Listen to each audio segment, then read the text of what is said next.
Carl, you know our mate Johnny, he's a Doctor Who fan. Yeah. Do you remember, he bought, the Doctor Who magazine, and he went, to the toilet, and Steve got post-it notes and put geek on every page. And Johnny opened it on the tube, right, and it had geek and everything. And Johnny bought in the new Doctor Who magazine, I think this week's or this month's, right? And they've done the perfect Doctor Who fan, right, what the geek is, right, and it looks exactly like Steve. Alright, don't have a go, Rick. It does. And he went, and I'm gonna try and put it on the website. It's amazing. It's got your hair, glasses, it stands like you, it's sort of dressed like you, and it's only, it's hilarious. And he was, I mean, I'm insulting you now, it sounds like an insult, but if you'd see it, you'd laugh. Well, Rockbusters, right? Yeah. Right, here we go. Just a little bit annoyed. Just, 3 clues. We've lost all the energy in this show, haven't we? Well, I can't get over that insult. I'm just a little... No, Three. he did though. It just came out, no, I can be honest with you, Ricky, 3 came out of left clues. field. I wasn't expecting an insult. No, And, but I think There was a sense of camaraderie on this. No, but I Just email in, ricky.gervais@xfm.co.uk. I'm just annoyed, I can't What are we listen to doing? Robert's I'm display. just reading out the clues. Should we put this, let's put this one in for the Sony Award. Let's put this show in for the Sony Award. Play a song, Carl, because I need to discuss things with him. I've talked before about him Edit slagging it me down. off. Get this down to 3 minutes. It'd be a great show. Rockbusters in a minute. XFM. Lonesome Day by Bruce Springsteen from his new album The Rising on XFM 104.9. Ricky Gervais, Steve Merchant, Karl Pilkington. Foreman just phoned in and said to Karl, stick up for yourself. Don't listen to that Merchant. He does my head in. He's so arrogant. I don't think I'm arrogant, I think I'm mean. Yeah. I just think I'm sort of objectionable. I don't think it's arrogance. I think it's No. sort of nastiness. Yeah. I'm just not a very nice person. But believe me, I'm not arrogant, I think I'm pathetic. What were you talking about earlier about glasses as well, and Steve taking his glasses off? What was that? What are you saying that in front of him now for? Was it an insult? It wasn't really an insult. Carl, what were you up to? No, what was it? I genuinely don't remember. I genuinely don't remember. Right, Steve, I'm not having a go. Right? Just saying how people, it's a bit weird that you've got glasses because you've got a good pair of eyes on you. Right? That isn't an insult. What were you talking about though? What was it? Why did It was the fact that people who wear glasses always look a bit weird without them on. It's like, you know, they should wear glasses. Okay. Why did we get round to this? What was we talking about? I don't know. I don't know. I don't know what that was.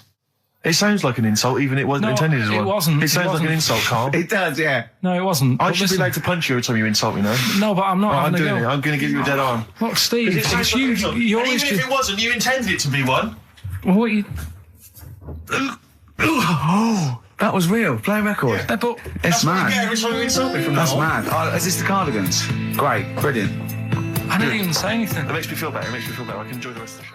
Yeah. Before we carry on with anything, I should just tell you, we're on the subject of emails. There's one emailer we're always looking forward to hearing from. Dickers! Richie Anderson. Dicky Docky Doo. Richard Anderson, thanks for emailing. He's my biggest fan. He's now. one of the biggest fans. He absolutely loves me. But not afraid to offer some constructive criticism. Go on, That's what's the he great said? thing about Dickie. And from Anders this week, he says, Ricky, I'm lazy, I talk nonsense, I'm badly organised, and I believe in ghosts. Can I have a job working on your show?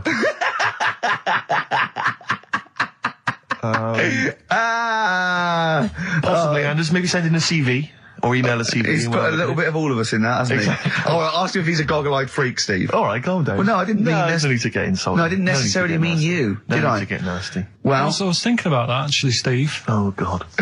Just talking of the old... What? What? Talking to the what? No. Do you know, like... This better be good. No, you don't have that many girlfriends and that. what do you mean? Carl, why are we on this? I was defending you in the whole monkey discussion. Come on, what's your point? no, What's your point? What's your point? No, what's the point? What's the point? I just was thinking... If there was an infinite number of Steves?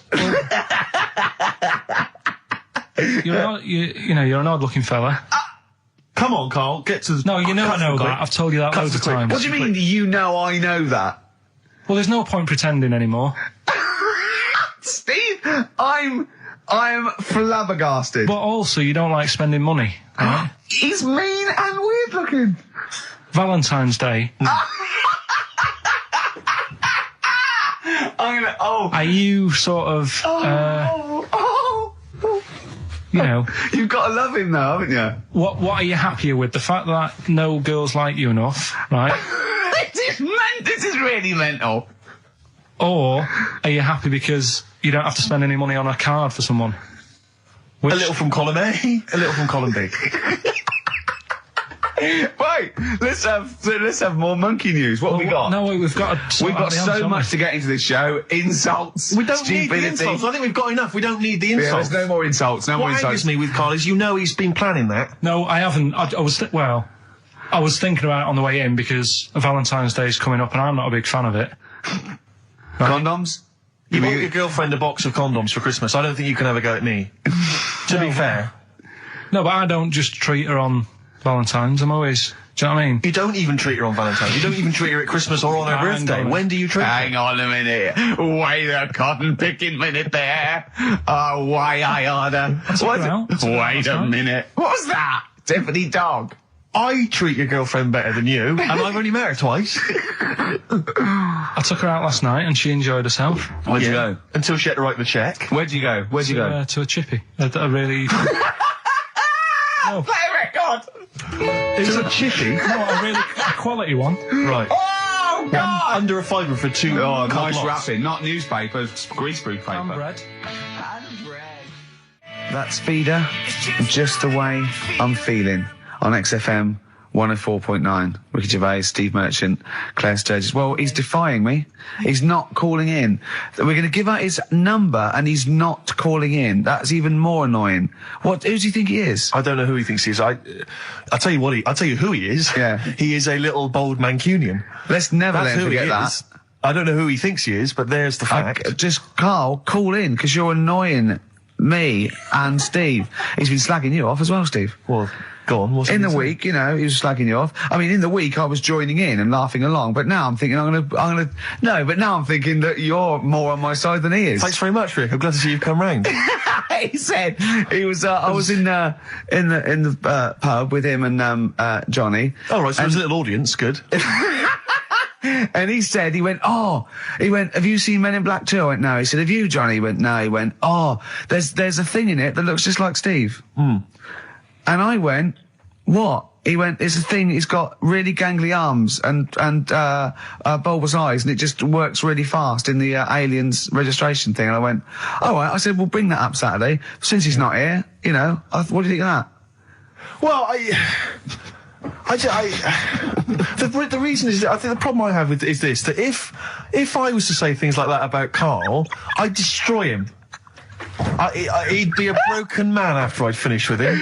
Call in, Karl, or Steve's going to say a few things about you. I'm going to get a couple of home truths out there. I can't believe it. I cannot believe it. Yeah, we were, you know, at the time I was joining it, we were having, you know, slagging you off on other things as well. Sure. But now I'm thinking, maybe you were wrong. Maybe I was taking the mickey out of the wrong person behind their back. If you receive any phone calls from people you don't know, we don't know anything about that. Instantly, we don't know why that is happening. That is just going to be a weird, spooky thing. So, Graham, and it was all a con, so Karl could get Mondays off. Poor Graham, the station's struggling enough as it is. Yeah. It's like running around like a headless chicken. Yeah. No one's listening. That's why I don't bother talking on a record then, because there's no loss to London. Sure. Right? It's pointless, this show. We don't do it for the money. We don't do it for the kudos. I don't know why we do it. No. Is there anything on telly at this time? I'm going to have to lie in. I know. But it's all a ruse to get Mondays. He's got Mondays off now because he has to do the show 2 hours, right? And he's still getting paid, and it's all a con because he knows that he's holding him over a barrel, and it's like, we've got to keep Karl happy. Right? I had Mondays and Tuesdays off before Duncan got involved. You know what I mean, though? And it's like poor Graham, who's the MD in charge of the thing, probably pulling his hair out, worrying about the station, right? You know, it's a sinking ship. And then Karl comes along, well, I'll do it, but I want Mondays off. He's probably sitting home now. His family, he's probably ridiculed by his wife. His kids almost certainly would have lost all respect for him. He's been fooled by Karl Pilkington. He calls his mates and goes, I'm busy, Graham. I don't, I just can't think. It's embarrassing. But do you know what I mean? And you think it's funny, and you think you've got one over him. He's going, Monday's off for 2 hours. Yeah, you do. You think, and now you're not embarrassed. We've said it on air. But you're only conning yourself in the long run. Because, do you know what I mean? I hate that sort of, the world owes me a living, what can I get out of the world? What are you going to give back to the world, Karl? What are you doing now then? Are you going to prepare Mondays? No, I told you, what have you prepared for this show now? You've had 3 months to prepare. Yeah. What have you got? What have you got for us? Okay, what's happened in the last 3 months? What, in this place or just my life? Well, what have you got for us? With 3 months, we're cloning about. You get Mondays off, you're getting paid for it, you've got a cushy deal, you're having a laugh, you're taking the piss out of the management, right?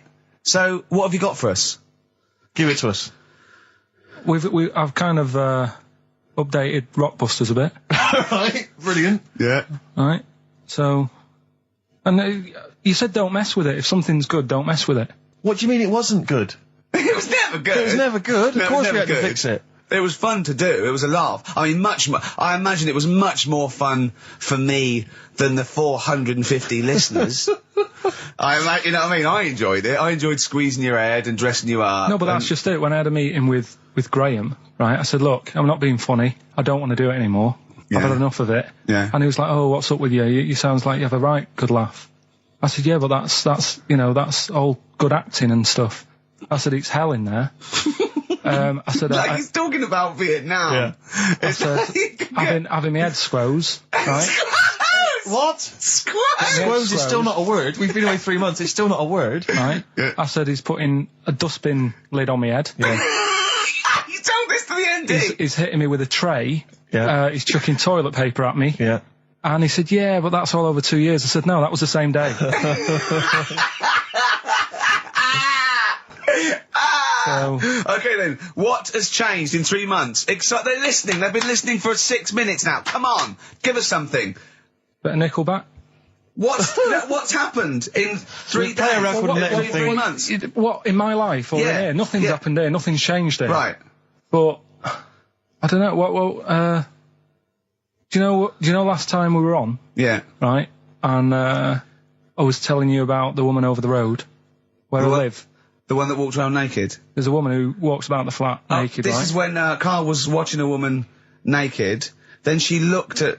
saw him looking. So what he did, this is the genius he did to get out of this, he pulled his pants down so he was naked too. His girlfriend comes in and goes, Carl, what are you doing? He went... I can't tell you now, but don't look out of the window. Yeah, go on, Well, sorry. that woman, she's bought some blinds.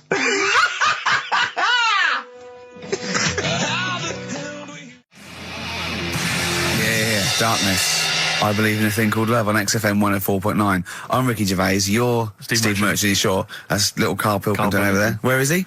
There he is. There he is, yeah. All right. Yeah. Hey, back together again. The old gang. Yeah, it started last week. Yeah, I think triumphant return. it went well last week, didn't it, Carl? Good show, wasn't it? You loved it, didn't you, Carl? Brilliant, right? Yeah? Yeah. Now, you weren't speaking to Suzanne last week at this time because you said she had a haircut, probably quite an expensive haircut. She's a lady in media. She's got to look good. She probably doesn't go to the barber like you or just shave it at home. Probably spent quite a little bit of money on it. She came home.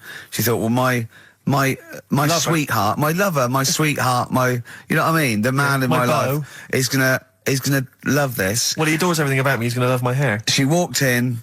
Hello, Carl. All right. You look like Dave Hill from Slade. Is what you said to the poor woman. And then talked about it on air. She was furious about that. So what did you do? Carl? She did listen, yeah. She wasn't happy. And she heard you slagging her hair off? Yeah. She, well, what So this is probably annoying her now. Well, no, it doesn't matter. We can do a lot today because she's at work. So And of course, no one's going to tell her. let's have a chat about a fat arse, shall we? Get it all done. Oh, dear. You are in so much trouble. That's... Look, he's realised he is a little bit worried. Oh, didn't you go and buy her a coat or something?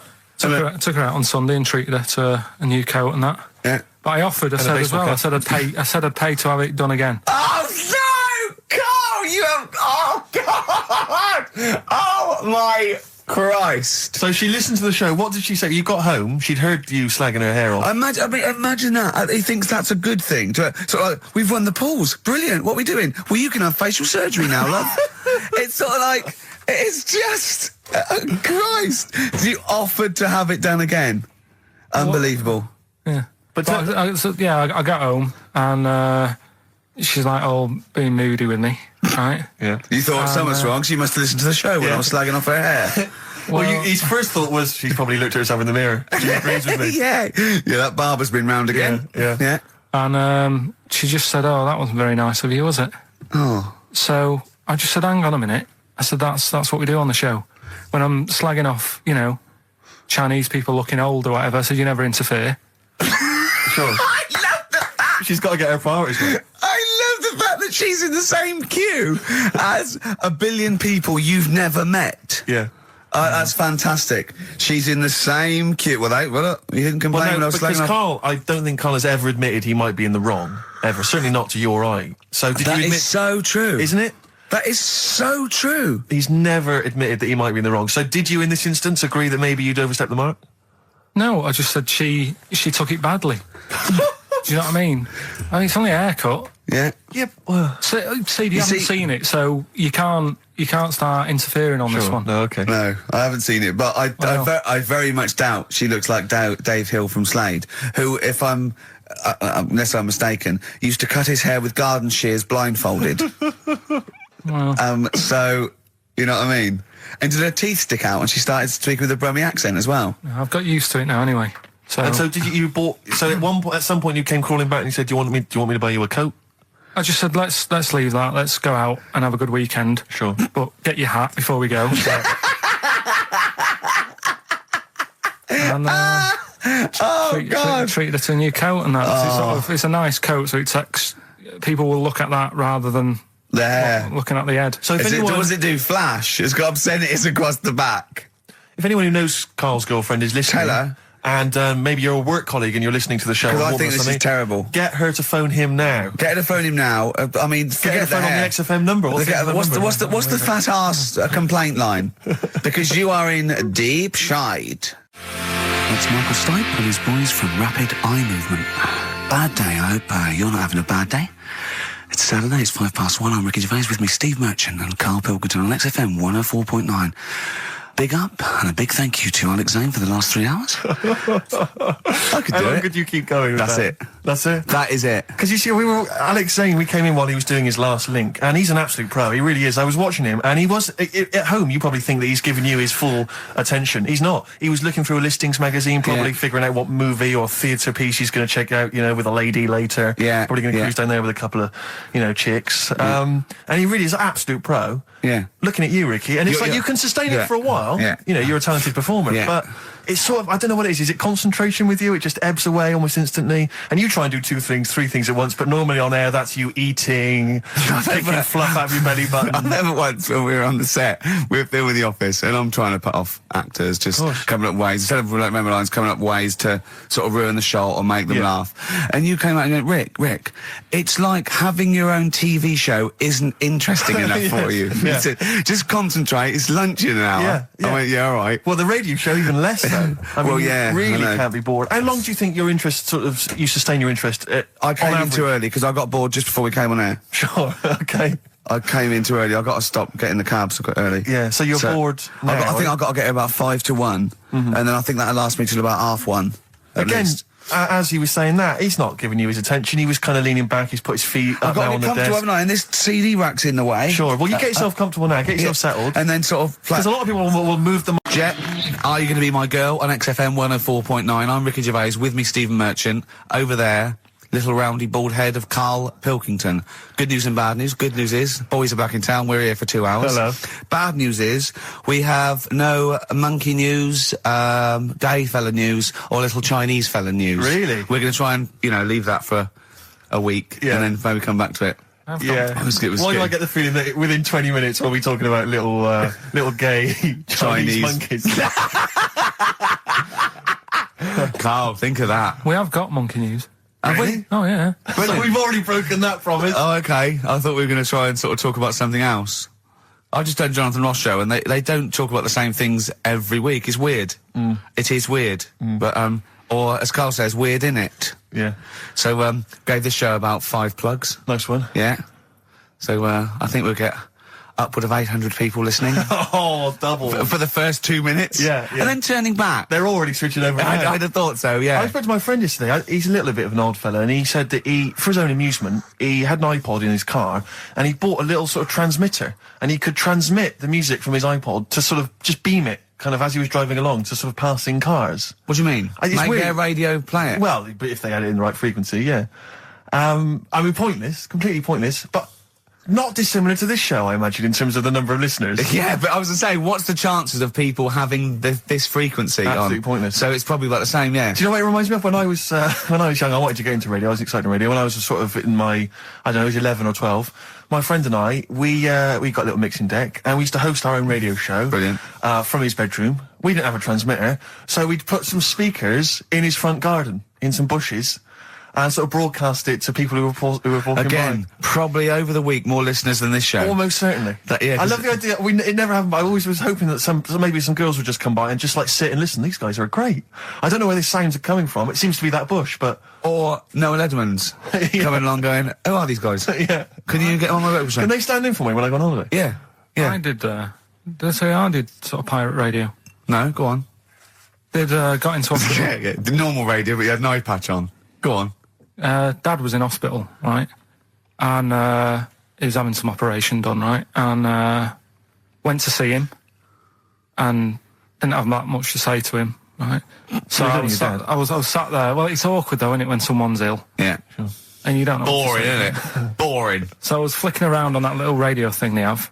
Yeah. And I heard, they had a radio station in the hospital. So I said, I'm going to go and join this. So I wandered off to go and find it. Yeah. Sort of joined that. Did a little show on there. Thought I can sort of get out to the masses here. My mate made a little transmitter. Did a little pirate radio show from the... got kicked out because they found out, and apparently I put the station at risk because all the stuff could have been taken off us. But from Little Acorn, 16 years later, he's on a show with less listeners. Yes. Brilliant. Can you imagine if you've gone into hospital, you're already pretty depressed, there's the fear of these super bugs in the hospital. Yeah. Maybe you've got some quite serious illness, you know, Yeah. you don't know if you're going to make it. His voice is what you hear to cheer you up. All right, weird, isn't it? I saw a programme about a parasite the other night. Yeah. Apparently, they get in through your eye and eat their way up through your genitals. Yeah. Anyway, You here's think you've got it Radiohead. bad? Yeah, exactly. Play a record, Carl. Stone Roses, yeah? Oh, Fool's Gold. Classic. Stone Roses, Fool's Gold. XFM, 104.9. Brilliant. Can't help but notice you've brought some sandwiches in, Rick. What's in them there? Cheese and onion. Cheese onion? Yeah. Because I've never, ever seen you make sandwiches before. I've seen you take a piece of bread out of a loaf Yeah. and sort of fold it in half. Crumbs everywhere. Well, Jane made that for me because I was in a bit of a hurry. I didn't think for a minute that you Why? made Because it them looks yourself. neat. Well, they're wrapped in the tin foil. A knife has been used. As opposed to chewing round the baguette. Exactly. Yeah, breaking it in half. Yeah. A la Albert Steptoe. Yeah. Yeah, brilliant. Yeah. Nice. It's great, but the onions are strong. Are they? Making my eyes water. Yeah. If I come and breathe on you, Yeah. it'll cure any sort of skin disease you might have. Skin disease. We watched that, Carl, you know, that Carl was raving about that thing about parasites, about worms coming out your brain and that. And I watched What is this? Is it a TV show? Yeah, called Body Snatchers. Right. And it was pretty fascinating. And, I mean, amazingly shot as well. I mean, it's got to win an award for photography. Yeah. And there was one bit that this little girl had been bitten by a mosquito and laid her eggs, and it went to the doctor. She had a lump on her neck, like a boil. And they pulled it out, and it was like a bullet, this maggot. And they put it down, and it was wriggling in her blood, right? But the hole left was sort of aesthetically pleasing. You know, like that feeling you get, like, I once had an ingrown hair, and I quite liked it when I pulled it out. And it's a perfect little hole. And I thought, I wouldn't mind having those as long as they sort of like healed over. What are you talking about? I don't know, it's weird, isn't it? But why would you want a hole in your body? No, it's got pulling something out, sort of like pulling something out of your body. It's I sort don't of know what you're cleansing, talking isn't it? No, but it's sort of like, I don't know what This is it. You watch one programme recommended to you by Carl, you've turned into Carl. You want a hole in your body? No, it was like, you know, like squeezing a really good sort of like spot. I mean, I haven't squeezed spots for ages, and I'd never had spots, but maybe that's it. I didn't have spots. Right. And I always thought that'd be nice, squeezing a spot. I don't know what you're talking about. Why I would don't these know. things be I don't know what I'm pleasurable? talking- Why would an ingrowing hair? That's Yeah, it was great good. fun. That was good, because I got it. It was like a little lump, and I pulled it, and then it pulled out, and it was like left a little... I know what you mean. Because Yeah. I get thick hairs Yeah. and Yeah. like really... Oh, when they come out, it's like a bit of wax. Yeah. Like putting out a little candle. And I that's- love that. What? Yeah. Because I've got not much hair on my head, No. right? It sort of grows thicker on my face. No, not true. Sure, but go on. Yeah. No, it does. Not true, baby. Go on. No evidence for that. Just made it up. So it grows sort of thicker on my neck and that, and now and again I'll see like something that's like a twig, right? It's really thick. Yeah, you feel it, and then you think, oh, I'm going to have that. And then you work at it, and then when you get hold of it, it's brilliant. It's like pulling out, it's fantastic. It's waxy and build up, and it pulls it out, and it stretches your skin, and it leaves a hole. I've just realised why we talk about Chinese people, monkeys and gays every week. Why? Because this is the sort of replacement. This is what we've got if we're not talking about them. But it was great as well. And there's this parasite, right, that lives in a fish, right? And what it does, it changes the fish's behaviour. Because to breed, it has to get its body temperature up, so it has to get into a bird. Right? What needs to get into the bird? The fish? Parasite. To the parasite needs to get into a bird, yeah. right. So it changes the behaviour of the stickleback, and it makes the stickleback sort of suicidal. So the stickleback doesn't flee when it sees a heron, it gets caught. Right. Because this stickleback has changed its behaviour. Carl didn't quite understand this, I still don't really get it. I watched it, and you see, like, the fat fish and that, and you go, oh, it's not well. But I don't understand. Well, all it does is, it has to get into a bird, because it has to breed, to lay its eggs, it has to have a raise of body temperature. So the fish is cold-blooded, so it has to get into a bird which is warm-blooded. There's lots of things, there's certain things at that level. Why? Why is it doing that? Because it needs the temperature. It needs the heat energies for its reaction. Just like, for example, that's why your balls are on the outside. Because the cells have to be a certain temperature to survive. I don't know if it's the sperm or Sertoli cells, but they have to be a couple of degrees below body temperature. Otherwise, they'd be in a nice cage and we wouldn't get kicked in the nads. What do you mean? That's why your testicles are on the outside of your body. They have to be a couple of degrees below body temperature. Yeah, but that isn't why they're there. You see, this is like the chat we had last week about the giraffe having a long neck. What do you mean? They're there because that's where they happen to be. They didn't go, right. Well, that's what evolution is. It's a selection process. It's not a will. The balls didn't say, look, I'm too hot, let's get us outside, let's get outside of here! Alright, hang on a minute then. What? So a little man monkey, right? Theirs are in the same place as ours. Yeah. But they're walking around naked, so it could be anywhere. They could be, like, on the back. It doesn't matter where they are. They call it, well, they could be on the back, yeah. So why aren't they? This is a completely different... Steve! You started it! I wash my hands of the whole affair. And we're not only back to balls, but we're back to monkey balls. Yes. In one thing from about parasites, we're back to monkey ball news. Yeah. And we're back to chimp testicle news. All right then. So this worm's in a fish. Yeah. It's like a little platyhelminth. I think it's some sort of. But what I mean is, why are they about? What do you mean? They Why? evolved. But why haven't they died out? Because they're very successful. Yeah. What do you mean? Yeah. What do you mean? Yeah. Tell me the brain event that made you say yeah in that 1 second gap. Because in a way I don't get it, and if I think about it too much, it hurts a bit.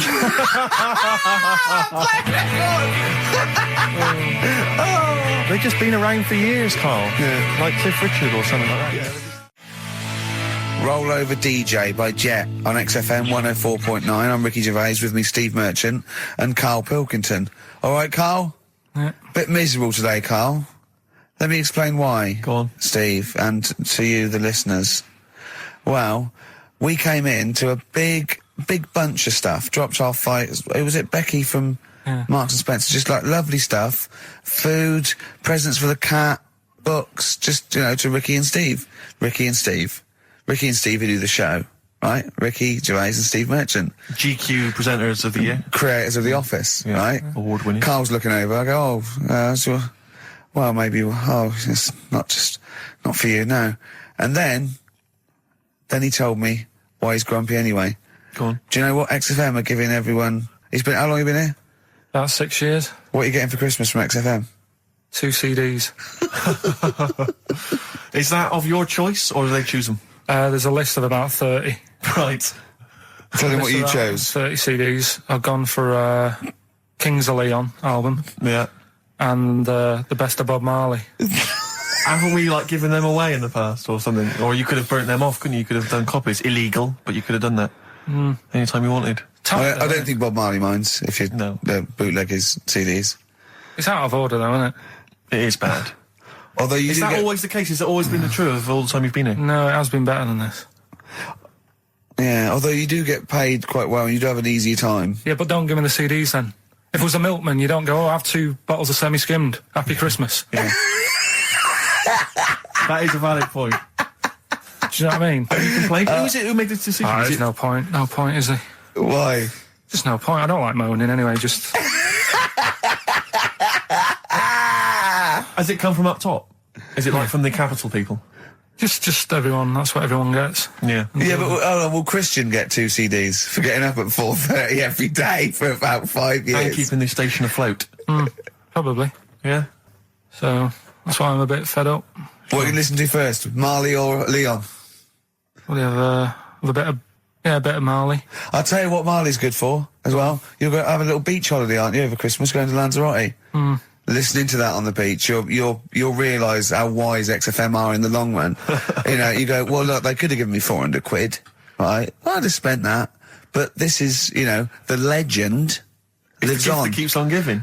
So you're probably, you know what I mean?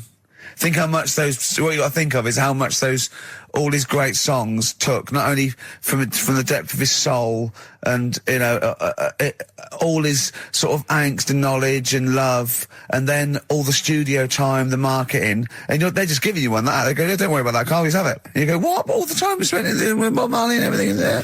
You know, have it, Carl, have it, Carl. And Practice. Yeah, have that. Thanks, well done. Carry on. We're still going to pay you for the work. Yeah. That's just something on top. Here's a little piece of Bob, free. Yeah, so don't moan, it's extra. So, they didn't have to give you it at all. Play a record, you ungrateful little swine. Some people, like the homeless, aren't getting anything this Christmas. This is my Except for favourite chill. Elvis Costello track of all time. It's Alison. This wasn't on the list. But Rick, I just need to mention something quickly to you. When did I last see you? I saw you yesterday, didn't I? Yeah. Because we went up to Edinburgh yesterday. We were very nicely invited to go and talk at the Edinburgh International Television Festival. It was quite a big deal. We went up there and we were interviewed. And Ricky chose to go on the train because it takes like 4 hours, 4.5 hours or something on the train. Yeah. But it's quite leisurely. It's quite sort of gentlemanly thing to do. Yeah. I opted to go for the plane option and fly up there. More modern. Exactly. And they bankrolled that. They paid for it all, and that was all very nice. And as I recall, when I last saw you, we got a cab, didn't we? And you asked if you could get the cab to drop you off at the train station. Yeah. And then it took me on to the airport. Yeah. Now that was before, the last time I saw you was before I got to the airport and missed my flight, wasn't it? Because I had to drop you off in the centre of town. Yeah, no, that was just before I had to pay £165 to upgrade to another ticket. How did you not tell me that in the last hour? £165, Ricky. I had to pay because we dropped you off at the train station. So, I mean, do you want to go halves on that, or how do you want to deal with that? How do you want to sort that whole mess out? Why were you late? Why was I late? Because we dropped you off in the centre of Edinburgh, and do you know how hard it is to get out of Edinburgh in rush hour traffic? But it was only 3 minutes away, so you'd have missed it anyway. No, because if we'd gone the other direction, it would have been 20 minutes. It took me like an hour to get to the airport. And I got there, and the plane had already left, and the cabbie was just laughing. He was saying, we're never going to make it. He goes, you were a religious man, you better start praying. I thought he was being facetious. He was absolutely right. £165. But hold on, why didn't he tell you that when he picked up at 4:15? It makes you wonder. So obviously I'm a little bit annoyed, because you know I'm not a man who likes to sort of spend unnecessarily. But wait, this is not my fault, because you were there when we made that decision. I didn't impose this on you. We both decided that might be. It's both our fault. I mean, it's no one's fault. It's both our fault. That's fair. That's all I wanted to hear. It's both our fault. Therefore, it's both our financial obligation. No. £165. Just split that in half. Write a cheque, Rick. Write a cheque. It's fine. I trust you. You know. Phone in. I think everyone. This is. You're clearly obvious. responsible. No, of course I'm not. If you share a cab and then one person's lucky enough to not be late and one person is unlucky enough, and that's what it is, bad luck. I don't think you share the obligation. It's a moral dilemma, this, isn't it? But it's more than that, though, isn't it? Because let's be honest. Even if you had known that I was going to get there late, you'd have wanted me to hang around just so you weren't left around waiting for a train on your own. No, because I got there. Because you get bored sitting there. So you'd have wanted me to at least got in that cab. I got there way too early. I actually got there I was there about 30 minutes early. You made it fine then. That was exactly. So I mean, I sacrificed me hanging around for half an hour so you could get it at 4:15. And the other thing is this: you were going to get it at 4:15 anyway. Yeah, but I would, if I'd gone the other direction and not dropped you off in the centre, I would have been there in time. Wow, would we? Well, is that true? Wow. Only God knows. Well, and the cabbie. What I mentioned it to. So, I'll tell you what will cheer you up. I'll tell you what's better than 80 quid. I'll tell you what's better than, shall I? Go on. Music. What, are you paying the whole 165? But, because when I was younger, I remember being outside a post office once when I was about 10 or 12 and finding a purse. and thinking, oh, that's nice. And I opened it up, there was some money in there, and a pension book, and so it was obviously an old lady. I found an address, I sent it to her, and my mum said, you know, you've been so good there, you'll probably get a little reward. She'll probably send you a little reward. Nothing. I got maybe a thank you note, but no cash, no moolah, nothing. Really? And I was livid, because I'd been told that I was going to get a reward. I thought I've been a good Samaritan, nothing. So, many moons later, when I was at university, I learnt from that, and this is the most bizarre thing. This explains a lot, doesn't it, Carl? This is like the Mary Celeste. I went to a cash point to I thought, I can't get my card in here. And I realised there was already somebody's card in the machine. They put the code in, but then they just disappeared. They'd been kidnapped or something. So it was just there, waiting, sitting. It said, what do you want to do? And it gave you a number of options. I thought, interesting. Steal or go to heaven? Yeah, exactly. You went, oh dear. Yeah. Well, I pressed balance just to check what their bank balance was. Unbelievable. It was a considerable sum of money. I'm not going to lie to you. It was not typical student debt. It was like, I think they were a foreign student. There was a lot of cash in there, a lot of money. Did you feel a slight bulge in your trousers when you saw the amount of money? I couldn't believe my luck. I thought to myself, now then, I could just take that card out and hand it in, or I could teach them a small lesson. Right.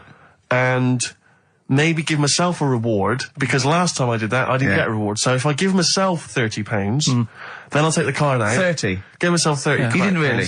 Well, I thought that's a good reward. And I went in, I handed the card in, I took that. Steve, and that's a little reward for me. And I'll tell you this, don't think it's evil, because I went in and I bought everyone a drink. Well, brilliant. Yeah, I didn't tell them I got the money free. Well done. Excellent. So probably gangsters are quite generous with the money they've stolen from other people. Yes, but someone's negligence, Rick, has lent... the thing is this, Steve, right? I believe it, except that buying people a drink, Carl. What do you think? Well, I kind of thought that when he said it, but then I thought, but they'll be buying him back. So he's still up. So in a way, he's still a winner. Yeah. Everyone's a winner in that situation, including the student, because frankly, if there had been a less scrupulous person who found it, they'd have probably helped themselves to a considerable sum. I cannot believe he did that. There was thousands and thousands of pounds in there. What if Beadle had jumped out and slapped you with his little claw and said, we've been filming this merchant? Well, so what? How old were you then? I don't know, 19, 20. Would you do it again, or was it just to get the world back for the old lady's purse? Possibly do it again, yeah.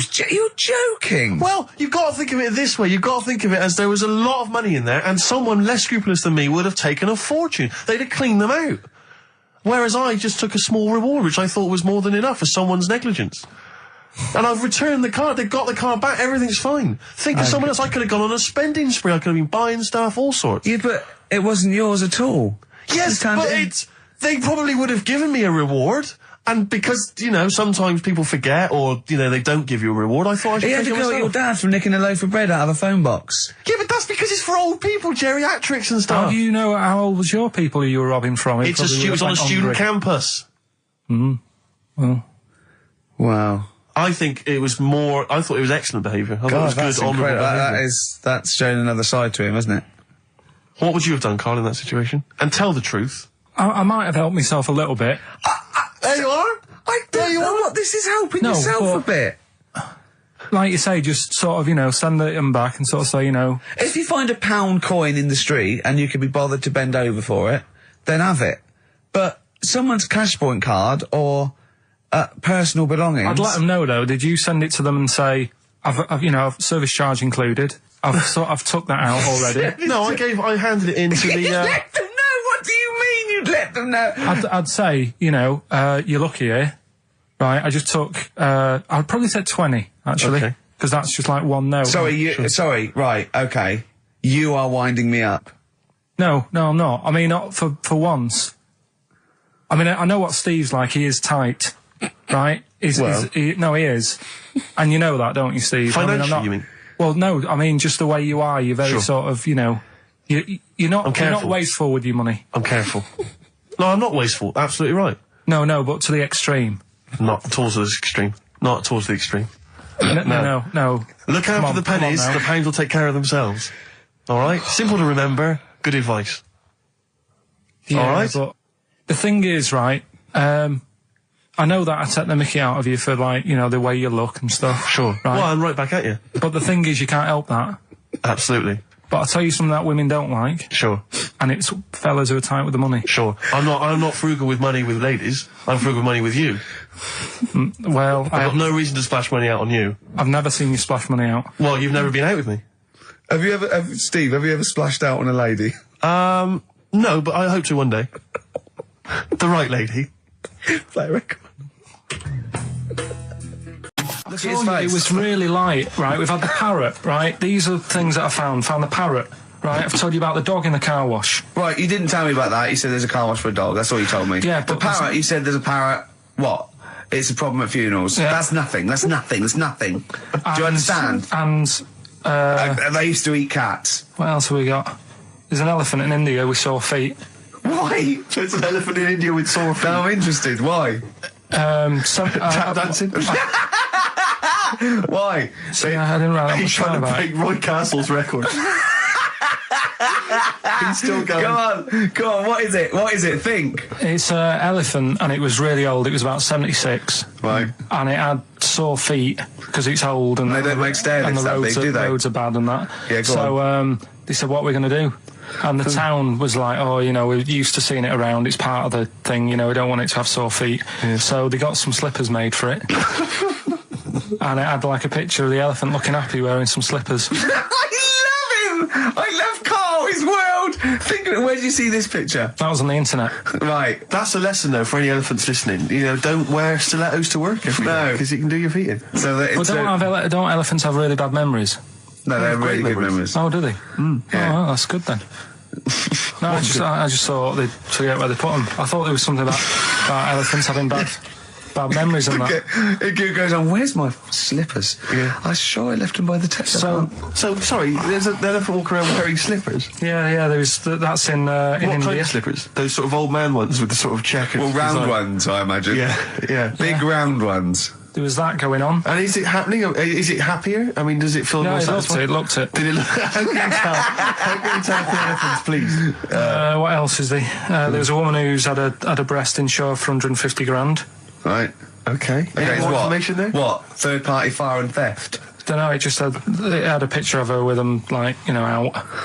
I just thought, yeah, he should get them covered. He's done another real joke. Brilliant. That's a proper joke. He's done. Look at his little face. He smiles. I'd like to see you on one of the sort of TV panel games. If they could bring back sort of celebrity squares, Yeah. he'd be amazing as the centre square. Oh, that would be Wouldn't that be incredible. extraordinary? Or on that countdown in Dictionary Corner. I imagine him in Dictionary Well, Corner. I've come up with cat. If that helps at all. Yeah. Memblent. Yeah, what does that mean, Carl? Just anything you want it to mean. What I've got, there's a dog that's got a cough in Singapore because it smokes 20 a day. Right, okay, another one. Right. Do you know the monkey that went into space? Yeah. Yep. It happened in 1958. Right. Now you know that. Yeah. Yes. What did he do next? What he did the do monkey do next? Yeah. One appearance on Celebrity Squares and it was like forgotten. Right. Yeah, cut a novelty record. Yeah, just like Rick Waller. I'll tell you what happened. He got back and all that. He got back. Heroes welcome. NASA sort of said, you know, you did a good job. And that's where a lot of people think, you know, it all ended. Sure. Yeah. But NASA were like, well, hang on a minute. We spent a lot of trained. time. We've trained him up and stuff. So he's like, you know, he's saying, sure, you know, I've learned a lot. I've still got it all. I've kept it all. I know what to do. So they said, right, we'll use you. So he turned into like a bit of a trainer at NASA. We wanted to send you out on the top of an organ. You put on this little bellhop outfit. Could you smoke fags? Yeah. I'll have a go. So they were getting in new monkeys. You know, the main man at NASA was saying, can you teach these the same? He's going, of course I can. Do you know what I mean? I remember it all. I know what's going on. I'll tell them what buttons to press, what to do in emergencies, that sort of thing. It was technically sort of employed by the army. Right, Because that's can I just fit in here? I don't know the story, Carl, and I might embarrass myself here. You've got an army of people out there that will probably send me an equally deranged email from a different website, but I'm pretty sure when they sent the monkey into space, it was to monitor his physiology. He didn't press any buttons or learn to dock or take off. It was just the effects of weightlessness and space on basically a primate. I'm pretty sure he was tied in with electrodes to his head. So, Yeah. Well, yeah, I'm pretty sure. Okay, I could be proved. But even if that were the case, and he had learned to press one or two very basic buttons... Definitely not. Definitely but not. even if it were the case, I'm pretty certain they wouldn't have brought him back to train up Neil Armstrong. Right, definitely. Go on. Going, Neil, what are you going to say when you come out there? Yeah. I was thinking of just saying, hello, I'm on the moon. Hello, it's made of cheese. Don't say that. What about... I've noticed that you got little legs, right? But mankind stepped forward. Well, how could I put that? I was just going to say, hello, I'm on the moon. It's great to be here. Wish you were here. I've got to think so Hi, about that. Mum. Yeah, go on. Anyway, basically, he got back. They sorted him out with a nice pension. He was happy. Because of, like, the rank that he got, he was like, you know, he had loads of medals and stuff. He said, right, we'll make him a colonel. He got that. Like I say, he got a pension. How does it end? He died in 1969. He was buried with his wife. He passed away. His wife. I'm sure it just goes on to a different website about something completely different. Yeah, you're talking about Buzz Aldrin. Yeah. His page is missing. Oh dear. So well, Carl, if someone could call in. Did they train Leica the dog to sort of like, you know, dock and re-entry? He never made it back, did he, Leica? They didn't bother. They didn't even bother. They didn't bother bringing him back. They just sent him up there and they didn't have technology to bring him back. And they just went, yeah, that's brilliant. Well, I can do that. Yeah. Amazing. Really? Yeah. What do you think of that, Carl? Rubbish, isn't it? Sort of brought it down a bit. But But the little monkey made a colonel. Hero. Big hero. What was he in? What craft was he in? Sputnik. Just hang on a minute. He was in Jupiter AM. Yeah. Let me see that piece of paper. Yeah, I can guarantee there's nothing there about his training other than let's hope he's not sick on the control panel when we shoot him up at 400 Gs. Oh dear. I love the fact that you think that this monkey was a high... Do you know what I mean? Do you, when you think of these things that are less than a monkey's face, do you think of the Planet of the Apes? Like they're sort of talking... sort of chimps and gorillas, and they're in tunics on horseback with snub-nosed rifles. What do you think of? Just a little monkey getting on with it. He knows his job, he knows what he's got to do, he gets on with it. Look, he's pressed the button. Watch him press the button. This takes me back. Do you remember 1965, I think it was? We're going to use him to train other DJs. That's it then. Goodbye. Thanks. Cheers. Cheers. That was the record before us, and here we are, pre-recorded, because we did this a few weeks ago, because we're not here at the moment, are we? We're away in that. I'm Ricky Gervais, with me Stephen Merchant. Hello there. And Karl Pilkington. Well, he's not actually with us. He'll be in some of the best of clips that will be coming up shortly. Yeah, this is just us, isn't it? This is just us. We did this, when did we do this, Rick? A couple of weeks back. Hold on, what is it? It's the 27th today. Yeah, I enjoyed Christmas. I loved Christmas. I loved Christmas. I had a great time. What'd you get? Loads of presents. So did and I. I'm glad they made it to #1. I'm really glad. Stroke, he, she. Yeah, I'm really glad that the pop idols, Cliff Richard, Westlife, made it to #1. Bo Selector. Yeah, just delete that. Yeah. Okay, well, we're going to play some of the best of, some of the greatest moments of the last 3 weeks. Yeah. Ever heard on XFM 104.9. What about this? Do you remember this one? Oh, which one is it? I'm Ricky Gervais, with me Steve Merchant. Over there, Karl Pilkington. The man who believes anything. I think it might be a condition due to his little round head. Mm-hmm. It's sort of like, it might be a new condition that we can call cranial spherity. And because it presses on his lobes, and the only sort of upshot of that is he's normal in every way, but he believes everything he reads or sees on Anna Nova. Alright? Talking of which, Rick, I don't really follow the news. No. It's mainly boring, isn't it? Wars and stuff. Yeah.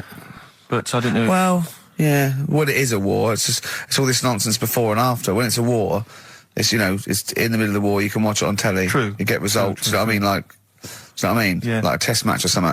But it's all this rubbish before and after. It drags on. This recent war seemed, I thought, just generally, it was better presented than the previous one. Because I remember the first Gulf War, it was often during the night, and I couldn't stay up. Yeah, because I think the American had rights to it, like the Tyson fight, so we had to get it at 2 in the morning, exactly. Which is annoying. They had it, you know, their prime time and that. And a lot of it was in black and white as when the bombs went in. When the bombs going so this time there seemed to be a lot more colourful stuff. Yeah, it's much better coverage. I think there should be awards. Yeah, well, I'd like for to see it. awards, So, like like Channel 4 one for cricket. Yeah, I mean, a few times as well, I was quite pleased to see they actually had footage of the bombs exploding. Yeah.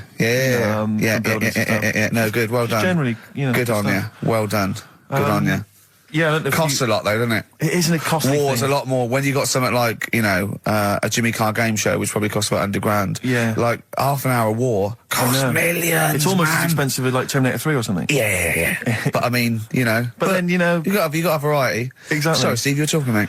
Well, no, I just wanted to make sure you're aware that the World Elephant Polo Championships have taken place. I did get it. I think they mentioned it on. Yeah, we won, didn't we? England won. Yeah. Well, my question is, where have they been practicing?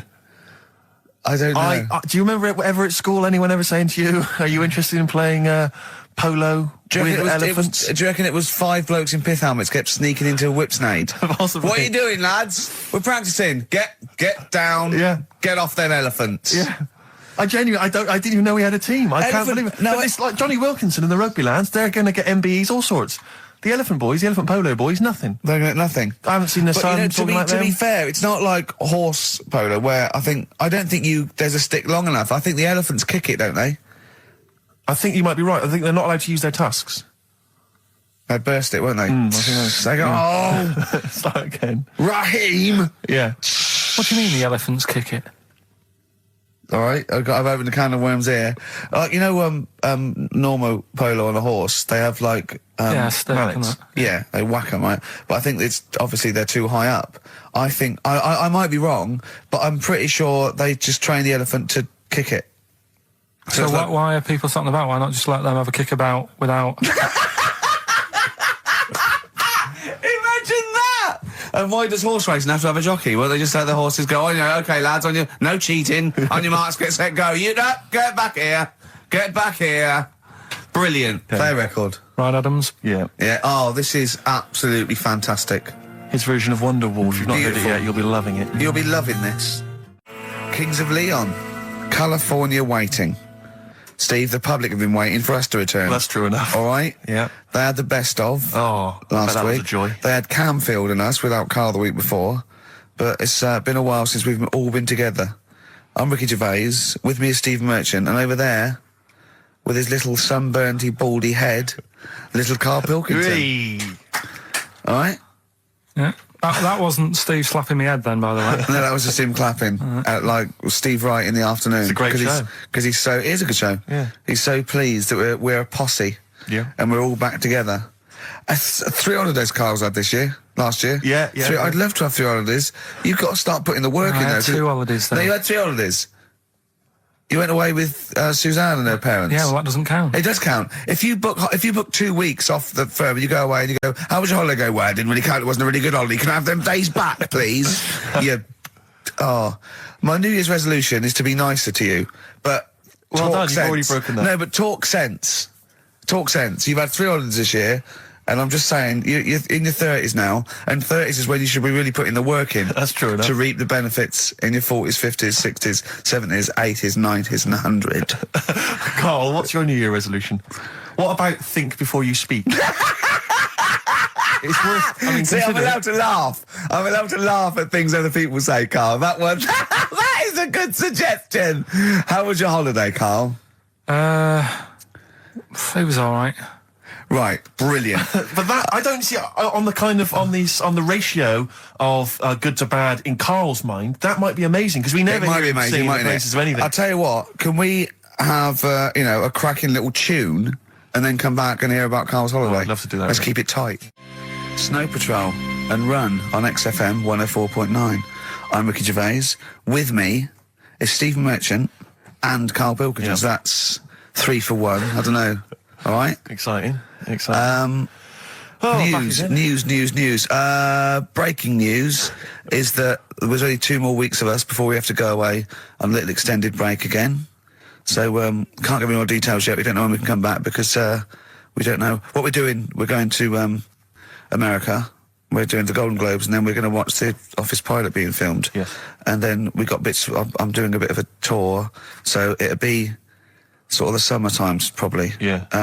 Yeah. I'm saying it like they care. Oh, they don't give a damn. Do you know what I mean? I Don't give a damn. sometimes think that because you think, oh, you don't want to let down the people, you want to keep it consistent, you want to give, but really, I know I like doing this more than anyone listening. Definitely. Do you know what I mean? Definitely. I love coming in, I love squeezing Carl's head. Yeah. I love playing some records. You know, I like sort of sitting in the room with you. I know you love it. Oh. I can't wait. I can't think of anything else I'd rather be doing on a Saturday. Yeah. So, we got our Saturdays back, though. Yeah, that'd be great. I mean, my alarm went off today, and I was a bit tired because we had a couple of drinks last night, didn't we? Last night, yeah. We had, we're party animals. I've been looking for an office this week, as you know, and it's so stressful. Just walking around, just talking to agents right, okay. So my method is this, right? I walk around the area that I want to be an office in because I don't want to hear anything else. I don't want to, you know what I mean? So I walk around. To be fair, it is about a square 500 yards. Yeah. Right? It's sort Your of house is in the centre. yeah. I walk, and so I walk around and look at placards. I go, that's a nice office, and I phone them up. There's loads of different people I'm dealing with, right? And they went, oh, we got one in so-and-so street. I think it was 5th Street or something. I went, oh yeah, I went along to, I'll see you there in 20 minutes. I got there. You were there, if you remember. I looked around and I said to Steve, it looks all right. There's no pawn shops or anything like that, right? And Steve went, well, it is next to a brothel. And I looked, and there on the next thing, like, you know, model, first floor, Susie, 03. I thought, oh, and I phoned him and I said, do you know what? Don't bother coming here. No, I said, no, I said, because it's next to a brothel. He went, yeah. I went, right, okay. Just for future reference, I don't want an office literally next to a brothel, right? When I go to work, I don't want to walk past prostitutes. Call me old-fashioned. Yeah, right? as you're going into work, there's a prostitute. Yeah. Morning. Oh, she's got a cappuccino. Yeah, Starbucks, yeah. Business good? Yeah, it's a bit slow at the moment, but it picks up later this evening. Does it really? Good. And I said to him, I've got so my New Year's resolution is being like a little fascist when it comes to business. And I said, also future reference, no crack dens and no wild animals in the porch. And I just can't believe it. There's always something wrong. We went to one, right? It got there, right? And a woman said, oh, I'm new here. She didn't know what keys she was using. And she went, it's the 3rd floor. And she went, there's no point, we won't both get in the lift. I went, right, will you get a desk in the lift? Right, she went, I've got a chair in the lift before. Brilliant. So, just find me an office, Rathbone Place, sort of Percy Street, Charlotte Street, Dean Street. Yeah. Yeah. 1st or 2nd floor. I'm worried we're going to get emails from estate agents, phone calls from them. You know what those people are like. Oh, I don't look at the emails. True. Fair enough. So, play Fair a record. enough. Fortune Faded by Red Hot Chili Peppers on XFM 104.9. With Ricky Gervais, Stephen Merchant and Karl Pilkington for the last time. Yes, we've said that before, of course, so don't get your hopes up. Yeah, we've had some highs, some lows, some laughs, some tears. Karl, you're concentrating. A lot of tears, mainly from the audiences. Yeah. Now, before we get into that, before we get into talking about maybe some of the hijinks we've had, looking back, looking forward as well. Yeah. I came in, Karl was sitting at the desk, he went, all right? I went, all right, yeah. He went, see that Alan Clark diaries? I went, no, I didn't. He went, no, a lot of people talking about it. He went, I've never kept a diary. Keeping a diary will always get you into trouble. And I said, like Anne Frank. What did you say, Karl? The woman in the cupboard? That's what he said. The woman in the cupboard. And I went, save it. Save it. You never speak to Karl off air. Save it all for when we're on the wireless. He went, but what did she do? What did she do except be in a cupboard? What did she have to write about? And I said, well, her thoughts. Do you know Anne Frank? That's all I know about Anne is. There's no point pretending it. Anne! That I know stuff. Yeah. Right. Well, tell us everything you know about Anne Frank. She was in a cupboard. Yeah, what else? If she didn't do that, I wouldn't know about her, seriously. That's all I know about her. Yeah. So what did she do? But how do you think we know? But we know about her cupboard because of her book, don't we? But hang on, what in the bigger scheme of things, why was she in a cupboard? I don't know. Right. I honestly don't know. You don't know anything else about Anne Frank beyond the fact that, to quote you, she was in a cupboard. Well, what's she done then? You tell me. Why should I know more about a woman Firstly, in a I cupboard? don't think she was in a cupboard. She wasn't in a cupboard. She was in an attic. All right. Yeah. So what was she doing? She was hiding from the Nazis. She was hiding from the Nazis. But isn't that the first place they'd look, sort of? work from the top down. Carl, they weren't specifically looking for Anne Frank. They weren't going, where is she? Where's Franker? If she gets that book out, we are in a deep shit. We've got to stop the book. They were just looking generally. She was 13, 14, she was hiding, she was Jewish and she was hiding, lived in Amsterdam, didn't she? Yeah, as much of her family were having to hide, being helped by, friends, non-Jewish. In a cupboard. In a cupboards, And how long did she sort of hide up there for? Until she was caught. Long enough to write a book. So she even got caught after all that? What do you mean, so she even got caught? We're talking about one of the great, humanist tragedies of our times, and you're going, she couldn't even stay hidden. What do you mean, didn't she get caught? No, I'm just saying, it's not a great tip then, is it? Do you know what I mean? She didn't do it well. She didn't hide until they escaped it. Her diaries are not a manual on how to hide from people. It's not how to win at hide and seek. I don't know anything about her, and we might be going down some ground that's a bit dodgy. I don't know enough about it. Maybe it's best just leaving it. All I was saying is diaries, what do you do them for? Have you kept one, Steve? Never kept a diary, no. Right. I can understand your fear that it might get discovered, someone might read it, find out all about your inner secrets. Of course, the good thing about you is you tell everyone what you think about them. Yeah. Yeah, but... no one's going to find a diary and go, oh, God. Can't believe it. Carl doesn't like my haircut. Yeah. Carl thinks I look like Dave Hill from Slade. Yeah, I told you that, didn't I? Yeah, I told you that. Do you think they'll last, though, diaries and that? No, because they were a bit of a time killer, weren't they? It was something to do at the end of the day, whereas now there's iPods and that. Do you know what I mean? It's fantastic. The iPod of Anne Frank. Yeah, no, that's new from Sony. That'd be great, wouldn't it? All her greatest hits. Who could forget? Oh, well, dear. Leave that then. I didn't know it was that deep. I thought it was just like a, You thought it was like, didn't you? Adrian Mole type thing. Yeah, what are we doing?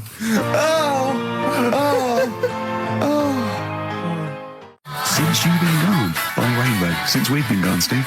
What's been going on, mate? Well, so much has happened, hasn't it, in the world? Politics and stuff. There's been an election and the like. I'm Ricky Gervais. With me, Steve Merchant, and our producer. I say producer. Karl Pilkington. All right. Yeah, very good. We've been away for a while. I think the last show we did was January 2004. Yeah.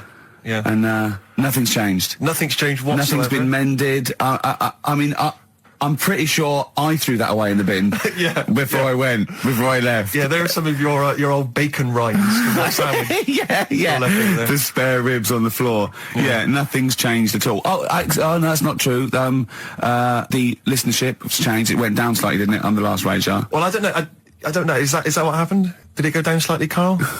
A little bit, I think. I don't think XFM gets new listeners because I think what happens is, because the reason it goes down just very slightly each time is that their old listeners die. Yeah. Definitely. Old Cure fans dying of... Yeah, smack addictions. Gout. Yeah. But anyway, I haven't listened to this station for a year and a half, so that's increased by 1, which is probably quite a high percentage. Exactly. I suppose that my question, to you, Rick, would be, why now? Why have you come back now? I was a bit bored of sitting at home, Okay. Yeah. Because we're just here for 6 weeks. 6 weeks. Well, we're standing in for Adam and Joe, aren't we? Yeah. Yeah. How the tables have turned. I remember when they were standing in for us, but... Yeah. I don't know. But the only reason I'm here is because my housekeeper cleans between 1 and 3. Oh, right, that's a good idea. So I got to get out of the house. And, Are they listening to XFM? Well, no, she doesn't speak English. I'm not made of money, Rick. Okay. If I can help out, a young immigrant lady, then I will do. And there are so many things I can do for her in so many ways. Yeah. But her, picking up my old tea towels and stuff is ideal. So that's why I'm here. But all I'm worried about is I think people kind of associate with the name Ricky Gervais. They associate a certain level of quality.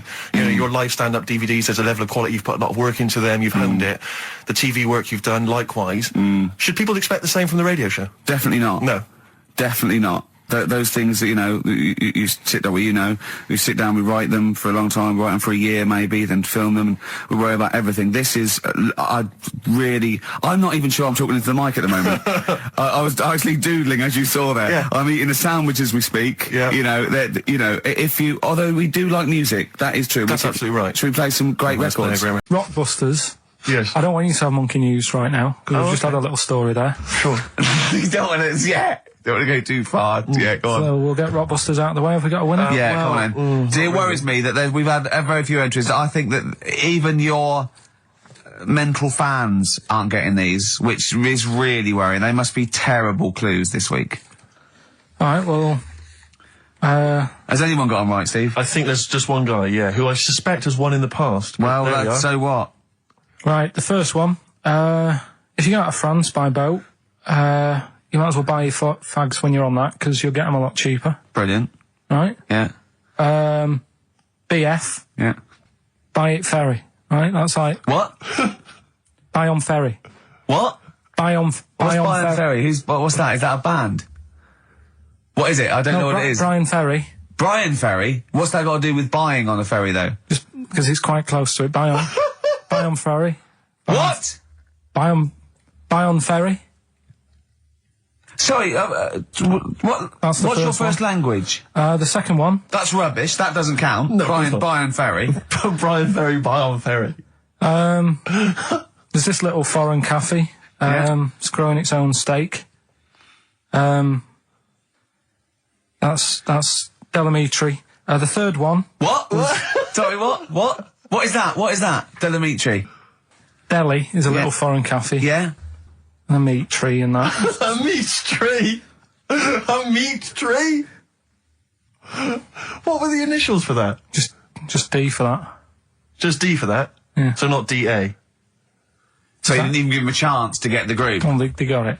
Well, no. No, they didn't. Right, it's the end. Go on, right. Go on. Delhi meat tree? Delhi meat tree. One word. D. Or any letter. They're growing their own M. meat. M's in it. Go on. Okay, so Bayern, I love Bayern Ferry. And Oxy Music was brilliant. I love Oxy Music. Go on. Can I just point out, Rick, that we've David Bowie? Delhi meat tree. Yeah. I don't see why necessarily Aidan, who emailed in, why he doesn't get to win, because he emailed in dire steaks. Seems to me just as valid, as far as I can tell, but Delhi meat tree it is. And the last one, if there was a Jamaican fella on the Titanic... I'm looking forward to this. With a little bit of fear. Jamaican fella, if he was on the Titanic, he probably would have screamed this. Yeah. That's Christ de Berg. Oh, I don't know what to do. Stunning. So who's the winner? I'm not going to give it to anyone. I just don't... What's the Jamaican bit got to do with it? Just the D. Just Christ de Berg. Say it again. No, I think they've worked it out now. Say it again. Christ de Berg. And who's that? What? Who's that? Who's what? Who's Christ de Berg? Chris de Berg. Who's the winner, Steve? Do you know what? I'm going to give it to Aidan, because he just treated you with nothing but contempt. Steve Martin emailed in again. He got the first two, and then the last one he just emailed, I neither know nor care about this answer. I'm tempted to give him each one. Do you know what you've done there, don't you? Go on. You've put the nail in the coffin of Rockbusters. I warned you for 3 weeks, and you sort of bucked your ideas up for a little while. But Christ de Berg... Those are the worst you've ever done. The worst Delamitri. So, and... Didn't it just put D, and then Bayern Ferry. Bayern Ferry. Bayern Ferry. So, is that it then? Aren't we doing it Play anymore? record. Aren't we doing it anymore? I'm ashamed. You're an idiot. Are we doing it anymore? I'm just going to keep saying you're an idiot. Play a record. Are we doing it? Oh, am I going to have to thump you? Yeah. Do you know the saying, shut your face?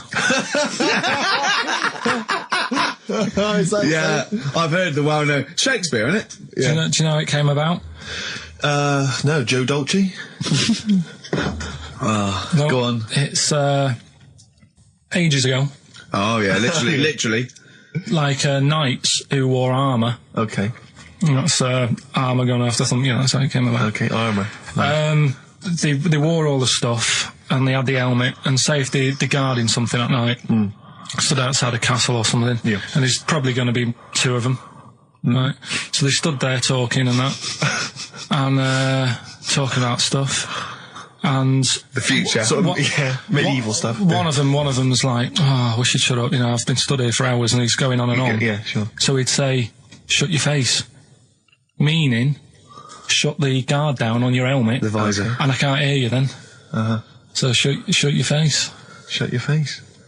And that's how it came about. Well, I suppose that's... It would be interesting if I could just rely on it. I'm not sure it's true. I know, I just never know. It needs to be corroborated. It's like, I don't know where he got it from, but anything via Karl is precarious. Yeah, I mean, I feel like maybe you should give us your sources next time. You know, tell us where you got this information from.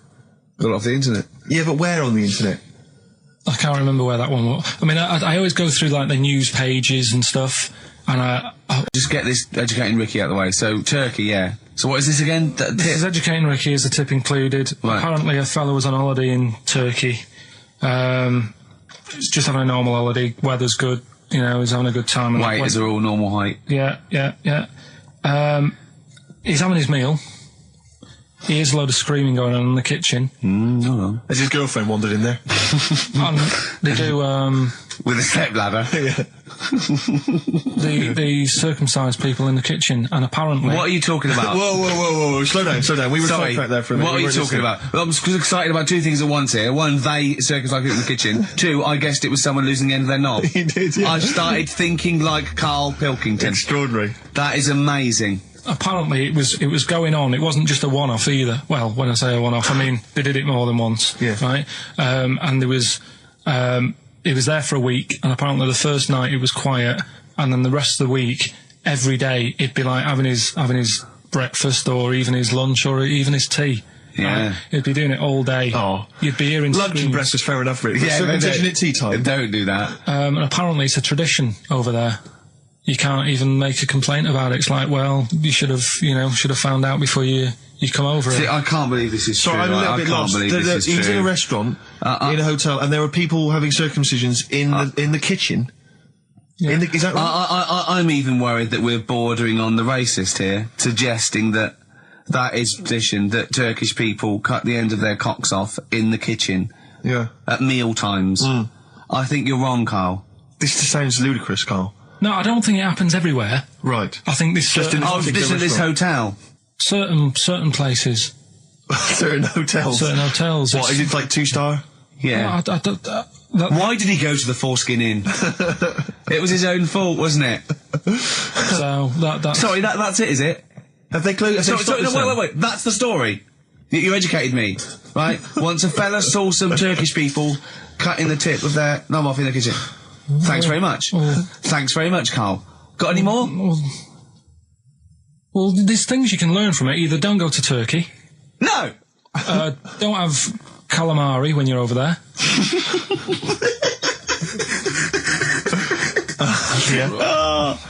Karl, you've done it again. Well, You too. I love that one. This is what we do this show for now. Educating Ricky. yeah. Go for it, Karl. You said that learning can't be fun. Yeah. Yeah. Okay, I'll go for the one... What's the one about the butcher, going down the butcher shop? You've got get your kit on. We're off down the butcher's. Yeah. You going for that one? Yeah. Well, do you know the saying? Don't let the cat out of the bag. Yeah. Do you know what it means? Yeah, well, don't give away a secret. Right. Well, do you know how it came about? No. Well, ages ago. Before, like, Ages ago. 17th century? yeah, before, like, Yeah. 17's good. Yeah. before, like, you know, proper butchers and Dewhursts and supermarkets and that, you used to get these blokes who sold meat. Right. Butchers, they were called then, I think. Yeah, but the difference was they didn't stay in the same place, they moved about. Right, so they'd turn up on a street corner, Right. and he'd have, like, loads of carrier bags of, like... Carrier bags? Yeah, with meat in and that, and people would Plastic be like, carrier bags? Yeah, Well, with whatever. mobile butcher on them. Yeah. Right, so... And an people- email address. Yeah, go on. people went, right, yeah, I need some meat, right? So they'd go up to this bloke and say, what have you got? And he'd say, well, I've got a you know, you can have a bag full of pig, or you can have whatever, a bag full of chicken, whatever. Yeah. And they'd go, yeah, how much? They go, oh, you know, call it a fiver, whatever. Yeah. And they'd buy them, and to make more money, they didn't always fill the bag with what they said was in it. Oh, I thought that might be the case. Yeah. I mean, I'm a little bit concerned about your toilet discussion. What exactly is your point again? I was just a bit bemused. You see, it's a tricky one. All I'm saying is, right, there I was at the pub quiz. I go to the toilet, not thinking about anything. I try to go, right, there's a little gay fella next to me. I love this little gay fella. Now, the weird thing is, there's nothing stopping him having a little glance, right, because he's allowed in the fella's toilet. Yeah. Now, I'm not allowed to go into the woman's toilet and have a little look round. Right. So all I'm saying is, should they have another toilet area? What, for gay people? Yeah.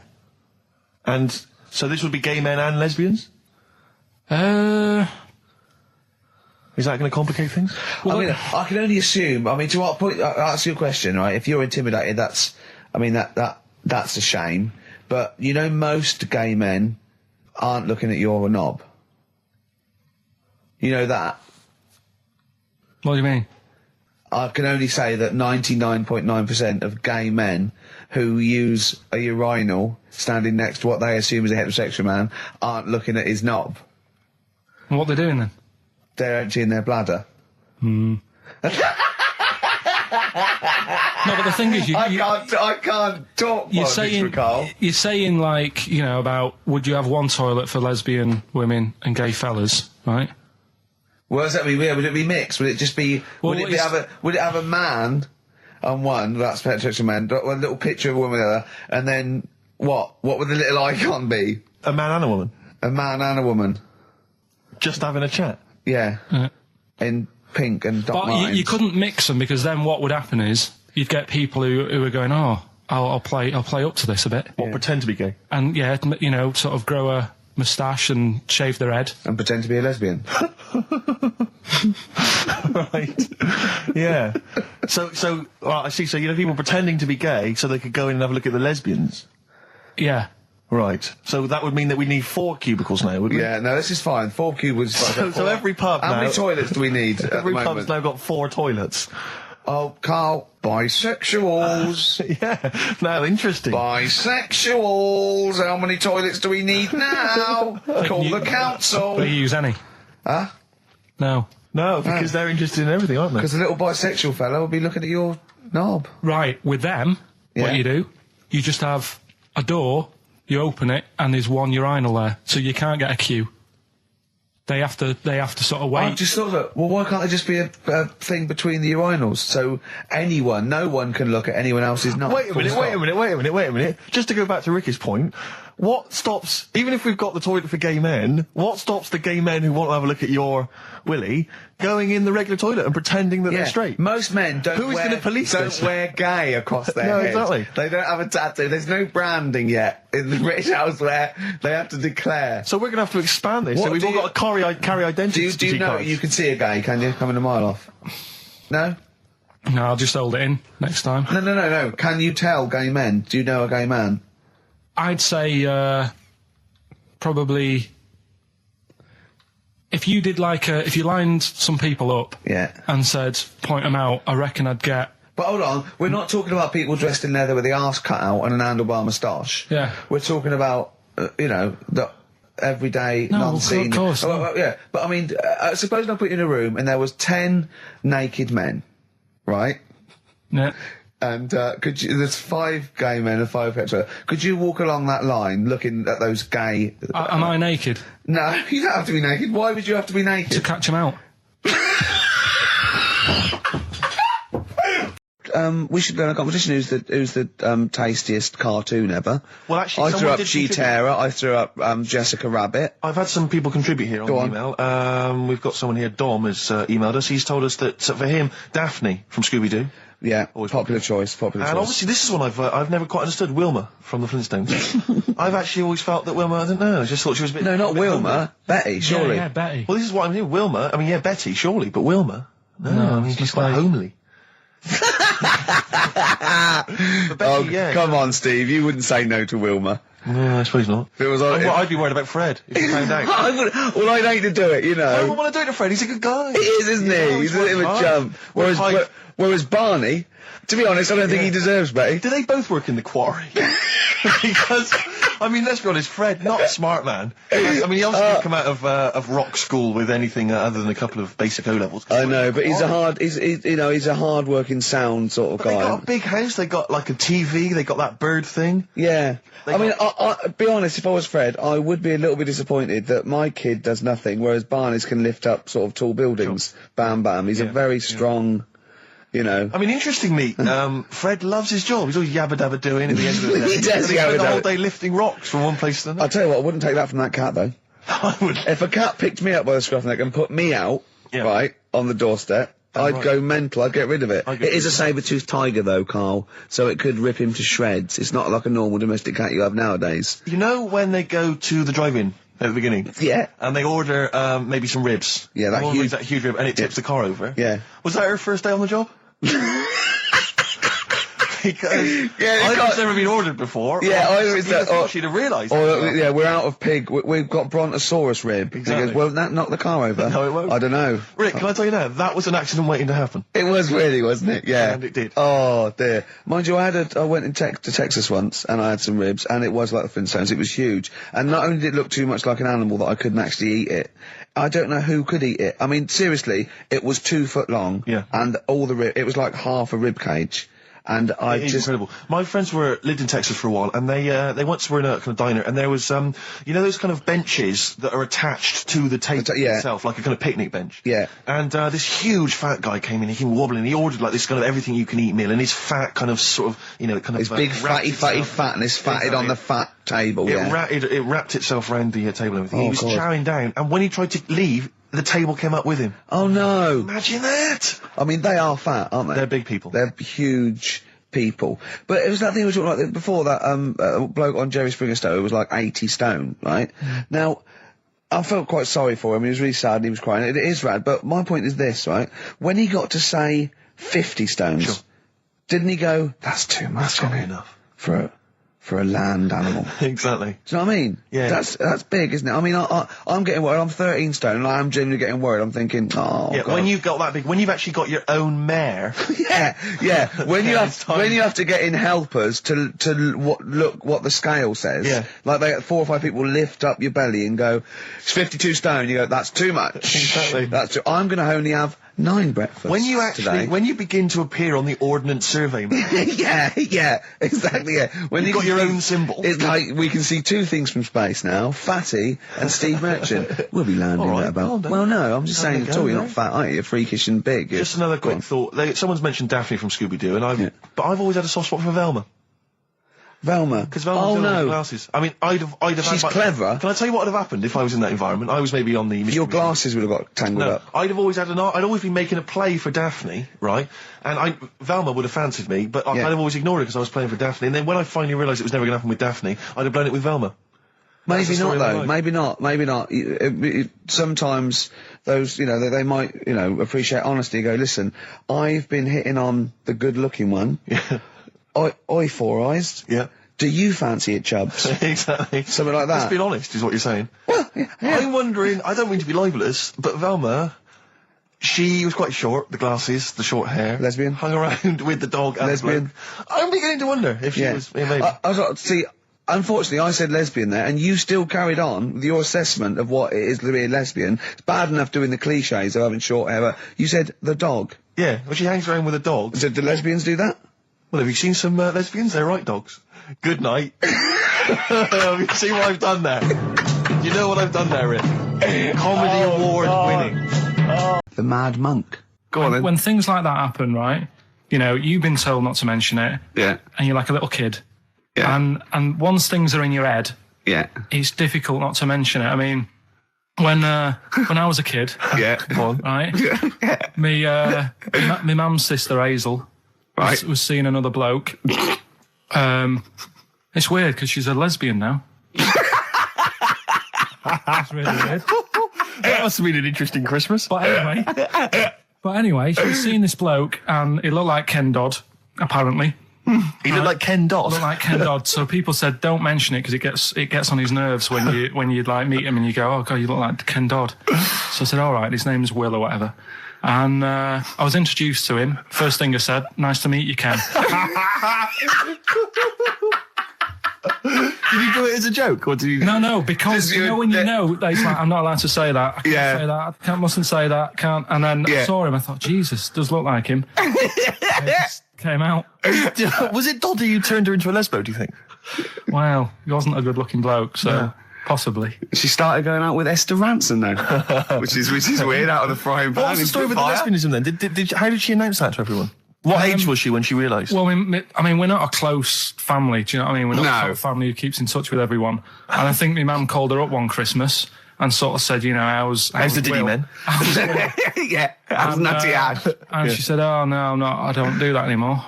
I'm knocking about with Sandra or whatever. Right. And it was like, oh, right. Not big butch Sandra with the big earrings and the skinhead.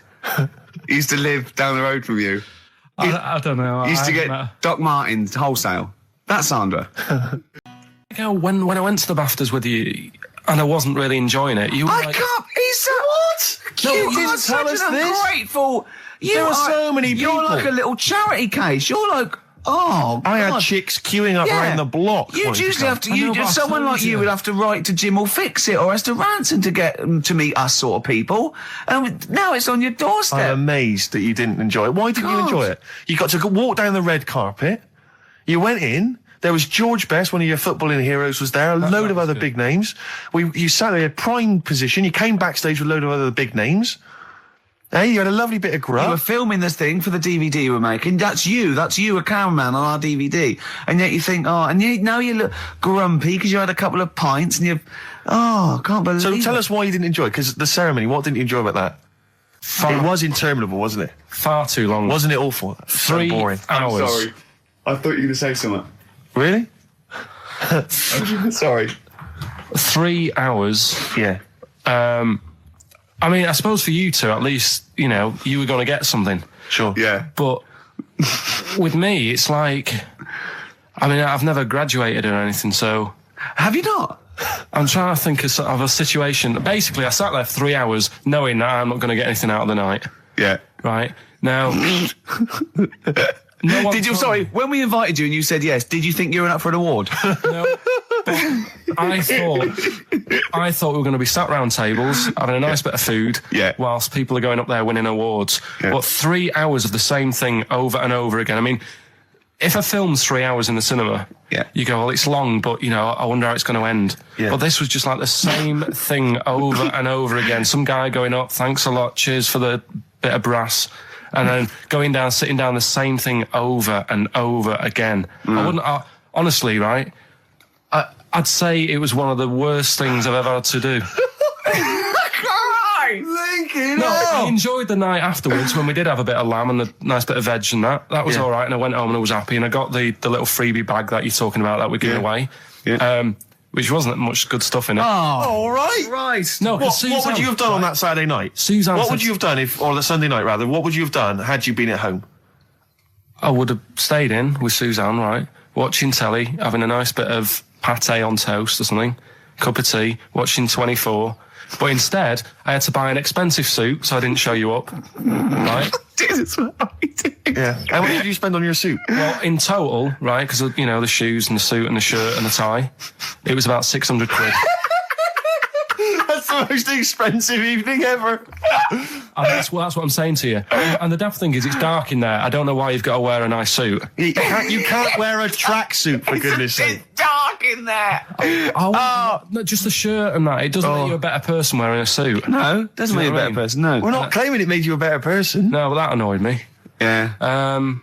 It was an experience, innit? That's why I went, because you think, if I didn't go, if I would have said to you when you invited me, no, Steve, I don't want to go, then I would have never known, right? Yeah.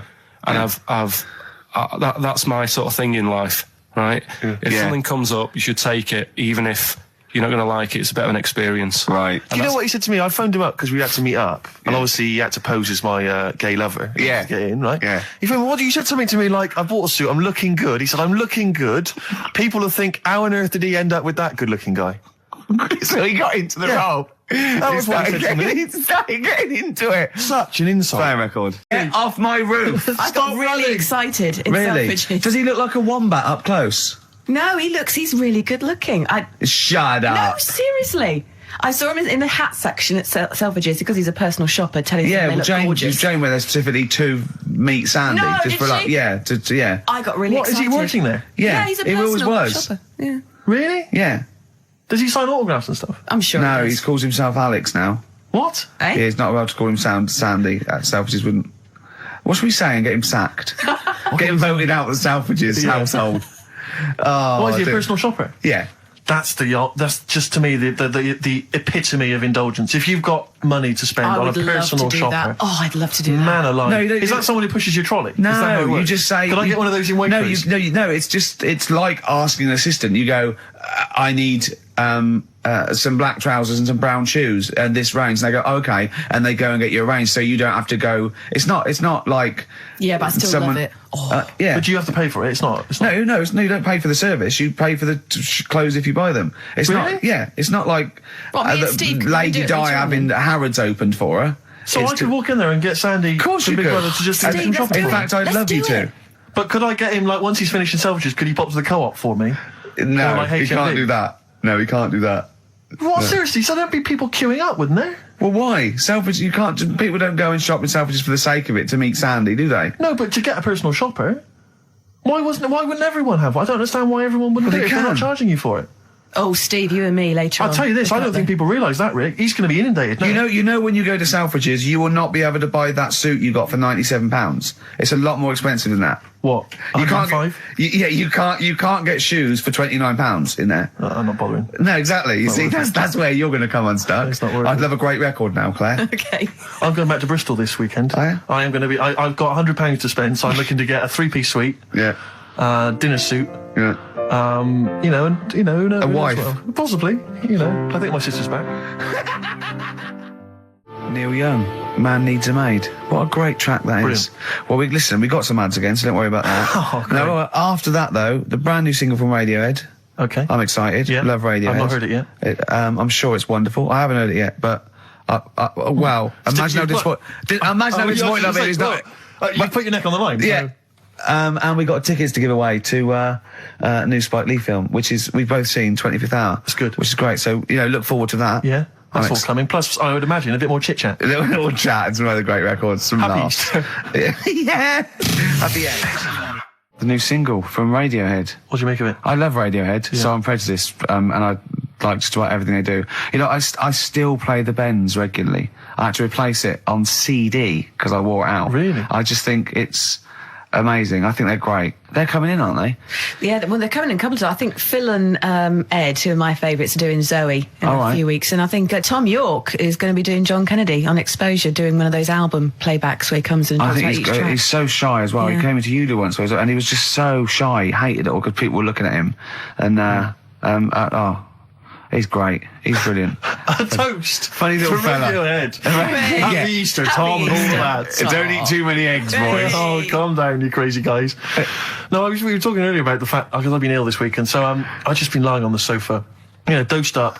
I was a bit feverish as well in the week, and I at one point I had a real kind of movie. If I'm ill, I like to be like you're ill in the movies, and I was tossing and turning in bed. I had the fever. I was waking up. I was sweating, all sorts, and I keep waking up really early, and I'm sort of watching daytime TV for hours, and the adverts that you see in the daytime. I mean, because we do actually work. A lot of people think we just doss around all day, but we do actually work, and so I don't get to see TV in the day much. And the adverts, it's not adverts you see at night during. I know. They're incredible, and it's like. Was it for surgical stockings? Well, there's a lot of them are either aimed at people who basically are waiting to die.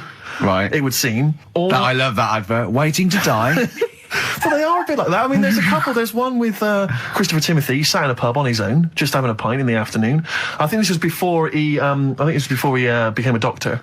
He's having a pint on his own, looking through the job He's had a ads. good career, any vet, doctor. I think he's always wanted to play a lawyer. Yeah.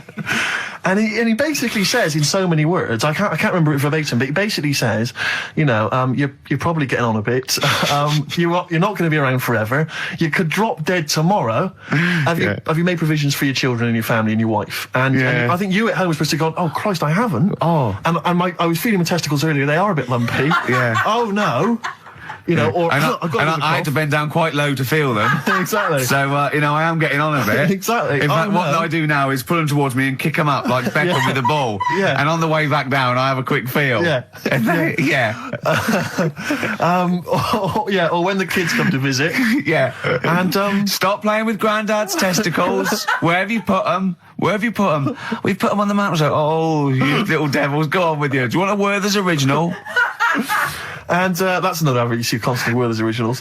So they've got those, and then they've got the adverts which I always love, which are adverts for any kind of, you know, Claims Direct or any of those things. It's just invariably there's a reconstruction of an accident that might have happened, someone tripping over a paving slab. There's one which is particularly chilling of a guy who I think he's with his kid watching football, and he's thinking to himself, you know, oh, I bet he's thinking, I wish I could join in. And it flashes back, and there he is up a ladder on a very shiny surface with no one supporting it, frankly. He's asking for trouble. Frankly, I blame him. Yeah. And then it topples for no reason. I don't know why it topples. Right. Wind, let's say. Yeah. Whenever I see it, I always think... I hope he never walks again. Well, he falls off it. Did he smash his face in? Did he fall on a spike? Because if he's going to go up that ladder on a shiny surface with no one holding it, right? Did he fall? Did he crack? Did he fall backwards on his head? The little... Worse still, Gervais. Right, did he do the splits and crush his nuts? No. Worse than that, he made a considerable lump sum of cash thanks to the efforts of one of those claims companies. Eh? Oh, no. All right. His negligence has seen him $3,000 richer. Steve, was there a yokel with a pitchfork looking up as he fell on it? Nothing. Oh, he fell off. I think he must have bruised his ankle or strained a ligament. That's not enough. That hasn't taught him anything. Well, it's not taught him a lesson. In fact, if anything, it has encouraged him to be more foolhardy in the future. Because if you're going to dish out $5 willy-nilly to these people, these lunatics, these oafs, these simpletons. Do you know one of my favourite adverts was the one in sort of the back of those glossy magazines you get given away, and there was always an old woman, and she'd fallen right in her front porch or whatever, and she was just reaching out, but she was too weak to reach the phone. So it was sort of like you carry a little button around with you that you press. Yeah. I love the idea of that. She looked so vulnerable. It was mine. But I always feel with those kind of those claims adverts that it's almost like saying, I'm not going to say it explicitly. Here are some ideas for you. You know, paving slabs. Is there one near you? Could you have a little trip? Exactly. If you've got a step ladder. I'm not saying anything, but maybe read between the lines. The shiny floor. There is money to be made. And fill out my hot water bottle. You thought that takes upwards of a minute and a half to do. What I need is some kind of state-of-the-art kind of plastic container with some kind of blue gel inside, which I put in the microwave, and that heats up, right? So that was what this device was. You put it in the microwave, you buzz it in there for like 30 seconds, saving yourself, you know, a minute of preparation time. And we used to get them sent back. I swear to God, they would send that. They'd be split. Old women saying, I'd heated something in the microwave. I went to sleep. It split asunder, and the blue gel scorched my legs. I've got 3rd-degree burns. And old woman with a scolding. Call Claims Direct. But do you know what we used to do? I used to say, do they not sue over this stuff? And they told me. They said they never sue. They're not. You know, they're old ladies. They don't realise they can sue. What we normally do is send them a replacement. So I'd have to send replacements back to these old women who had scalded their legs. We didn't even send them the money back. We just sent them a replacement. I mean, unbelievable. Unbelievable. Sometimes I always felt like a new pair of tights, at least. At least. And sheets, bed sheets, Oh, dear. Imagine that, though. I did have an abs master. One of those things that, you know, you try it on. Jane bought it for me for a birthday once. And, the electronic thing, you put it on, right? Hurts, doesn't it? Yeah, well, I turned it full up, right? And at one point... Now, what's this? Sorry, I don't understand what this is. You try it... Put it round you, it sticks to your body, and it's an electrical charge, and it's like doing sit-ups. Every time it does it, it's like you're doing a sit-up, but without you sitting up, right? And at one point, I had it on, I'd done it for a few weeks, and at one point, I was laying on the couch in my pants with this on, watching telly, drinking a bottle of wine and eating cheese. And she said, I don't think it works like that. I thought, if this works, it's the greatest invention of all time. It's like you can eat, and it's kind of working it off for you as you're eating. I know, Oh, dear. That'd be great. I did see one thing in one of those little magazines once, and this is hilarious, right? What it was, it's a bloke in a wheelchair, right? And then there's another one of him, and it's raining, so he's got a cagoule on that covers him and his wheelchair. Oh, no. And just his little face. So it looks like somebody you'd covered a motorbike in, and it's just his little face. I thought that was great. Oh, dear. Oh. Innovations is finished. That It's is over. great. It's all over. Should we have a record? over. It'd be lovely. A toast to the innovations. A toast to innovations. You have provided nothing of much use for 15 years. Happy Easter. Happy egg. Well, that's it. That's Merchant's embarrassment, not mine. He bought that in. He wanted to play a little bit of It's a great Pink track. Floyd. I went, well, yeah, it's a great track. It's a great track when it plays all the way through. It is playing all the way through, isn't it? Is that a bootleg? Well, it is playing now, but, do you want to run the risk? Stick with it? Oh, it's a great song. Okay. We'll get back to you. Toast to Pink Floyd. Pink Floyd. Happy Easter. I mean... Are you sure that's not part of the song? Because, Pink Floyd, you know what they're like? These They're up to old newfangled sonic tricks. All the, newfangled sort of trickery and that weirdness. I mean, like... Well, it's a shame. It is a shame. It is a great song. Yeah, but I don't know what to do with it. it's too annoying. We've got to stop it. Yeah. Are we putting a pay to it? Oh. It's gone. Yeah. Oh, switch it off, Claire. Yeah. I don't know, because that always plays fine on my home system, so I don't know if it's something that Sturgis has done. You haven't got your big greasy thumbprints over it, have you? What were you eating earlier? Because I saw you eating a huge hog roast as I came in. And throwing the bones behind exactly, her. like Henry VIII.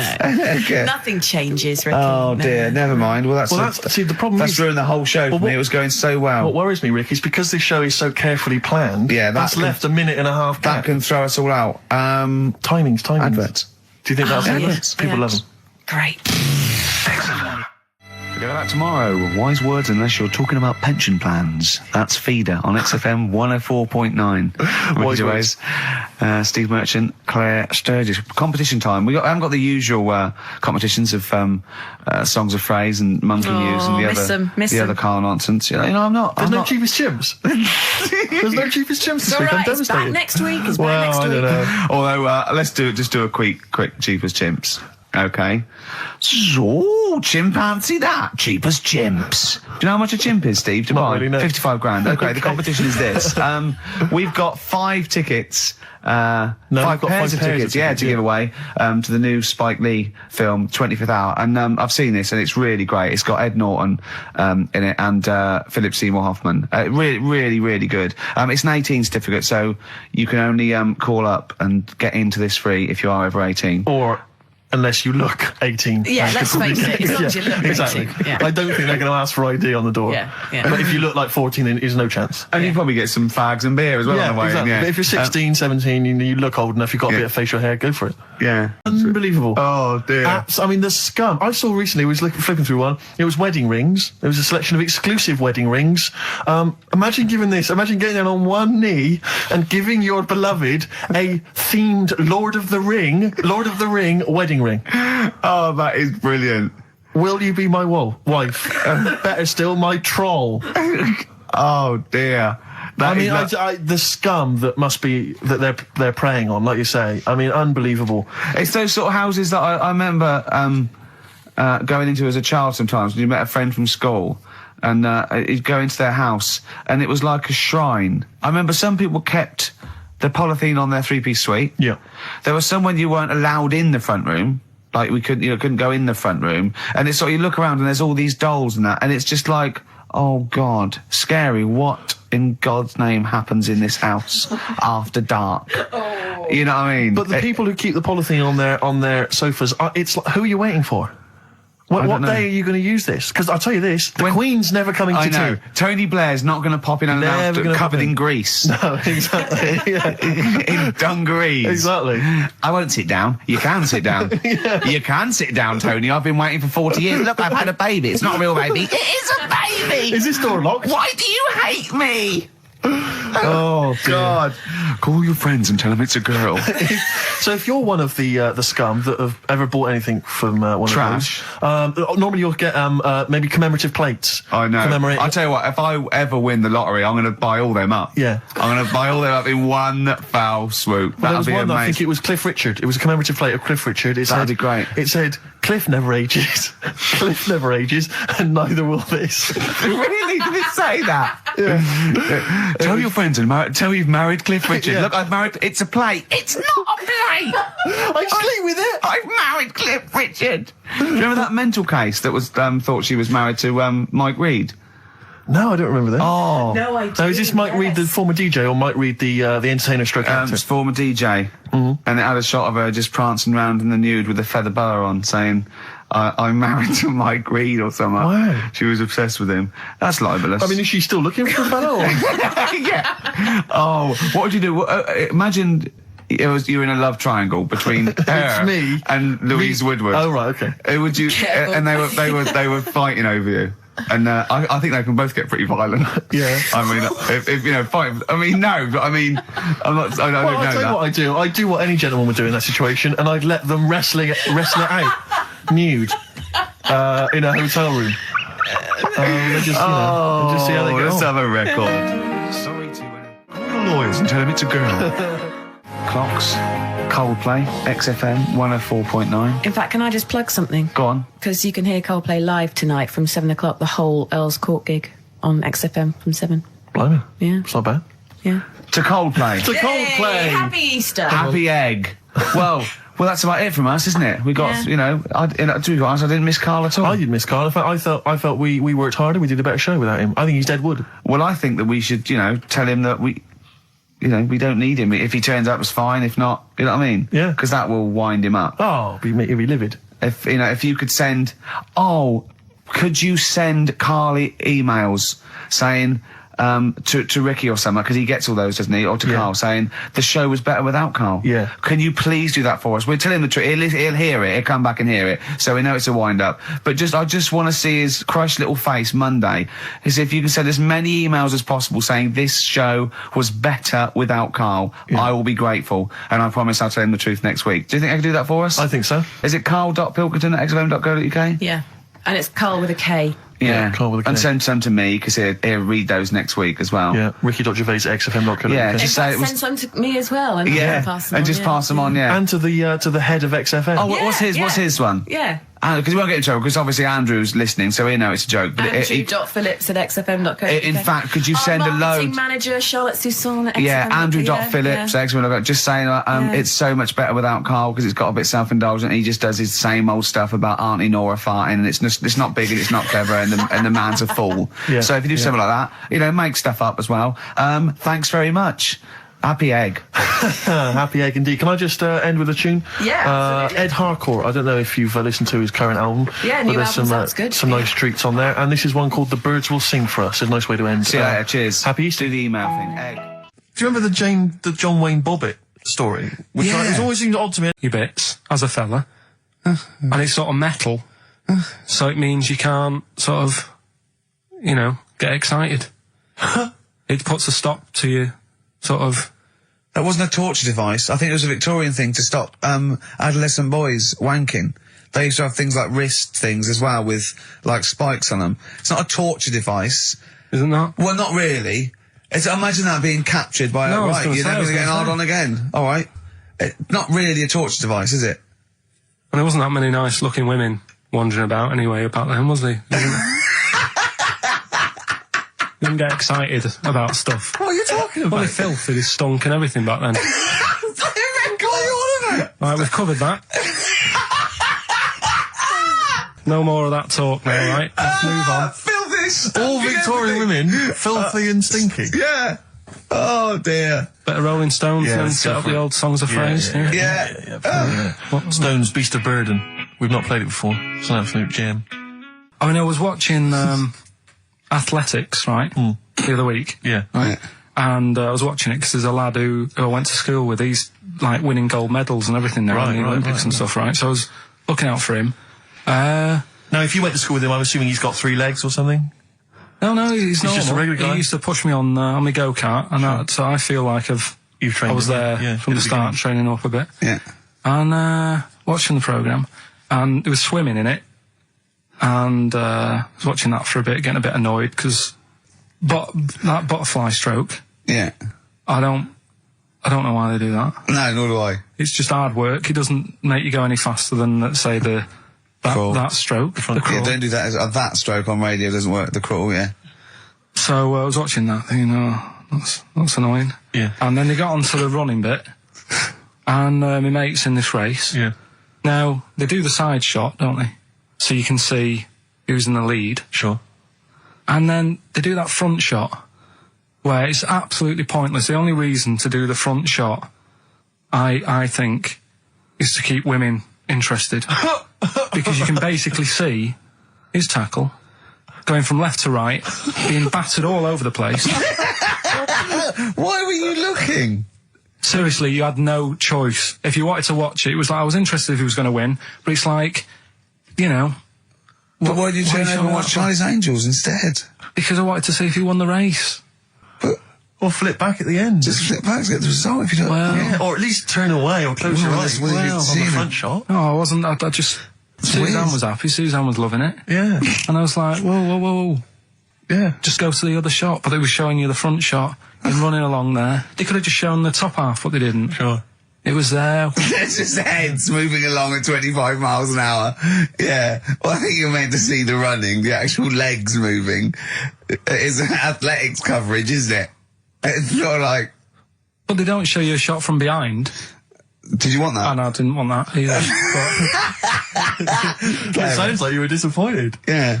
Play a record. What are we having? Better Radiohead? Yeah, it'd be brilliant, wouldn't it? Incidentally, last week, you remember, we began the show by talking about knobs. Yeah. I think we've got a bit more knob news this week. There's knobs coming up, is it? The knob news is on the After way. Radiohead, more cock. Kind of mix up. I love that. What, some bloke's gone in, some lesbian's gone in and wanted a sex change. She's got a carrot for a cock. Stewing steak. Stewing steak. Oh, that would be great. You're not a doctor, you butcher. This is not funny. There was some other news, whilst we're doing the knob news, just cram this one in. There was some story on some news website about some lad who wasn't happy with what he'd been given. Right. What do you mean? He had an op? No, he wanted to have an op. He wasn't happy with what God had given him. Yeah. Yeah. What the Lord had popped downstairs for him. Sure. And, Sorry, no, wait a minute. Was he a bloke who wanted it? yeah, fella. And what he wanted, he didn't want a knob, or he wanted a bigger knob? Wanted a bigger one. Right, okay. And, cost $5,000. Right. And they made a mess of it. Well, how did they make a mess of it? Don't know, it came out smaller than they went in with. Well, no. What do you mean? That's I don't know all the ins and outs. Oh, God. It's just like he borrowed the money off his mum. There's been a slight mix-up. He borrowed the money off his mum? I love that. How bad is that? What do you want for your birthday, son? Yeah. Interesting. Thanks, Mum, for asking. A couple of bits of news as well. Hello, Doctor. How did it go? Well, firstly, don't look under the bandages and don't have the goulash for lunch. Yeah. It was smaller than you went in Mum, with. we got $5,000. Why? Just gonna be fucking up. Tell me what it's for. You can have it if you tell me what it's for. Well, look at that. Oh, you need a bigger one. Yeah, definitely. There's the money. Yeah. On you go. Nothing can go wrong. What did he say to the doctor then? That's rubbish. I didn't read all the ins and outs. I just, like I said, I saw Just it. looked at the picture. They want a picture. But you just thought, well, thanks for it. You just thought you'd pop that one in. Thanks. Yeah, that's the end. Yeah. Knob News Extra. Yeah. Play record, Carl. So if you've got any knob news, we've got one more show left. Send that to ricky.gervais@xfm.co.uk and we'll hopefully get that knob news on there next week. Yeah. All right. Some Dizzy Rascal. Oh, Dizzy Rascal, yeah, he's one of the hot new English rappers. Let's play it. Dizzy Rascal, apparently, according to Carl, he hails from Bow, if he's listening. Good work. You have a number 3 hit with that. XFM 104.9, Ricky Gervais reading a magazine, Karl Pilkington, in a good mood today, so everything to play for. Some adverts. Excellent. The Beatles from the soundtrack to The Yellow Submarine, actually, and that's Hey Bulldog. On XFM 104.9, our last show, maybe. Me, Ricky, Steve, and little Carl. All right, Carl? But that book, that wasn't a fake. It wasn't like just a ruse to get you back to show you me and dancing in my pants to Elton John. It's that. What was your girlfriend doing during that, instantly? I think she was just getting on with sort of like packing up sort of boxes because we were moving. So sure. I don't think. Well, she's seen it all before. Yeah. And the book was. Do you remember that book that I showed you? That it was a man's body, an owner's manual. and it's just like loads of stats. And there's one in there. Yeah, it's kind of like a Guinness Book of Records of men. Yeah, there's one section there. That was, sorry, hang on. It's not like Guinness Book of Records of men. That just sounds a little bit like you and I were sat around your house looking at a big book, pictures of men. The big man book. The big man book. He is a big man, isn't he? Yeah. He should be on the front cover. Yeah, it was a book more about the kind of physical body and... Are they? Why did you say that? Just, Jenny, the PR woman, said to me yesterday, she said, just, you know, do some good topics and that, so you don't have to worry there. What they phoned up to say, hello, it's Telegraph here, we'll be listening tomorrow. I don't know what they're doing. Are they doing a review of it or something? I don't know. Why would they do that? There's no reason to. I'm a bit... why didn't you mention this earlier? So the Telegraph have said, why would they call up to say we'll be listening? It's a free country. Because they said they'll be listening, but also, can you make sure you record it? Because if we can't listen to it because of the pirate stations that are on at the weekend, because it affects our signal and stuff. Whoever's listening must listen and know there's a problem with pirates, and they said, can you... Well, they're probably just doing a feature about radio shows or something then. They're going to tear us to shreds. They're going to... I mean, listen to... seriously, the drivel we've talked today. I mean, what are they going to make of it? That's a broadsheet newspaper. I think I know what Monday's headline's going to be. I don't think it's going to be like, you know, they're going to forget about the power cuts. It's not going to be about, you know, the inquiry or terrorism or anything. It's going to be no more to knob news. Yeah. It's going to... They're going to love that. I mean, seriously, I have a little bit of self-respect. And if I'd known a quality newspaper was going to be listening, I wouldn't have turned up today. Because I mean, I'm an award winner, you know, and I'm a respected television writer. And I've, you know, won awards, sort of classy. Don't worry though. And don't worry. What have we talked about? Knobs. We've had the worst quiz on radio. Yeah. We've had you trying to explain relativity. You didn't even understand what that word meant. Yeah. You know, you just mentioned there about sort of no knickers and that. Is this going to be your Auntie Nora? No. Right. It's just, you know, like the last flat that I lived in, I always had a good view across the road, and I could see, it was the hairy... There was the hairy Chinese not hairy Chinese kid, he was just a Chinese kid, actually. Yeah. Because that's rare, isn't it? Hairy Chinese kids are very rare, isn't it? Yeah. There's only one official sighting, isn't there? In one of those shit little magazines that you buy. Yeah, he was running around in his underpants. Sorry, you just swore ironically. I mean, I imagine if there's any newspapers listening, you did that. Because he's sort of jokey and... Yeah, go on. Yeah. Let's not swear. And there was the old woman who didn't move. She was just sat there reading a book all the time. Who we think possibly died and no one came round for weeks, But, and now I've moved, right? And it was quiet for a bit. I always look at what view I'm getting, right? Looked across and it was just sort of empty, sort of flats ready for people to move in and that, right? Anyway, people are in there now, right? And they've put all the furniture in, but I haven't put any curtains up, right? So anyway, I'm sort of washing up, just having a look out the window, right? Girl sort of wandering about, with no knickers on, right? With no knickers on? You mean naked? No knickers. Well, she had a bra on. Right, okay. But, she's probably looking for a knickers.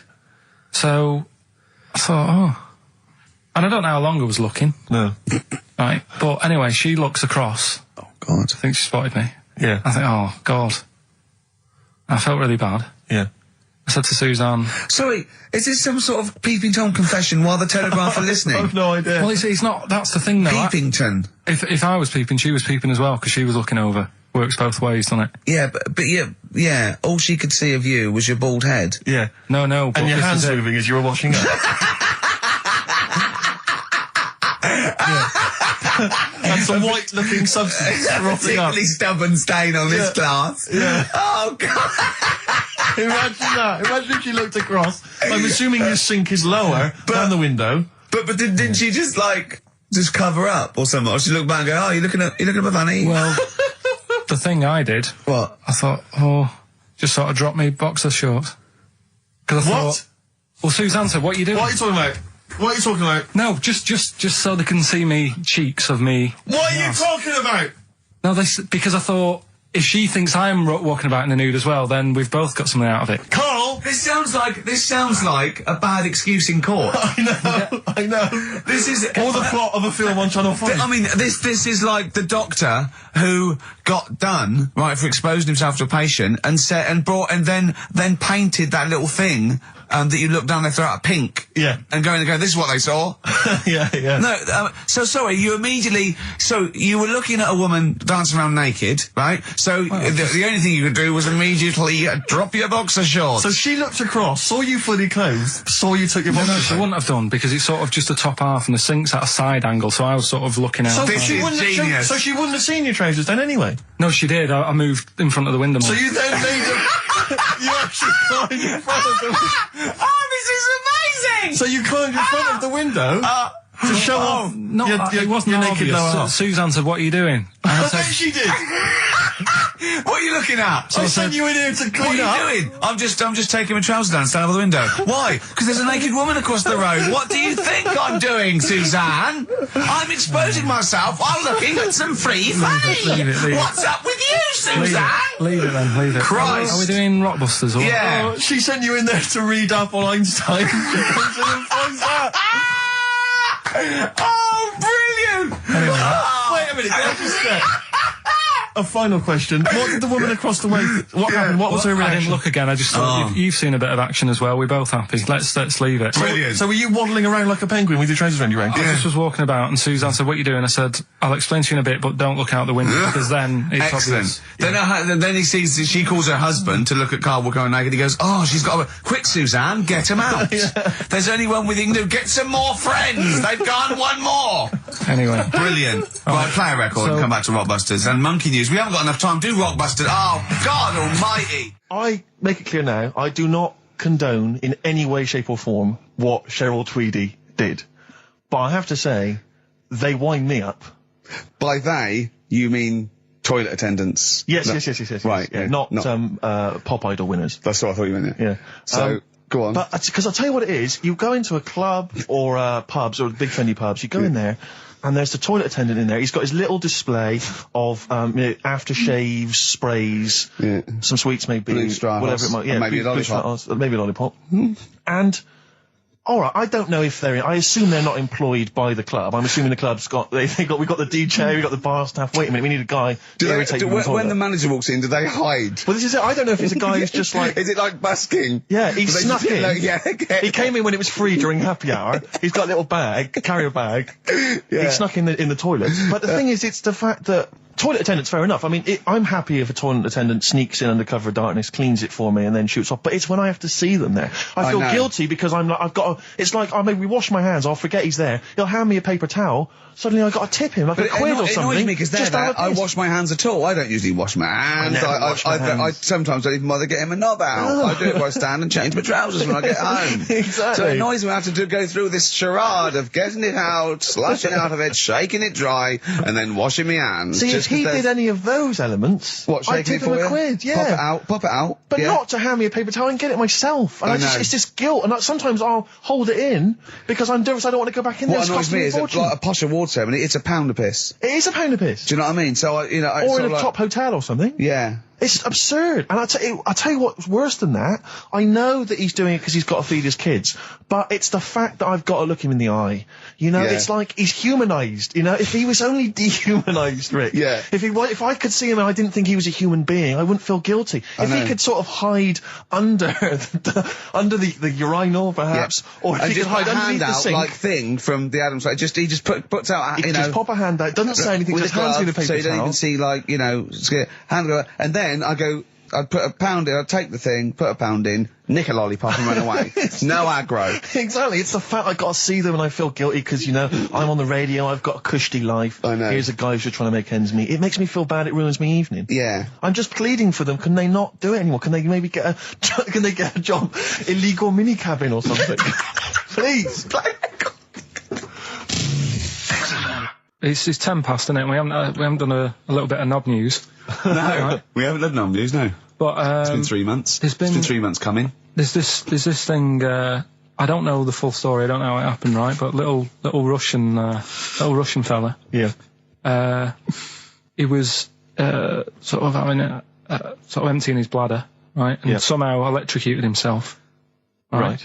And sort of did a bit of damage. How did he slashed I don't onto know. some I don't live know. wires or something? Something like that.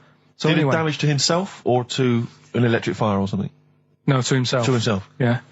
And So the doctor didn't slip and curling tongs went up his arse when he was pissing, because that's happened a lot. Yeah, we've all been there. We've all shoved the old curling tongs up the arse when having a piss. Right. So I can't even be bothered. No, go on, we're interested. Come on, we're interested. Don't You do that. can't be bothered. You get Mondays off. Do some work.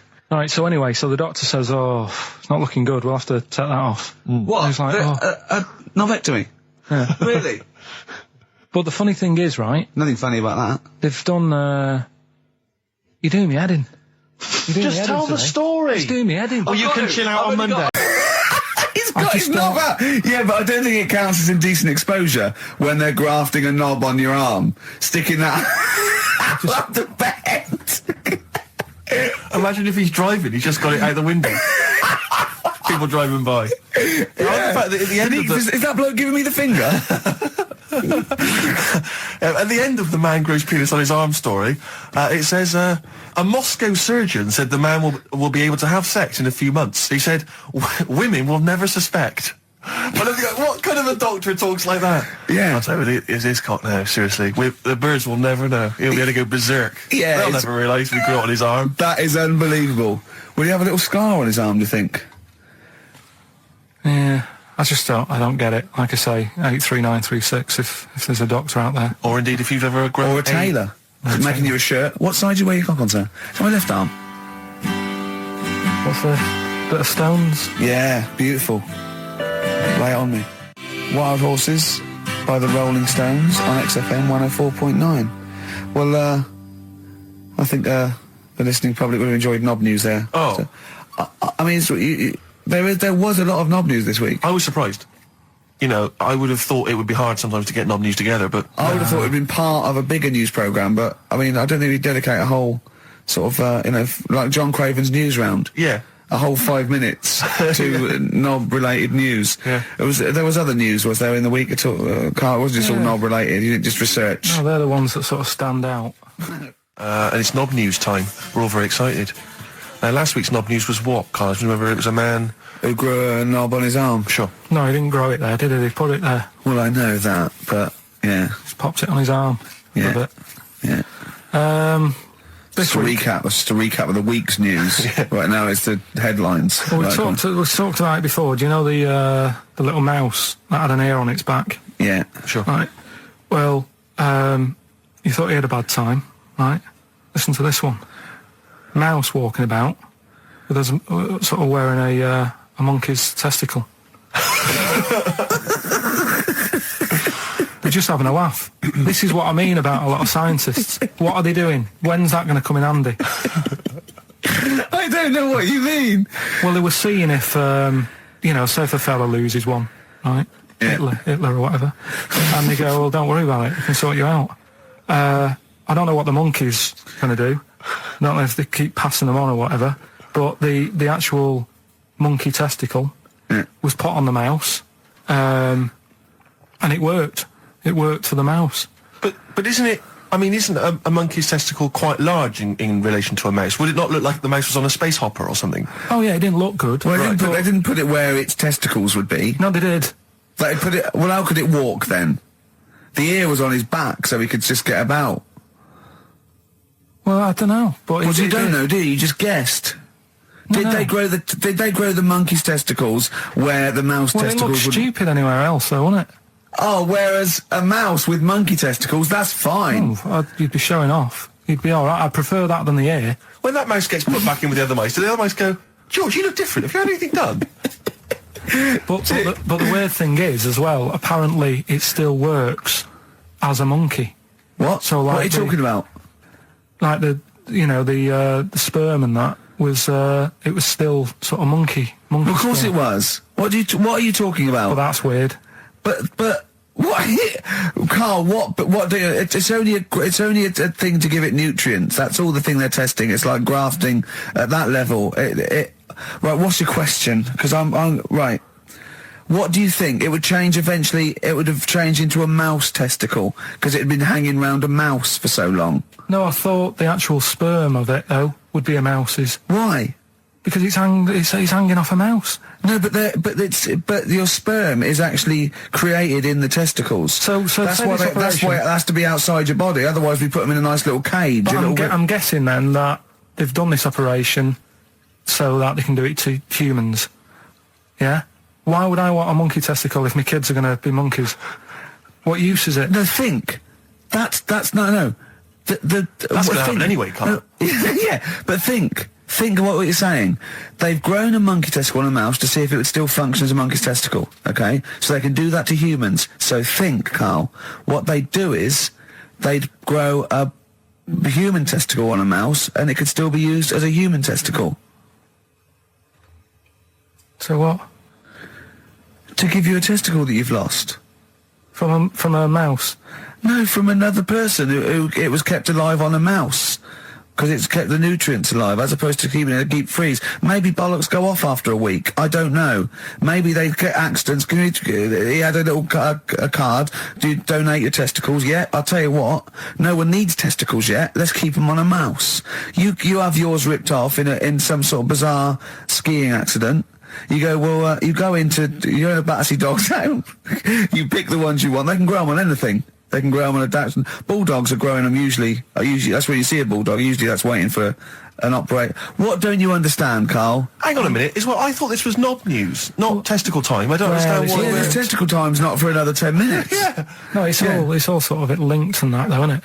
Well, sometimes it's linked to a mouse. But what do you think about, like, I don't know, testing stuff out like that? Is it worth it? Could you not just go straight from... But listen, Carl, I'm getting this information from you. No, if this was on Question Time and someone said there were, Dimbleby and Paxman or whatever said it, I'd think about it as a moral dilemma. You've just said you saw a mouse with a monkey testicle. What do you think of that? I don't think anything of it. I don't think anything of it is the answer, Carl, because I can't trust the info. I cannot trust anything that comes out of your mouth. Have you ever read the White Van Man column in The Sun, Carl? I've seen it. Are you familiar with this? This is where every day in The Sun they interview a guy who drives a white van, just, in order to get the kind of voice of the man on the street in the paper. And he has to answer, or just give his opinions, really, on events that have made the news each week. There have been huge rises in street crime, especially muggings and carjackings. What's your view there? More youth clubs are needed, aren't there? You think more youth clubs? I like that. No? Okay. No, I like that because it's so 1950s. Yeah, it's sort of like you want a Bobby on the beat that'll clip you around the ear. So once they've come out of national service... Yeah! No, I love that. And if you find someone smoking a wood bomb, you make them smoke 50. Yeah, exactly. Oh, this is great. That is great. Did you used to go to youth clubs? Yeah. And they kept you out of trouble? You used to get into a fight afterwards when you came out. But for the sort of hour and a half you were there? You had a bit of pool and some boxing and a bit of pop. Yeah. So more youth clubs, that's good. I love him. I love him. If you're at home, just make notes, because this is brilliant stuff. Honestly, you won't hear more honest, from the heart stuff than this. This is great. Go on. This is not pre-planned. These are your direct responses now. I promise you, Carl did not know what we're going to do. He never knows what we're going to do, and he always answers honestly. That is the beauty of Carl. It's not an act. What is your view, Carl, on New York's former mayor becoming Sir Rudy Giuliani? Sir Rudy Giuliani. Is he happy with it?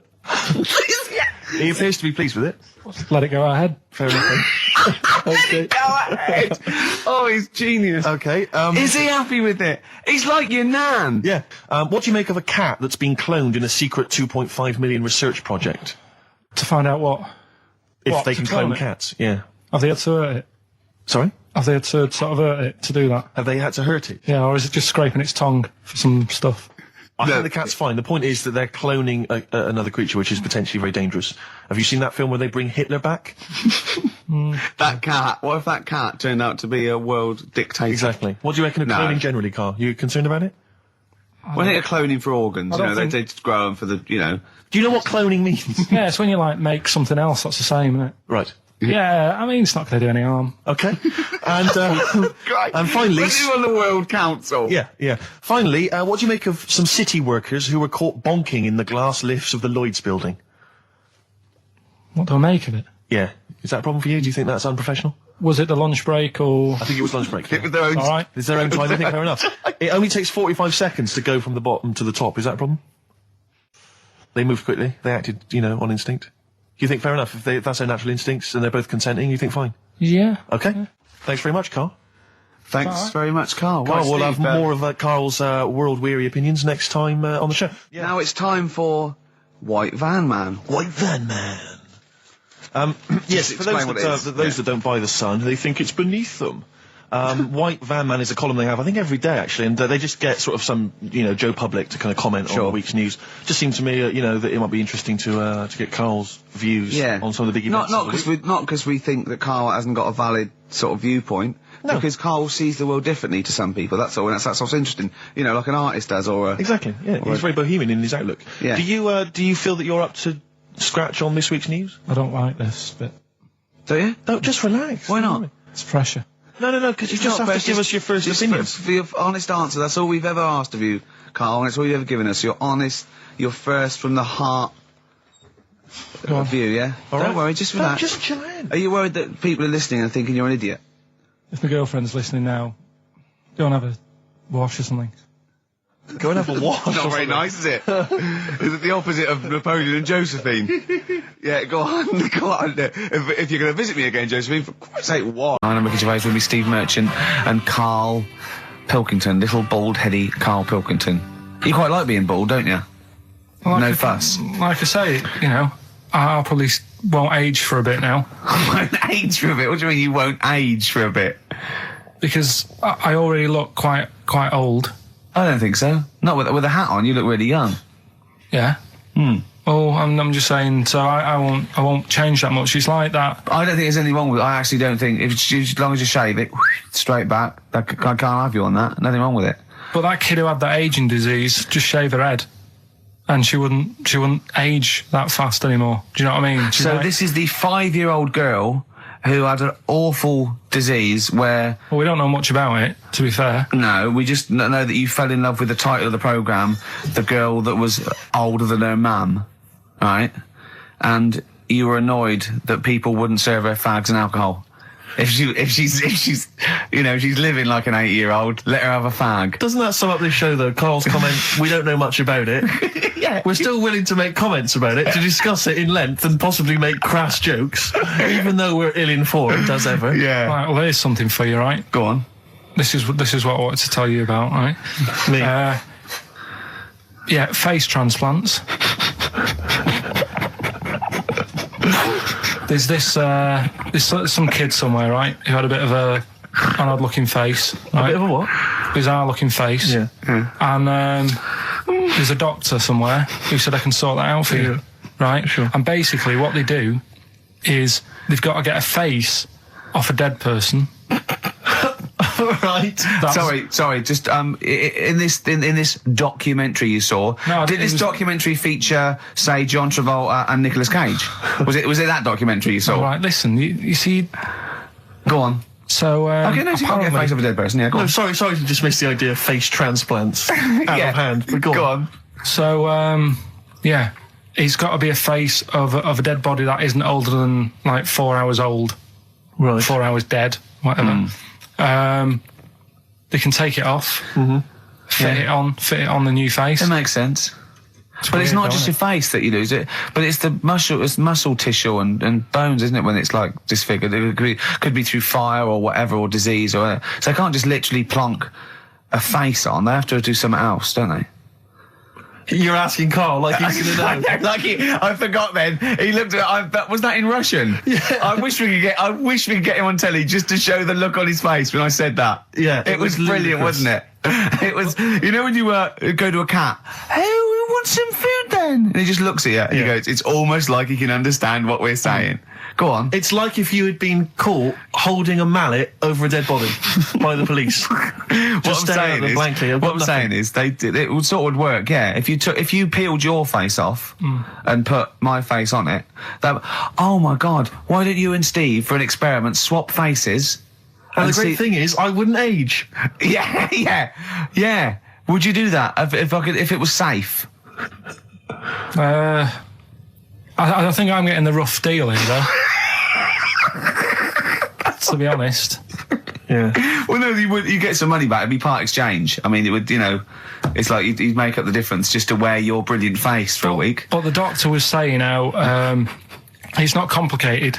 He said the worst thing is something about the people who were related to the dead person, it's a bit weird for them still seeing the face of someone they know walking about when they're dead.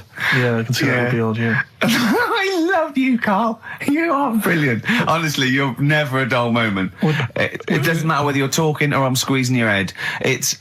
I'm never bored. I never go, oh, that's enough, Carl. Do you know what I mean? I got battling tops, I got bored. It's like computer games. You think it's the best game in the world, and someone goes, how are you getting on with Tomb Raider? You go, oh, I don't play it anymore. I go, how's Carl? I go, he's brilliant. He's brilliant. I was squeezed it yesterday. I was squeaking in his face. I got him down to the ground. He said this. He said that. I'm never bored with you. Do you know what I mean? It's brilliant. I'd like to rent you out to people. See me, I'm different. I would happily leave him now in the bottom of the cupboard. Until quiz with the night. Scalextrics.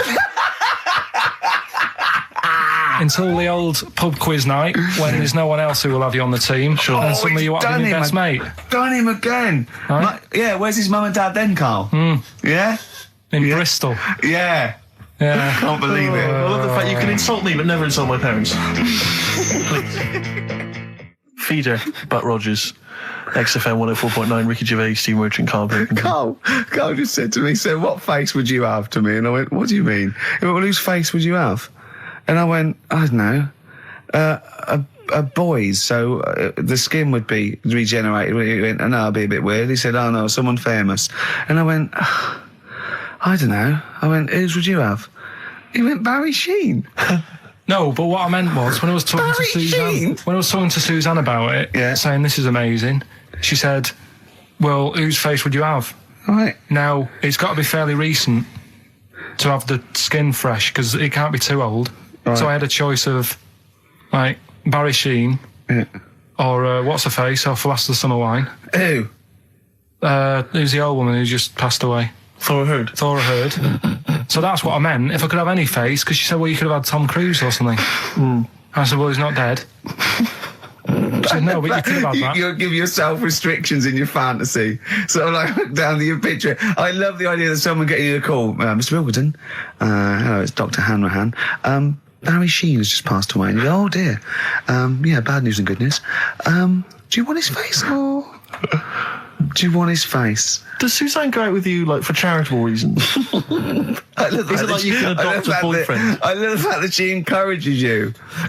She was saying about Tom Cruise, and I was like, oh, you know, she said, you know, he's not a bad-looking fella or whatever. So what she's saying is, Carl, is there any chance you could go and get a different face? Maybe something like Tom Cruise would be good. Then I was saying, right, first of all, he's got to be dead, and he's not.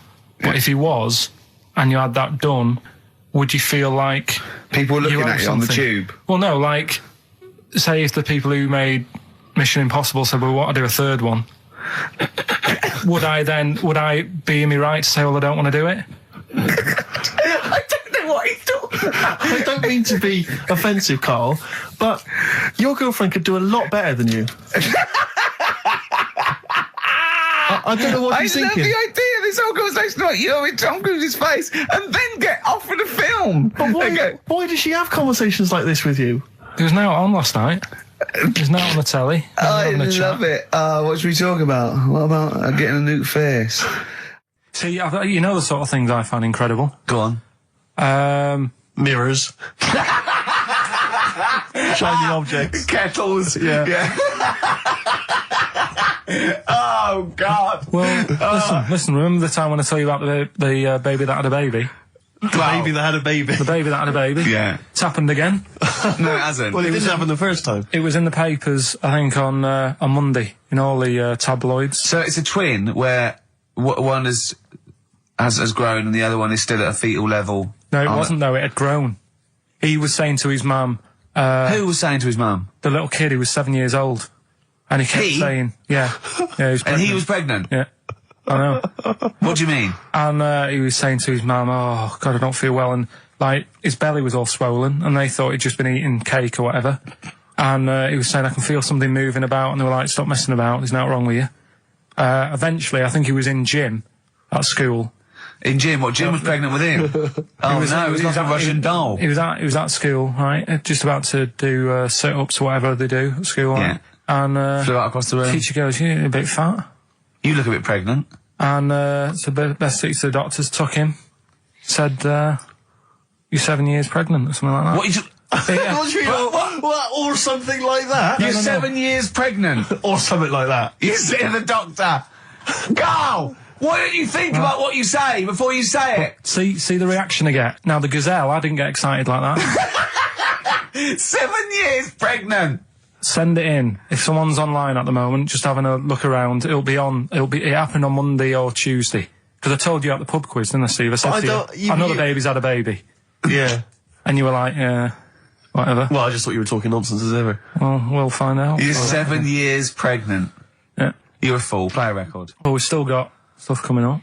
Monkey news? Rockbusters answers. We'll have to get that out of the way soon, because we've got What else there? Have we got a cheeky freak of the week? Yeah. Brilliant. America by Simon and Garfunkel on XFM 104.9. I'm Ricky Gervais, and I understand I'm about to read my words, Steve. Well, once again, there's always someone, and it looks like it's Mike Lamb who has come to Carl's rescue. Lambo. Looking forward to Christmas? Loving it. I'm always a big fan of Christmas, actually. Yeah, no, I'm not a bah humbug type. It's not far now, is it? It's this month now. Is it? Are we in December? Is it the 1st? Yeah. Jeez. Yeah. Oh, yeah. Jeez. Jesus. Yeah. Brilliant. I was quite excited because this week I think it was this week in the papers, The Sun, and I think all the other papers actually, had the first of the kind of giveaway TV supplements that comes out listing all the shows that are on.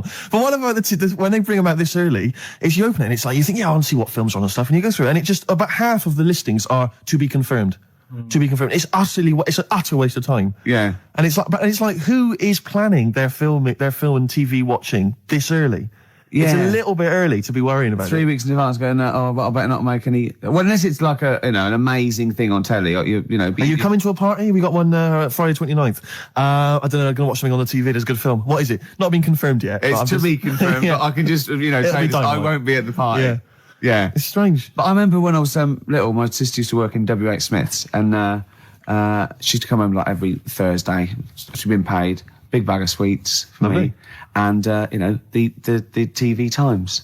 The TV Times, of course, because you're working class. TV Times. The radio Times for a classier middle class gentleman like myself. But the bumper edition at Christmas, that's like 2 weeks of telly, she sit down, like that Thursday night, sit down with my sweets, and we tick off all the things we were going to watch over the next 2 weeks. Didn't happen, did it? Because I was squeaking around, hyperactive, making people play with my toys, stuff, and not watching telly, really. But if you watched any telly, it'd have been really rubbish stuff. The whole family was like, I imagine probably Dennis Norden's Laughter File, Volume 12, or whatever it is. I don't think even Dennis Norden was going there. Whereas you see, in our house, of course, we'd just switch off the TV and we'd perhaps just listen, to the concerto on Radio 3. Ooh, yeah, we weren't allowed to turn the telly off. The Christmas ads have come on, I noticed. They're on now. And I noticed, I was watching telly last night, and do you think that the advertising executive for Cadbury's Roses chocolates just comes in once a year and they go, what you got this year? And he goes, what about some workmen and some old ladies singing thank you very much, thank you very, very much, just shot in the street somewhere? Yeah, that'd be fine. It worked last year. Yeah, brilliant. That's been going like since I can remember. I've never seen another advert for Cadbury's Roses except that. Exactly. Well, there's certain things that conjure up Christmas, like you got your turkey and all that, and you got your roses. Yeah. Woolworths. Yeah. Yeah. You got Woolworths. Yeah. Oh dear. Pizza. Pizza. Woolworths. Drink driving. Oh dear! God, sorry, I forgot what I went in for. What were we doing? We were doing something. Be careful. There's a lot of money involved here, Steve. No, you can't. Don't stitch me up.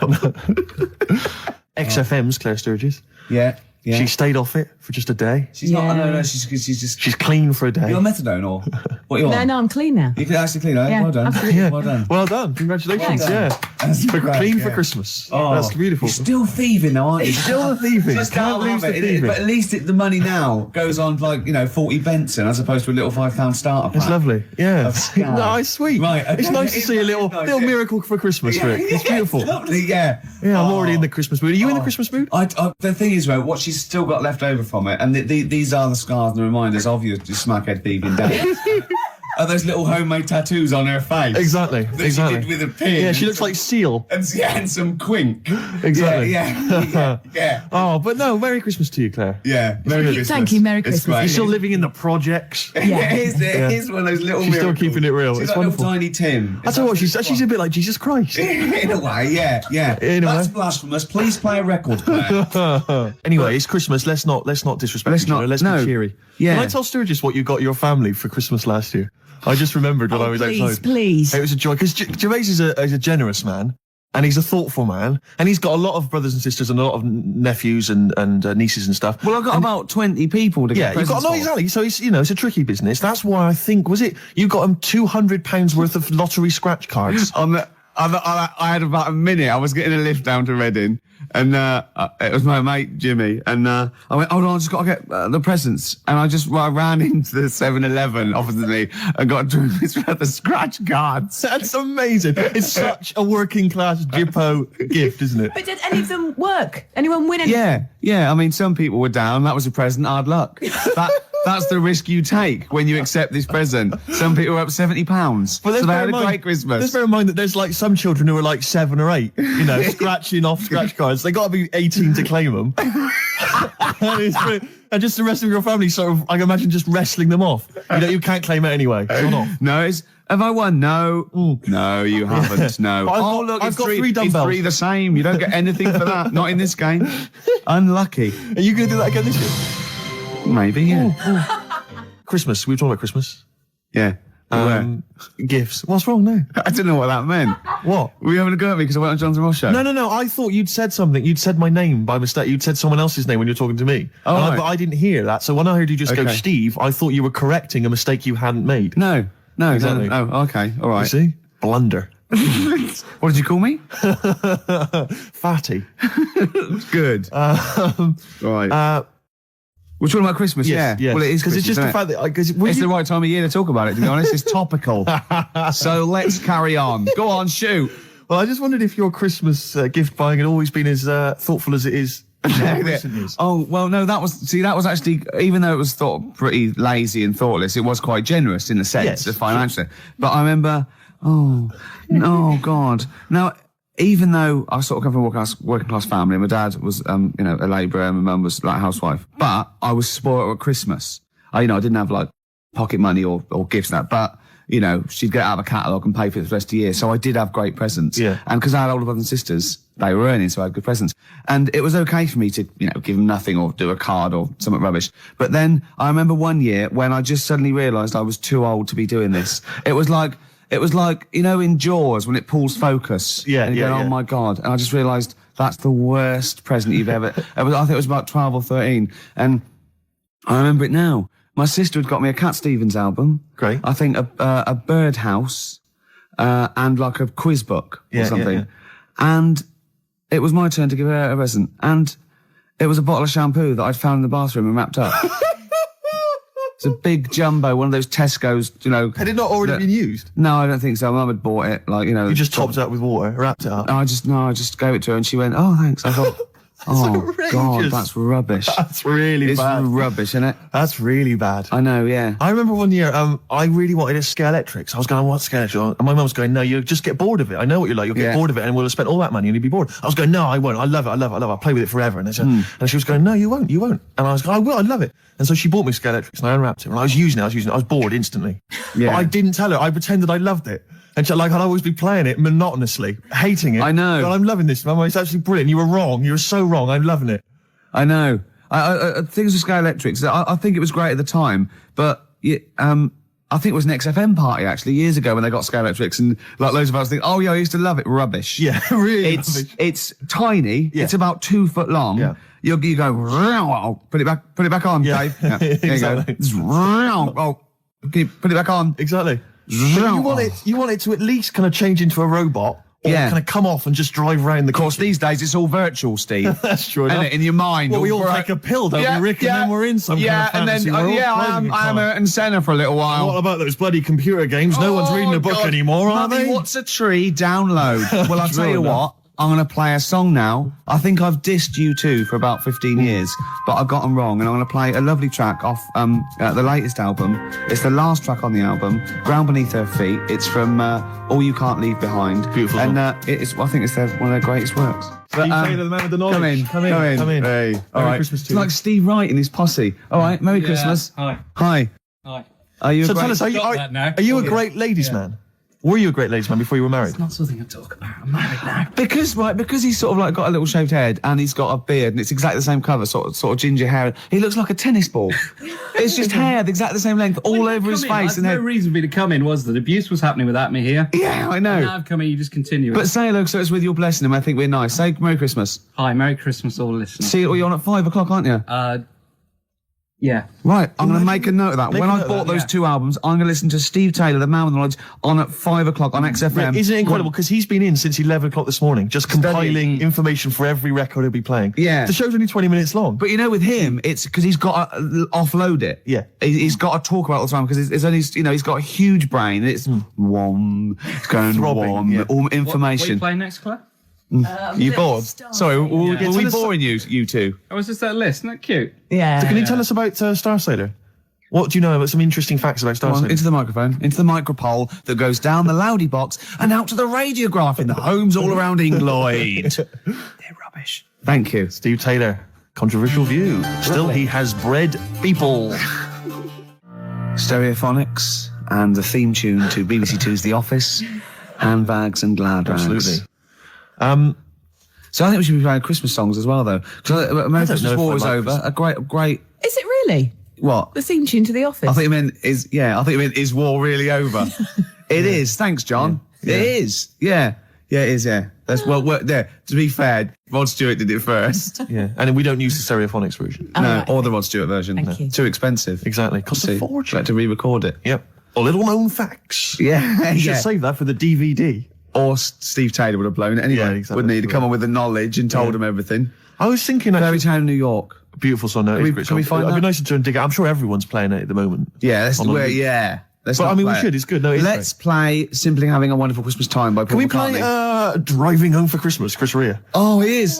There's a lyric in that goes, I look at, he's in the car driving on Christmas, and he looks over the other bloke in the other car, he goes, he's just the same as me. Yeah, I was thinking that. He's just the same as me. Driving Home for Is he saying he's copied him? He's like, oi, what are you wearing? That's the same as me, that is. What do you get your missus? The same, is it? You. Who are you a stalker? I'm Chris Rea. Hello. Yeah.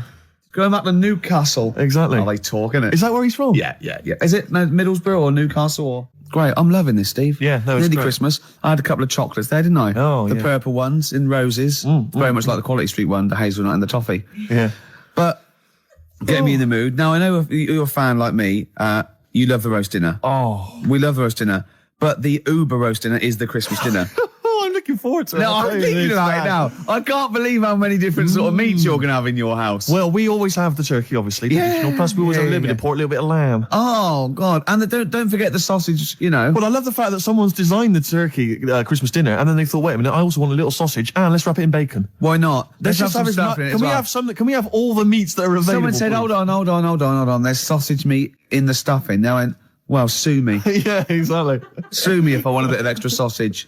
You know what I mean? Oh. It's the work of art, and it takes It's genius. hours. Rick, can I ask you what kind of Go on. veg you going with this year? Veg, well, I just love the roast potato. I mean, people have tried to sneak in the Brussels Because you sprout. don't eat vegetables or anything I try green, do not you? to eat. Parsnips. I love parsnips, but when they're crisp and crunchy, like a trendy crisp Yes. in a wine bar. I love it when yeah. I love that. We'll be having carrots. We'll be having leeks. We'll be having Brussels, obviously. Yeah. Brussels. Yeah. And my mum will always throw in a little bit of something crazy. Maybe there'll be a little bit of red cabbage, something wild, something exotic, or something Vim, continental. or a used condom. To be quite honest, I think she's mental. Your mother. She's But, got to stop that. But who knows? Any kind of treats. And I love the fact about the Christmas dinner is that people are taking weeks, years planning it. I know. They take, yeah. months going to dig up defrost. Did it? Have you told? Can you talk about your grandparents? Well, my grandparents, of course. The thing about my grandparents, I have mentioned this before. Yeah. I don't. Think I love I this. think they've got about 3 teeth between them. It's unbelievable. My grandfather. They're all their own though. He was in the RAF in the war, right? And for some reason, he had problems with his teeth, and they pulled them all out, and they really? replaced them with a false set of false teeth. But during the wartime, I don't know whether this was just like what it was like during the war or just the 40s, but he had a kind of wooden plate put in with like some kind of fake teeth attached. Oh no. And he's never had that changed. So he's still got the wooden plate and about 3 teeth still hanging on it. Oh. It's just so he and my grandmother combined, they cannot eat anything that's kind of solid. So they will literally get up for Christmas dinner. They'll get up and they'll put the meat on like it's sort of 6 a.m, go back to bed for the day, get up and eat it about 9 o'clock at night. And the best compliment you can have if you've cooked dinner for my grandparents is, oh, this is lovely. You can suck it away. Yeah. Imagine that. Imagine why don't they just liquidize it? Have a nice little roast smoothie. They have done in the past. Really, and a little apple crumble smoothie to follow. If we take them out to eat, like at a restaurant or something, we've got to phone ahead to make sure there's fish on the menu. Really? Because they can only have fish. But then the bones, you see, that's a problem for them. Well, you can take the bones out of fish, can't you, and sort of mash it up. Yeah, but the eyes are going Steve, as well. could I suggest the fish cake? It's already mashed. It's with the potato. It's in a crispy crumb, which doesn't hurt anyone, whether you got teeth or not. Rick, can I go on? Make a little? Yeah. I just want to make it because obviously not everyone's as fortunate at Christmas, Rick. No. As us. What about the vegetarians? What are they eating? A nut cutlet. What the hell is lovely little nut cutlet. Can't they have like tofu, but in the shape of a turkey? But I love the fact that so often, you know, certainly your Linda McCartney veggie items, they always try to fool you into thinking it's the real thing. You know, some veggie sausages that they've injected with something so they'll taste like sausages. Yeah. Eat the real thing. I know you don't really need it that arbitrary shape. If it's, you might as well just have it any shape. What angers me with the vegetarians, what angers me with the vegetarians and the vegans, even worse, is that, look, we're breeding all these animals to be eaten. Yeah. They're going to get slaughtered anyway. Chow down. Come on. Yeah. Those chickens in those little kind of pens, you know, 4 of them in a little square box. Yeah. You know, I mean, they're sort of crapping eggs out every couple of minutes. Yeah. You're not a zoologist, are you? I am not officially. Yeah, no, but I know what I'm talking about, Rick. Yeah, you do. I've seen brochures. Yeah. I've walked past a farm while on holiday. Excuse me, farmer, could your finest hens crap me some eggs for my tea? No worries. Chicken, crap a little egg for me. Oh, brilliant. An old Christmas classic. Oh. No, spare a thought for the vegetarians, and we're still the vegans. Yeah, and what about Travis? What do you think they'll be doing this Christmas? Having a whale of a time. I'll tell you what, Steve, it was an excuse to play the record. Genius. It was a link. It's the Christmas edition of the Ricky Gervais Show with Steve Merchant. Hi. I'm loving it. Yeah, it's good. I'm in the Christmas spirit, actually, I have to say. Yeah, definitely. I do enjoy it. Will you be looking forward to, I know everyone talks about it, Rick, but Christmas telly? I love Christmas telly. Christmas Day telly's got, I get up and Noel's giving out some presents around hospitals and that, and then you might have the number ones of the year from Top of the Pop. Then you might have a little, I don't know, I don't watch the Queen's speech, but you know, you have a little sleep then, don't you? Maybe exactly. After a big roast dinner with too many sausages. Yeah. I'm only joking, Mum. Let's have some more. It's true enough. More chocolate, please. Yeah. Well, let's not, you know, there's people starving in the world, so let's not rub it in. Hopefully they're not listening to the radio. No, probably not. It's been a great show. It has. Even though I say so myself. Yeah. You know, I've enjoyed it. Looking back over the year, Rick, looking forward to Christmas. Go on. Can I just throw a big thanks out to all the people that have emailed us and phoned in and written to us over the last 6 months. I think it's about 4 people who keep doing it. Yeah. Recycling the same under different names though. Exactly. But we don't tend to read stuff out, but it is appreciated. It is, and it's often gets into the show whether you know it or not. Exactly. In some way we steal your jokes and pass them off as our own. Nice email from someone there saying there is a tofurkey. A tofurkey, yeah. So a tofu turkey. Yeah. You can buy it in the whole trimmings. See, I made that up. I could have written that down and, well, it had already been done. Yeah. So I said we can't paint in the tofurkey. Sure. So I've embarrassed myself again. Sturgis, are you going to be driving home for Christmas? No, I'm going to be here. Christmas. I'm going to be here. God, she's working. He's just the same as me. She's working on Christmas, Sturgis. Oh, yeah, I'm here. Yeah. Someone emailed me the other week saying, will I be voice tracked over What does that Christmas? Well, I'm not quite sure. It's a radio term, apparently. But no, I will be live. Wow. On Christmas Day? Oh, yes. Christmas Day So evening. you can't drink and stuff? Well, not as much as you would have liked. I mean, you're always drunk on air, obviously. yeah, but it's getting to that point. I didn't know she drank till I saw her sober one day, Sunday morning when she came in to do an early show, and she was talking differently. Yeah. She went, the pub's not open yet. Exactly. And I realised. It's terrible, isn't it? Well, what should we play now? I don't know, I kind of felt like we've sort of exhausted ourselves, really. We've run out of stuff to say. We've made all our observations about Christmas. Yeah. We've taken a sideways glance at the sausage. Yeah, exactly. Oh, that's a funny word. This year's stuffing. Remember we talked about stuff? Do you remember I think it was 4 links ago. Yeah, sure. No, listen. We're going to call it sausage loving. And we talked about all the different things you have on a plate and that. And we started off with like turkey, and then I'm just trying to remember some of the amusing bloopers that took place over the course. Do you remember when you didn't make it back in time for the link and you were making tea? I was making tea. That was a classic God! One. What was that one when I think you said something like that was a white stripes. He's going to say the word wrong or something. Yeah. Oh God! If you're one of those. Oh, this is great. I'll tell you what. I'd like to play a record because I'd like to talk about this link later. Yeah. Should we play a record? Yeah. Travis on XFM 104.9 on Ricky Gervais with me, Steve Merchant and Karl Pilkington. We're doing Educating Ricky. Right, final one. Come on, Karl. Right, what was it? It was, why don't they just get a diary or some paper or something to write on? Yeah. Yeah. Because snappy. I couldn't think of a heading for it. It's basically Go on. people who have tattoos. I've never understood it, right? That they have something put on their arm. Well, sorry. Have we started the educate? Is this part of it? Are you educating me? This is something that will be useful in my life that I didn't know about. Yeah. Go on then. No, it's just that they've got a machine out, right, that does tattoos. Tattoos. You come up with a design you want, and you this machine scans it, and you put your arm in this thing, and you press print or whatever, and then it does the tattoo on your hand or on your arm. Like loads of little needles that follow a pattern? Yeah, computer, basically, yeah. Is it a real tattoo? It's a proper proper one. The fella said... well, as long as it goes out, it pierces the skin with a I just wondered if it's one of those kind of, those kind of... No, it must be lots of little needles or a moving needle that can go Sorry, along but it. how is this cleaned, like, in between each person? Don't know, probably... I don't know. Well, no, it's only that if it's one needle, it's just the head, isn't it? If it's one needle that moves, and does it like like loads of little... What are we gaining from a machine doing it? Just because they're going to sort of mess it up. But hold on, how do you keep your arm still? Because your skin moves slightly. So the machine it's won't... sort of strapped to your arm. Right, and so it's spread... the fella said that the tricky thing was in all this, it was the fact that, nobody would let him test it out on anyone else, so he had to do it himself. But did it work? Because the thing is with a tattoo artist, they yeah. can see when your skin's moved and they can see what they've done and they keep wiping it and looking, whereas a machine's just got to trust itself. Yeah. So I think one needle could go wrong. If it was a lot of needles, that it just came down, like, 1,000 needles that was an imprint. Yeah.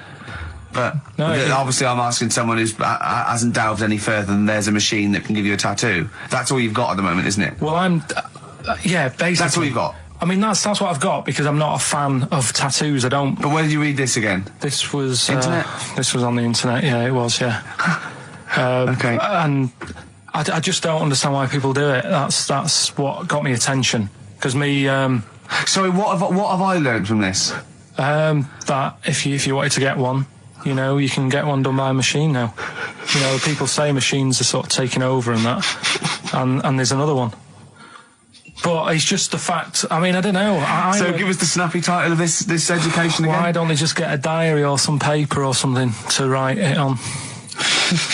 That's what I always think when I see people with loads of tattoos. Like there's that fella who we were talking about the other week in Scotland who was covered 99% in tattoos. Yeah. It's just like, what have you done that for? Yeah. Do you know what I mean? You can't get rid of it now. You've done it now. Yeah. What sort? No. The Pope. Yeah. What semi-precious... Sorry, Mrs. Robinson, we're going to have to let you go. Yeah. Go on. You are the weakest link, Karl. Goodbye. Yeah, go on. The Pope. Yeah, the Pope. Yeah, we've got the Pope. Yeah, that's not strictly a question. He wears a... he wears a dustman's hat. He wears blimey trousers. Yeah. Does he live in a council flat? Yeah, he lives in a council flat. He wears a semi-precious stone. What's the stone? The Pope wears a semi-precious stone. What is the stone? You mean, what is it called? Yeah. What is it called? What, has it got like a kind of papal name? I think it's like, is it a 18-carat one? So we got to try and get the carat yeah, of the Pope's big diamond. He calls it Dennis the Stone. Do they want the type of gem it is, like or is there some kind of papal name for it? Or do they want it like the Rosetta Stone, or I don't know. I can't actually play a record. Play 2 record. What did I say? What did I say I had left? Well, I'm not doing it again. 88. So you had 88 left. So 62. God, you're only at 62. What's the matter with you, Karl? There's people start you at 62. That is rubbish. That's disappointment. Let's leave that. So you failed on 2 world record attempts then. 62, and the record's that is rubbish. What were you doing? Oh, yeah, but like I said, I've got a small throat. I can't drink a drink quick. Ever since the Mr. Freeze Pops when I was 6, that I nearly choked on, I nearly died on, I can't go back. It'd be like asking, I don't know, someone who got run over to play Frogger or something. What's Frogger? What, you mean real life computer Frogger? game. Well, just a computer game brings back memories, doesn't it? And I can't do that. What's Frogger? Does Frogger get run over? Yeah. It's a little frog that has to run across a busy road. Do you know who he reminded me of? Apart from Hamburglar and Zippy and all that. When he was munching those grapes, because of the shape of his head, it looked like a game of Pac-Man. Yeah. It did, as he was getting to him, it looked like... We should have had that music. It looked just like it. Oh, Do you remember there was a board game version of Pac-Man? Was there? I mean, the only thing that Pac-Man had was the fact that it was on a computer and it was a little face eating things. But imagine that as a board game. But there's board games of like things that you don't need board games for. Yeah. It's like there's board games of charades. Do you know what? You don't need that. It's like parlour games. Board games of let's watch the telly. Yeah. Let's play sit around. And it's all like 1999. You don't need it. New from Mattel, a stick. Simply run along, clanking it against a fence or a metal grate. It's fence stick. And a picture of it. Oh, Nan, that's my stick. I'll tell you That's what. my fence stick. Do you know I saw in a shop recently the board game of Cold Feet, the TV show. That is a winner. You are John Thompson. Yeah. Go back. Yeah. It's a good game. Drink 8 pints. Go on. Songs of phrase. Songs of phrase, nicely done. Right, we'll get this going. How do you feel, Carl? Yeah, all right, Again, all right. disappointment. Disappointment probably to your family and friends. Well, I don't think they'll be that gutted, to be honest. Right, songs of phrase. Well, Carl, why don't we play a tune we'll come out with songs of phrase, because it's a big tease. People love that. Yeah. It's one of the hot new We've got quizzes. one more thing for you to eat. No, I'm not doing any more of that. Seriously. Play a song? Right, songs of phrase next. Right.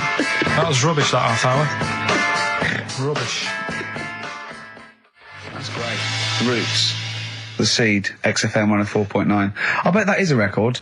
I've eaten grapes whilst DJing. Possibly. I'm assuming if there's any listeners out there that have a record-breaking attempt they'd like to see Carl undertake in future weeks, they should email in. I think Jono's got that one. Right, what have we got then? That's that. Right. That's the silliness side now. Let's get on with the proper show. Right, songs of phrase. Yeah, let's do that. On to the classy stuff. Yeah. Do you want to do the prizes first? Right, now then, where are they? Here they are. I haven't seen these, but I'm excited as ever. Alright, we have a t-shirt there, arbitrary t-shirt that you have probably stolen off of someone. What does it say? Is it the Red Hot Chili Peppers? So if you That's found all right. that, that's not too bad. It's a big t-shirt there.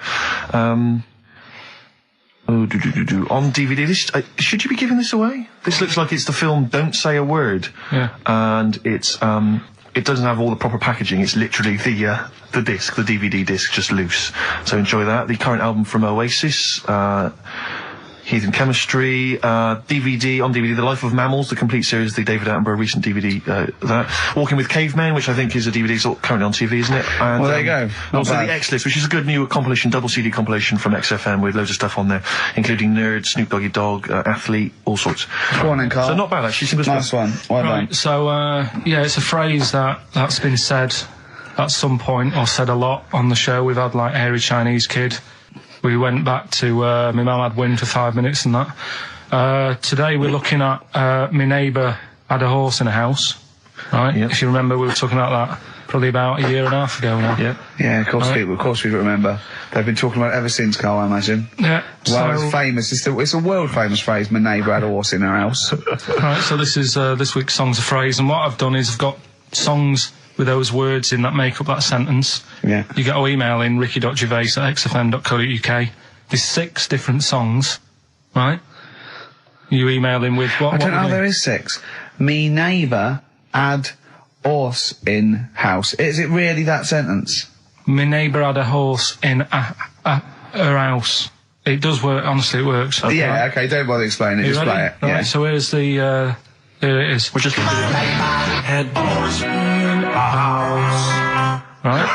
What in God's name was that? Yeah. Name the 6 songs.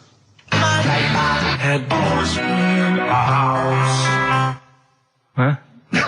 Are we naming the artists or the songs? Either. Artist. Anyone who gets anything can get a prize. What's Jeez. more, Carl? Artist. Here we go. Head horse in a house. That's tricky, Carl. That's very hard. Once more. Head horse in a house. Email in ricky.gervais@xfm.co.uk. I'll give it Another letdown. give it Another one more. It's letdown. brilliant. This. Look, How can you just say that after I've just been stuffing grapes in my face and that? Well, you didn't get one burger in, right? Even when you tried to chop it up, there's 3, right? So that's it. Well, Steve, out of the goodness of his heart, went to McDonald's, okay? I got some grapes, at 62. That's got nothing to do with this, though. This is my game show here. Bob Holness didn't say, yeah, Blockbusters is good, but I never see him eating grapes. So this is a different thing. Forget that, right? Here's the clips again. Here's the clips. Oh, you know I said I was going to turn over a new leaf and not criticise your ideas? I think it's the end of this one, mate. Oh, he's done it again. It's atrocious. Ricky.Gervais at xfm.co.uk if you've got any idea. Dandy Warhols, we used to be friends. That is Carl's favourite record of the year. Yeah. Well, new music, but he gets one play a year, and he chose that. That's what he chose. It's all right, but I mean, that favourite track, innit? He played that. That was Carl's choice. Just something new on XFM 104.9. Don't worry, we've got some really good stuff coming up later with me and Steve. If you're from the 70s, so you might like it. You see that he's getting too cocky, isn't he? It's arrogant. He's sort of like, I mean, we've tried giving him something in his life. He's got, you know what I mean? He comes in and tells us this sob story of just like a trail of failures. And we've said, Carl, come under our wing, right? He just started picking up on him. A few other people's like, and then he does that. He fails at the burgers, he fails at the grapes. He will not trust us with, you know, what we want to do. I don't know what more we can do. It's like I've saved a mouse from a cat's jaws and it turned around and bit me. Yeah. Yeah. That is a brilliant analogy. It's a bit like we were trying to give you something that you could care about, that you could be passionate about, that would somehow give a meaning to your life. You would be in the Guinness Book of Records alongside, I mean, Bubble. Bubble failed. Do you want to be Bubble? Do you want to be Bubble? Or do you want to be the bloke with the milk bottle on his head? Exactly. Who's in there? The guy who ate the watches. Yes! Now, I've got an idea, Carl, because you're getting all stressed out. I don't know what it is. You're getting funny. I don't know what it is. I don't know what... Because you're annoying me. Wow, you say that. started midweek. I don't think I annoy anyone else, so it's just you on that. So, I thought maybe we could all 3 of us go away to a little health farm for a weekend, just get like a triple room, right, and that isn't happening. Why? You've just reminded me because you've been annoying me. Steve started getting on your case, you know, sort of ganging up on me. I'll tell you now, Steve, I just forgot. Remember a couple of weeks ago, you said to me that my pub quiz team is rubbish. Yeah. Right, well, it doesn't matter anymore because you're not part of it this time. That's bad. That's bad, because it's interesting you say that, Carl. Carl, you say that because I tell you this, I found someone, mate, who could be filling that tricky 5th member. I wanted to test him out this week, mate. On your team. Test out on your team. Because I'll tell you what this is like. I don't know if you're familiar with Paul Ince, who used to play with Man United, right? But everyone used to say he's the governor, right? Even the players used to call him the governor, right? And Alex Ferguson at Man United was like, I'm not having this. Yeah. I'm in charge here. And he got rid of him. And that's what's happened. You were moaning the other week, saying your team's rubbish, you don't know what you're doing. Yeah. Well, let's see how you do on your own, right? Ooh, he's turned, isn't he? I'll be honest, Carl, I'd like to be on your team. Well, sorry, Paul Ince. You'll have to go and join Middlesbrough, or wherever it is it's gone to. Carl, what can I do to get back on your team? It's not happening. I've already filled your boots. Don't let him have the upper hand, Steve. No, wait a minute. I'll tell you what always annoys me, though. Ricky spends most of the show slagging you off, right, having a go at you, annoying you in the week, squeezing your head, making you eat burgers, right? But you always take it out on me. I'm the one who always gets the insults. I'm the one who's now relegated from your team. Why, you see, this is the thing. You're just as bad as him, really, because you're siding against me, because you know that I'm willing to take it. The truth of it is this, you know that Ricky Gervais is keeping you in burgers and grapes, metaphorically speaking.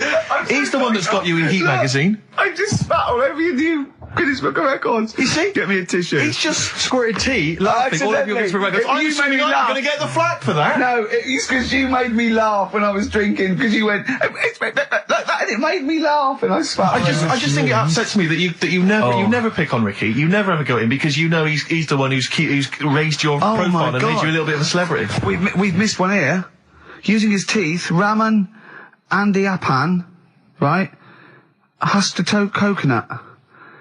He did what? He husked a coconut. He's the fastest coconut husker in the world. What does that mean? I don't know, he pulls husks. What's that? His little face, look. What's a coconut husking? He pulls the husk off and look at Carl, just with his head down.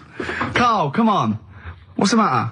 Because that cost me 20 quid. I know, well, I'll see you alright. I've Tea all over the world's smallest man. Why have they stood him next to the world's biggest man? Right, I'm in a bad mood now. Oh dear. I'm So happy. you haven't got a team? Steve, I'll sort you out. Come to me. I'll sort you out. Seriously, Don't worry. mate, I found someone who would help you win this week, Carl, and No, I was going to Steve. tell you about it, and now... Steve, you can be on my team this week, and I know something about the quiz that Carl doesn't know. So...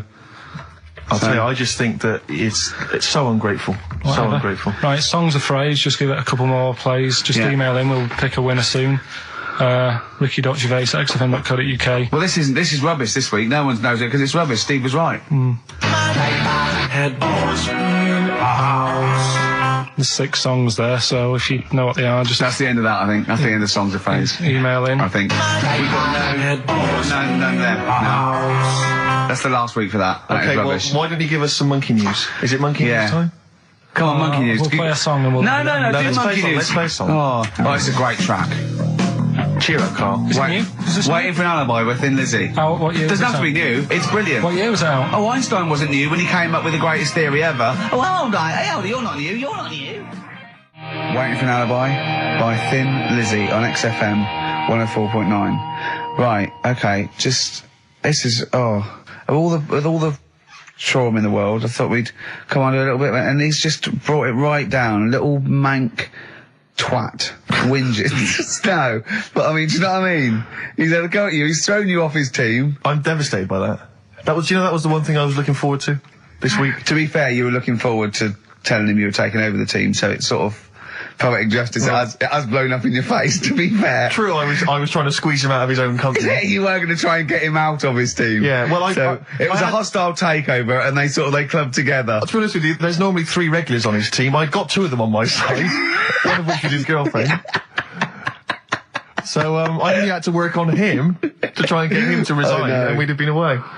Still, you know, we should give the prizes away. Yeah, well, Carl. this has been dreadful. This thing. We started off well with him trying to force burgers in his mouth, and then he come up with this tat. I mean, this is the end of this because it's. I mean, it was shoddy to start with. No little duo couple. Well, this is not only. Well, I'm just saying, this is what I was saying in the pub yesterday when you try to be sick on my leg. I was saying, come up with new ideas if you don't like them, but you diss them on air.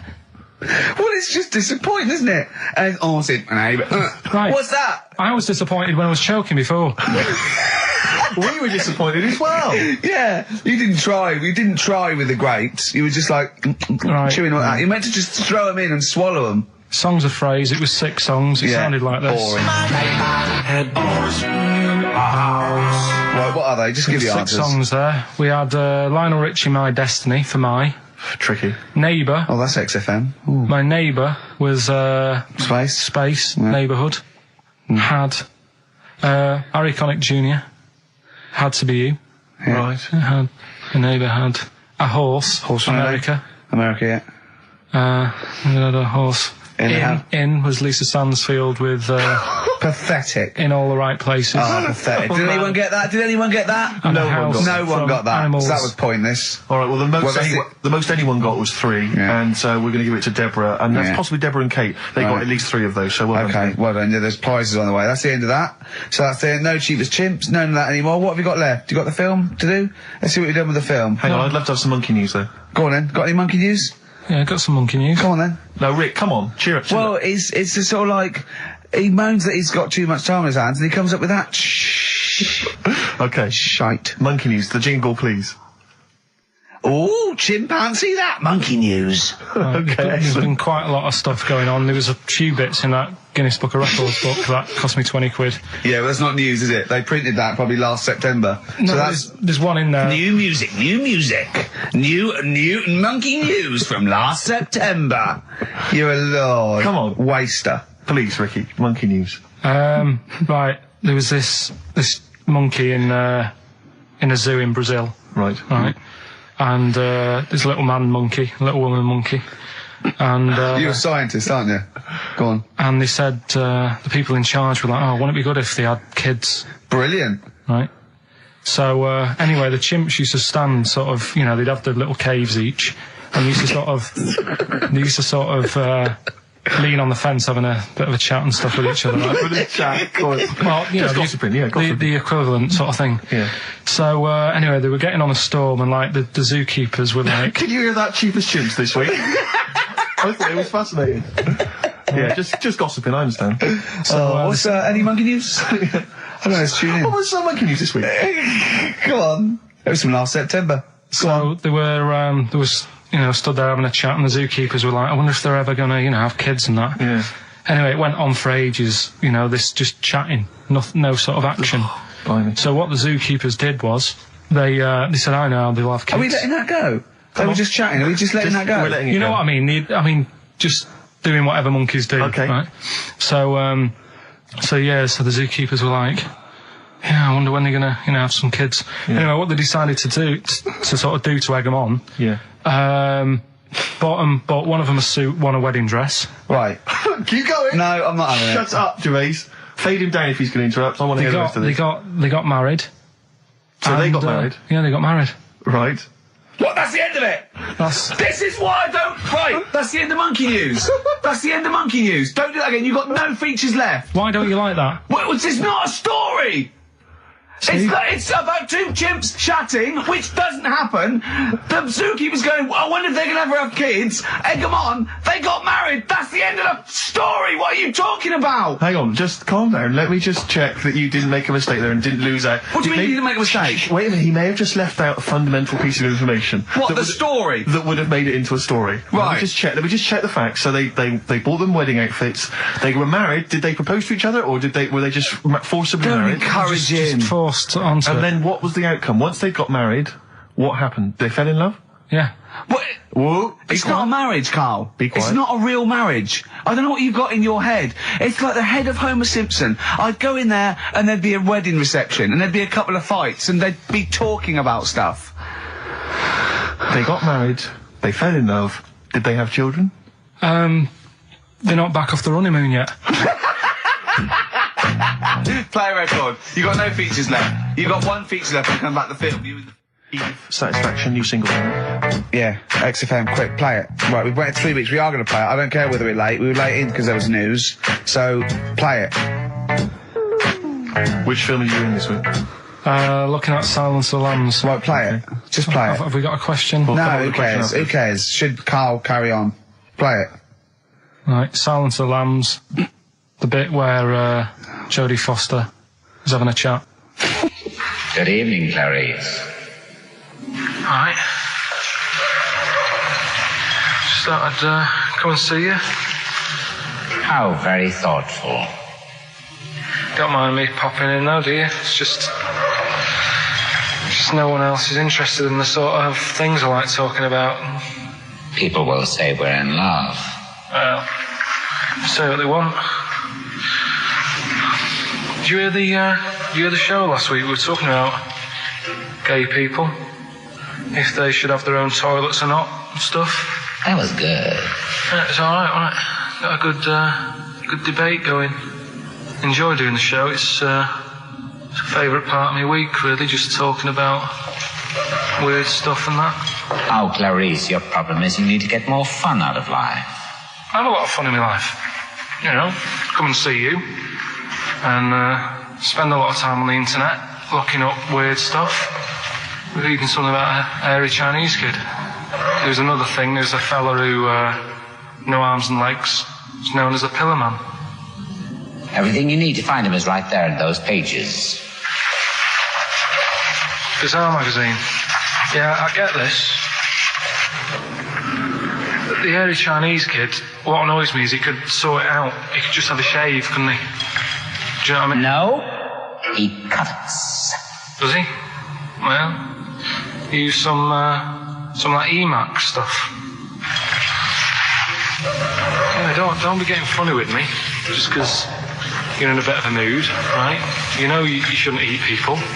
Your eyes are bigger than your belly, I've always said that, so I'll see you later. Interesting. Atmospheric, moody, and the question is, Okay, here, how about this? How many films have been made featuring the character Hannibal Lecter? How many films They have haven't been got made? time to phone in now, have they? No, they can email in, they'll have time.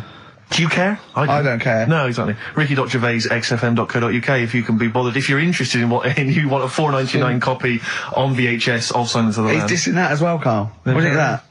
Bit annoying, but that's it for this week. But remember what happened when No, it's not. It's 9 minutes to 3. How can that... Tell him, Steve. No. How can that be it? It's 9 minutes to 3. What's he doing? Is he playing a record? Carl, what can I do to get back on your quiz team? You're not.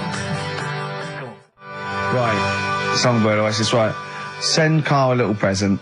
Send him some essential oils or something, or, a little lavender pillow, or just a little message. Send him a little message.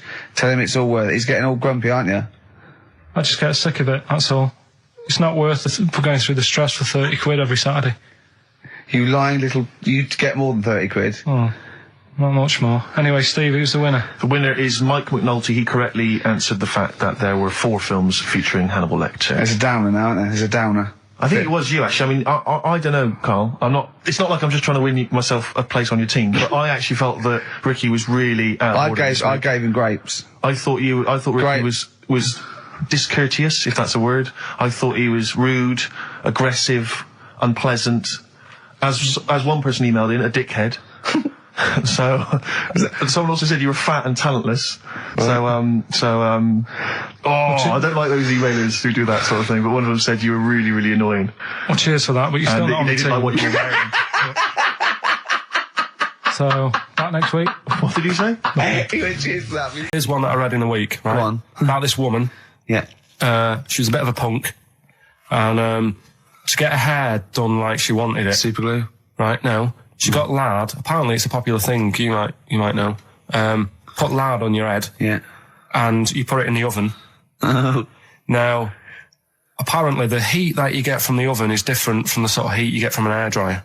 Right? And she had to do that to get the style that she wanted. But anyway, she comes into some money or whatever, treats herself to a microwave.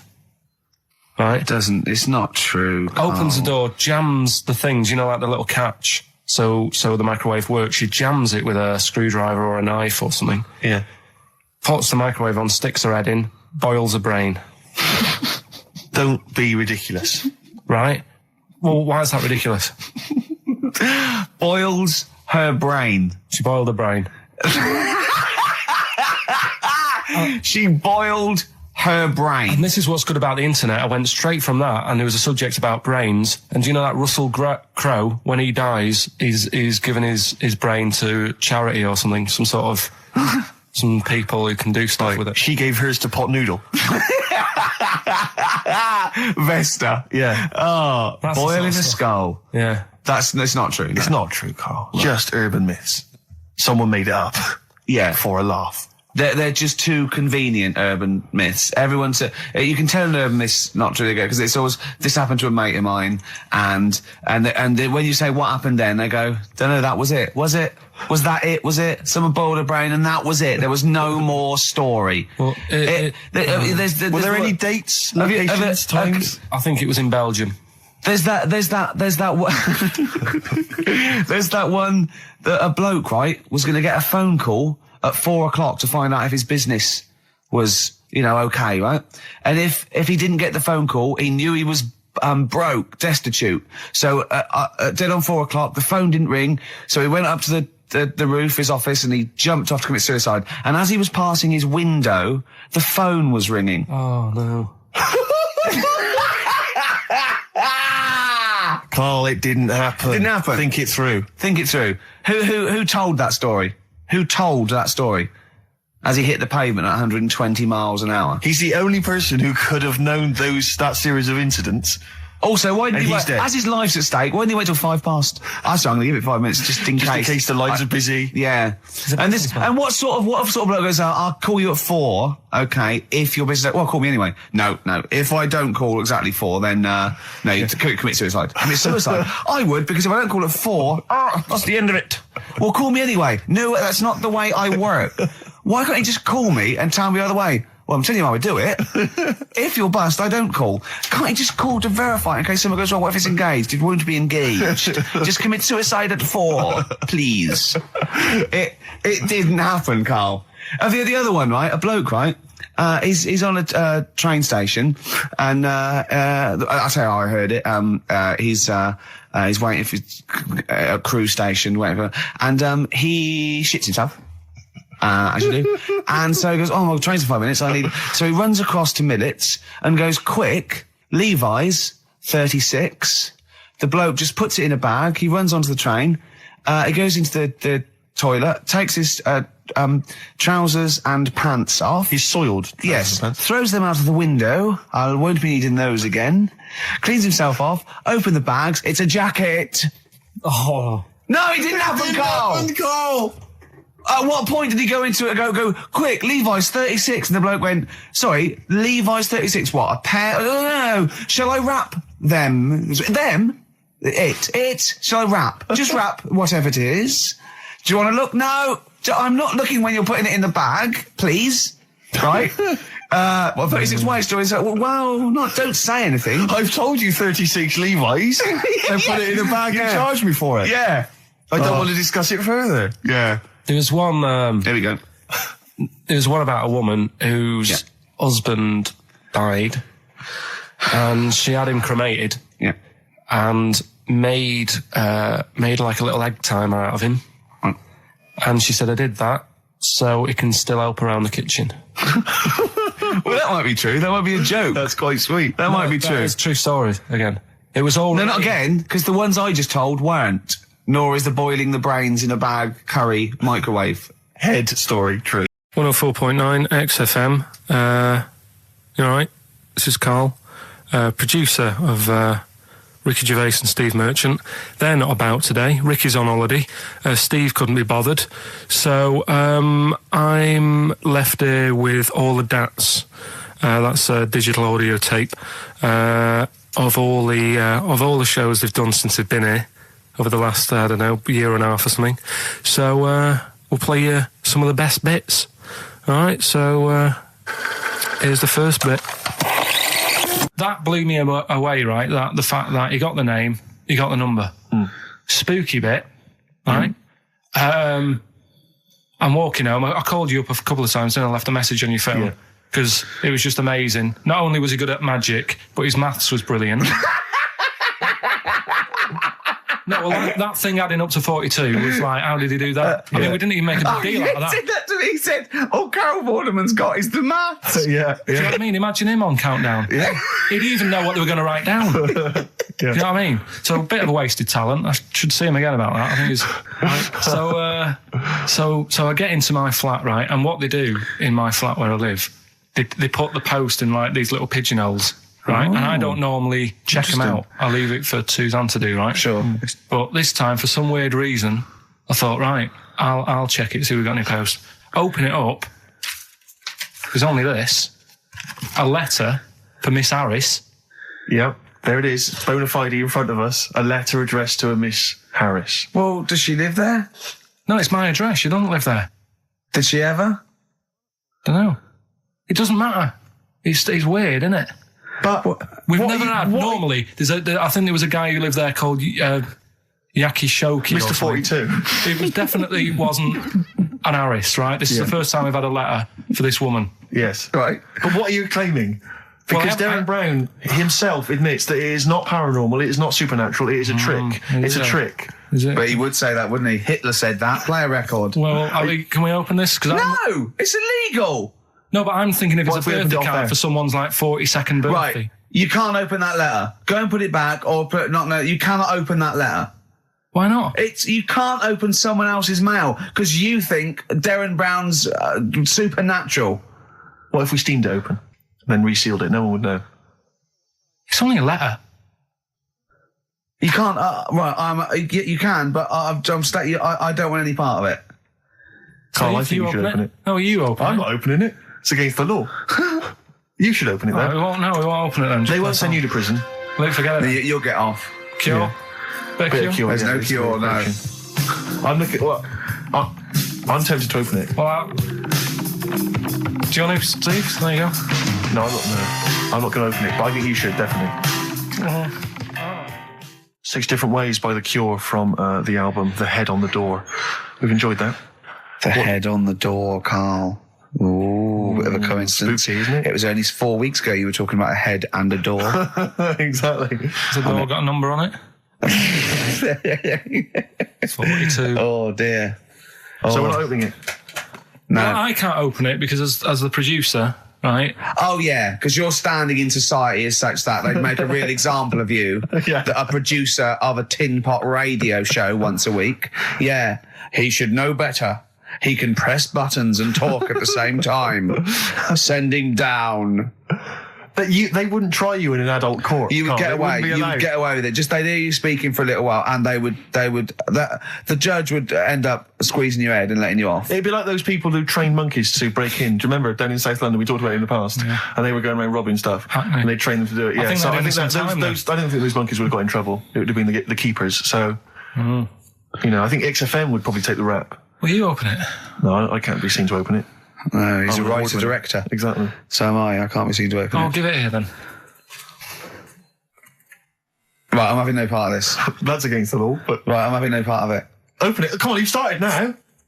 Right. The thing is, right, if it's important, we can say maybe she's listening. But do you need the stress? What it could be anything. What are you going to say? We're going to say, oh, and if you are listening, Mrs. Harris, you have got gonorrhea. Call the clinic. Do you know what I mean? It could be anything. Oh dear. Oh well, I think my talk did well. Well, what is it? Is the number 42 on there? What is it? Can you say? Be careful. What? Let me see what it is. What is it? Dear Sir, Madam, your periodical dental inspection is now due. Would you kindly contact the surgery to make an appointment? Harris, Mrs. Harris, if you're listening, your periodical dental inspection is now due. You might want to contact the but the dental surgeon that you normally go to.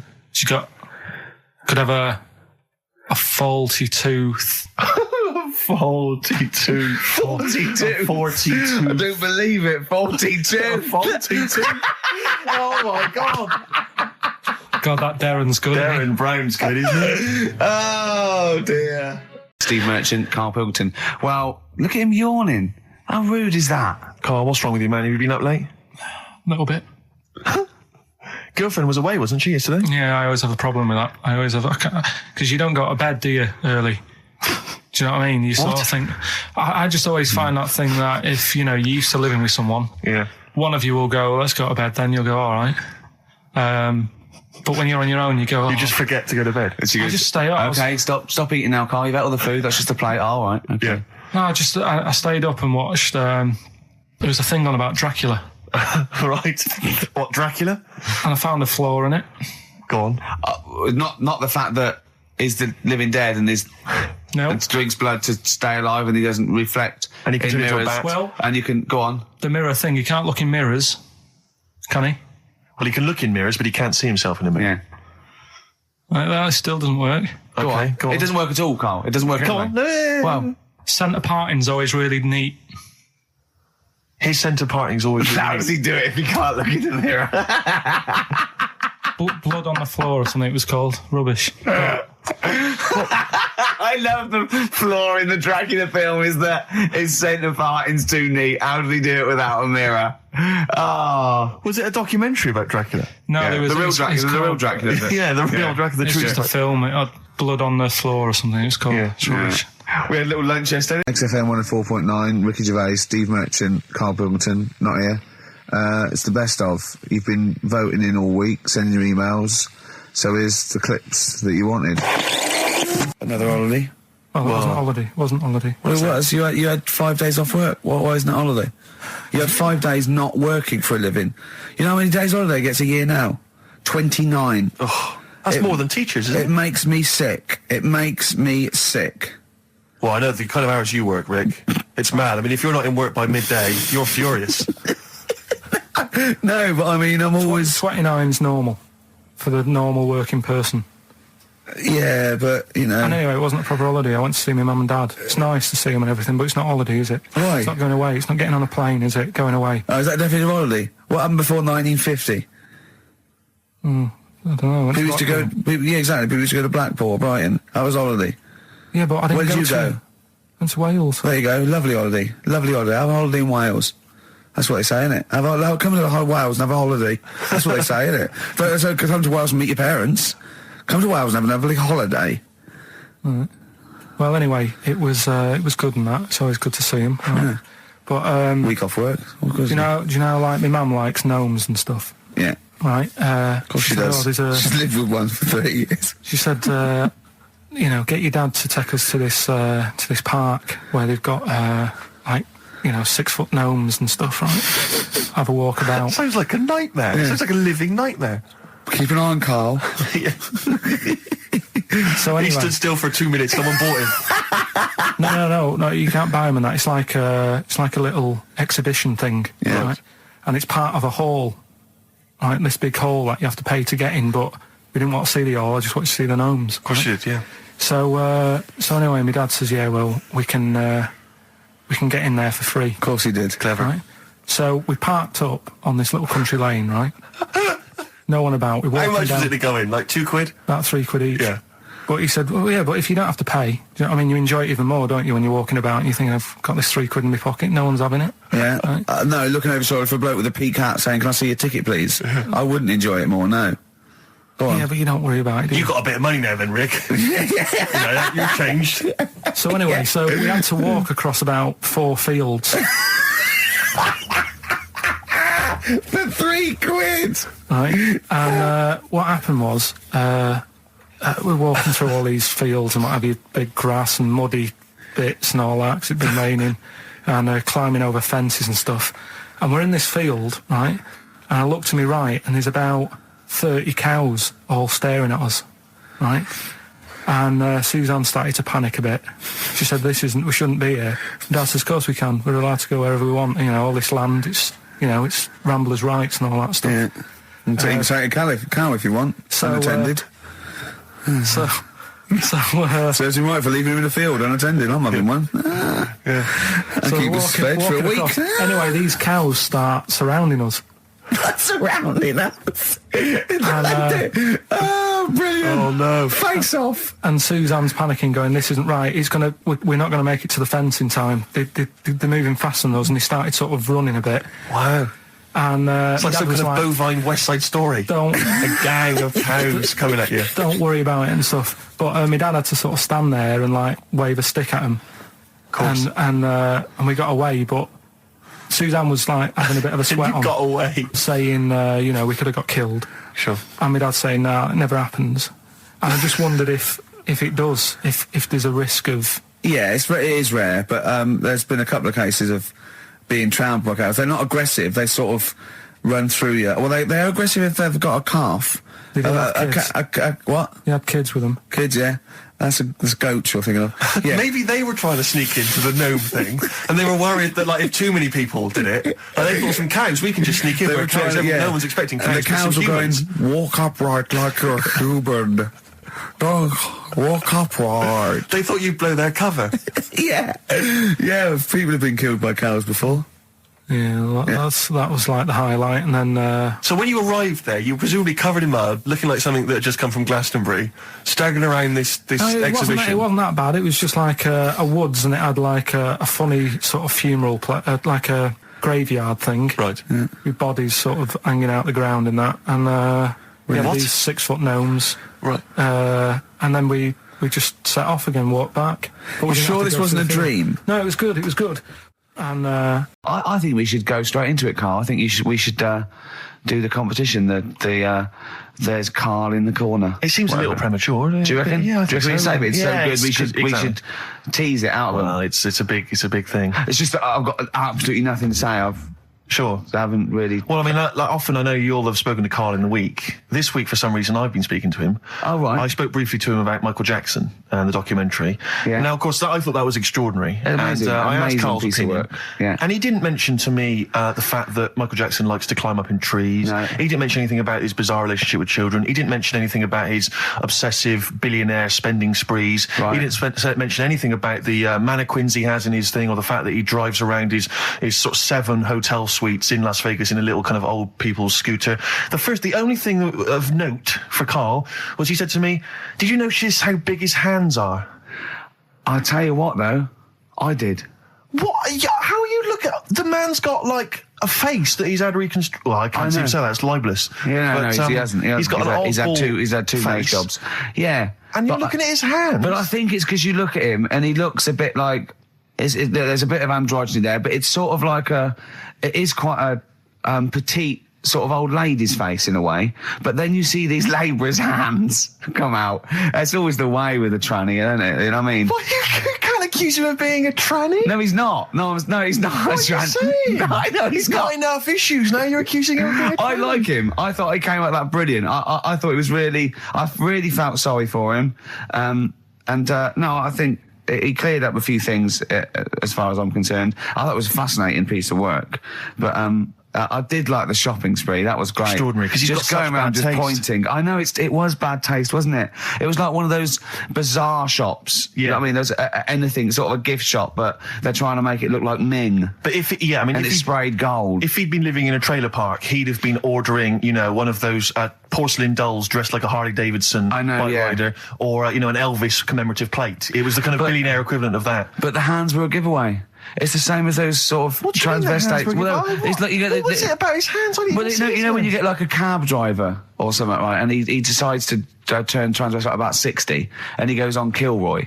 Do you know what I mean? That way, he got a twin set of pearls, and he goes, "I've never felt so comfortable." But his hands are still big. He's got a little wig, and he's got the lipstick on, and he's with his teenage kids who are going, "Kill me." Do you think he's been having surgery on his hands to make them larger? Bigger, yeah. Is that why he was wearing that glove through most of the year? Exactly, but I think he wants to be a goalkeeper. Right. And they said, you can't, Michael, you got a big hands. It would help him climb the trees. Yeah. And he can play tennis now without a racket. Yeah. So what did you make of it, Karl? Were you intrigued? The Michael Jackson thing. It's, it was all right.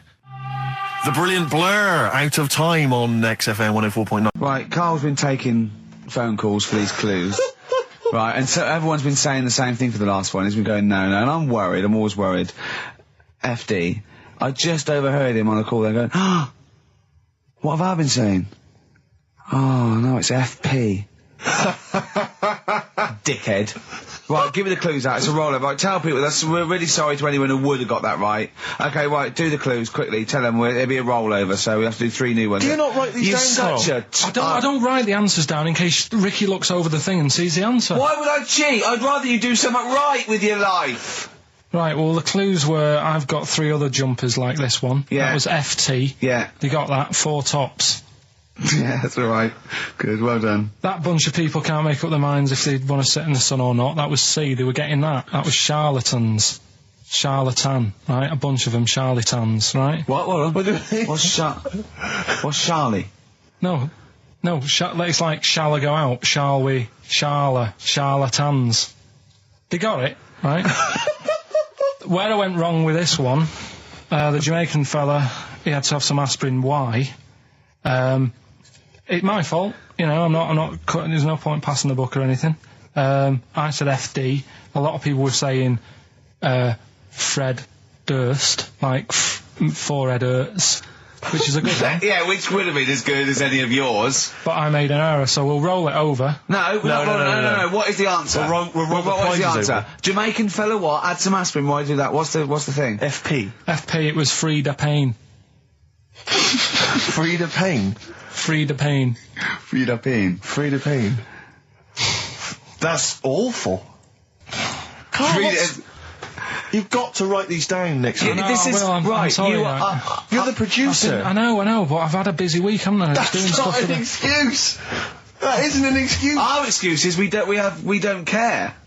Yeah. You do put care. the work in and then make a mistake. Yeah. It's better not to try than try your hardest and be rubbish. Do you see what the point? We don't care. But you've got standards. Yeah. And you're not meeting them. Think of that. You're not even reaching your standards. God. Right, well, that's that, I guess. Well, the prizes will be giving those away next week. Again. Just completely... Song for the ladies to end the show with. It's from Nick Cave's new album, Nocturama. This is a track called He Wants You. Back next week. Remember, Frida Payne. This is the Best Of Show on XFM 104.9. I'm Ricky Gervais, with me, Stephen Merchant. Yes. I hope you're enjoying the Best Of. I know what you're thinking. If this is the best, my Christ, what was the rest like? Well, we'll be back in a week's time, so you can judge it for yourself live. But anyway, in the meantime, this is one of the best clips I've ever heard. Oh, I'm laughing just thinking about what it might be. Do you know why people tink the glasses before they have a drink? Why they tink? The verb to tink. I do know that, Carl. Is it about poison? It is. Here we are. What, would it make a different noise? Nope. Brilliant.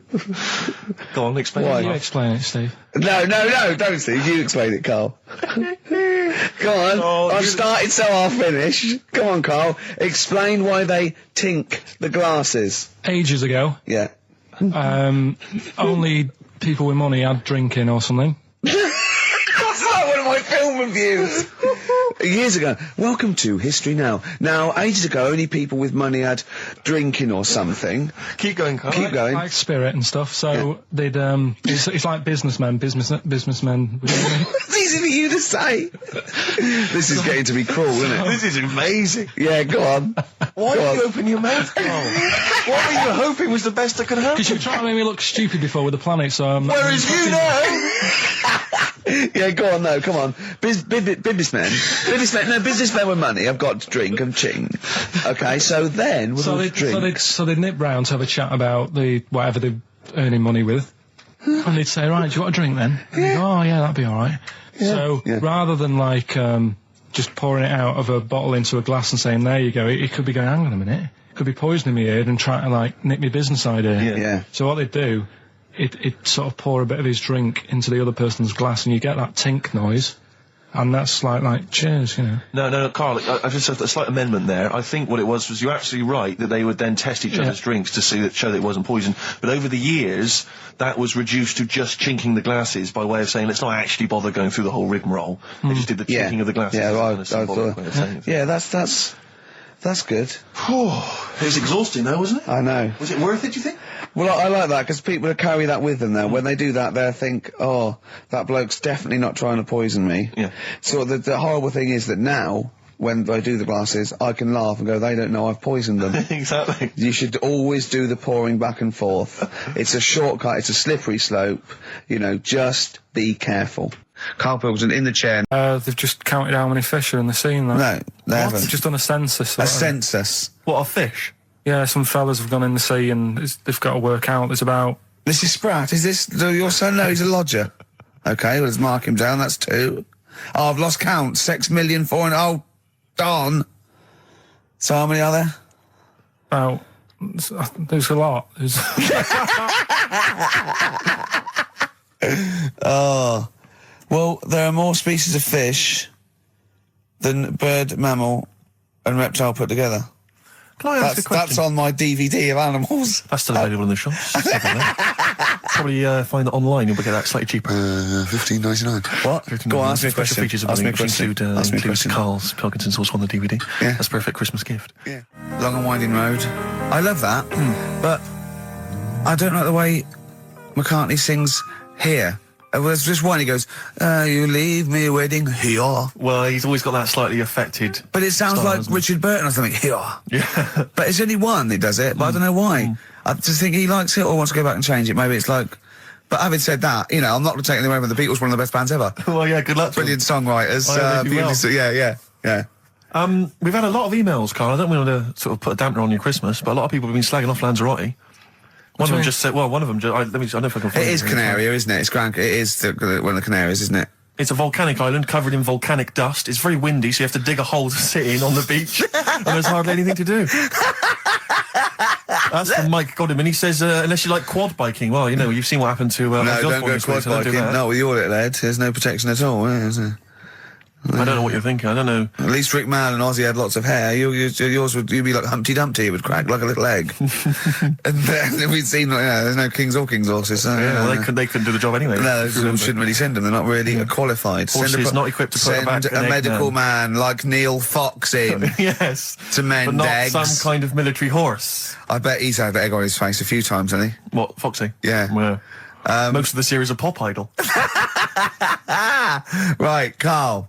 Lanzarote, good or bad? Well, you got to give it a go, haven't you? Yeah, well done. Give everywhere a go. Exactly. That's what I was saying. You know, don't just take the word for it. I mean, if it had said Nananova, Lanzarote shit, he'd have believed it. Sure. You know, if he'd have overheard it in a pub, Lanzarote a crap, he'd have believed it. He'd have seen it on a website that was mainly concerned with monkeys and witches, he'd have believed it. Yeah. As it is. Everybody raves about New York, and when I went there, I thought it was rubbish. Well, you're an idiot then, because that is possibly though, the isn't it? greatest city in the world, along with London. Subjective, though. That's why they have holiday programmes and that, innit? So you see it and you decide for yourself and that. Yeah, but you saw Venice on a holiday programme, as you put it. You went there and you went, it was rubbish, full of black bin liners. Well, it is. Right. Didn't they show them? It stunk. Didn't Judith Chalmers say that? Oh, it stinks here and there's loads of rubbish everywhere. No, she didn't. Did she mention that? Oh, that's what I mean. So it depends what you want from holiday, doesn't it? Well, yeah. But So... you're an idiot if you don't like New York, so next. Anyway, go on, break up, guys. Kiss and make up. Right back, just for Christmas. Brilliant. I've only got two, really, because what? I was trying to work one out before, right, in my little room. Yeah. I was looking at different band names, thinking, what can I do? Yeah.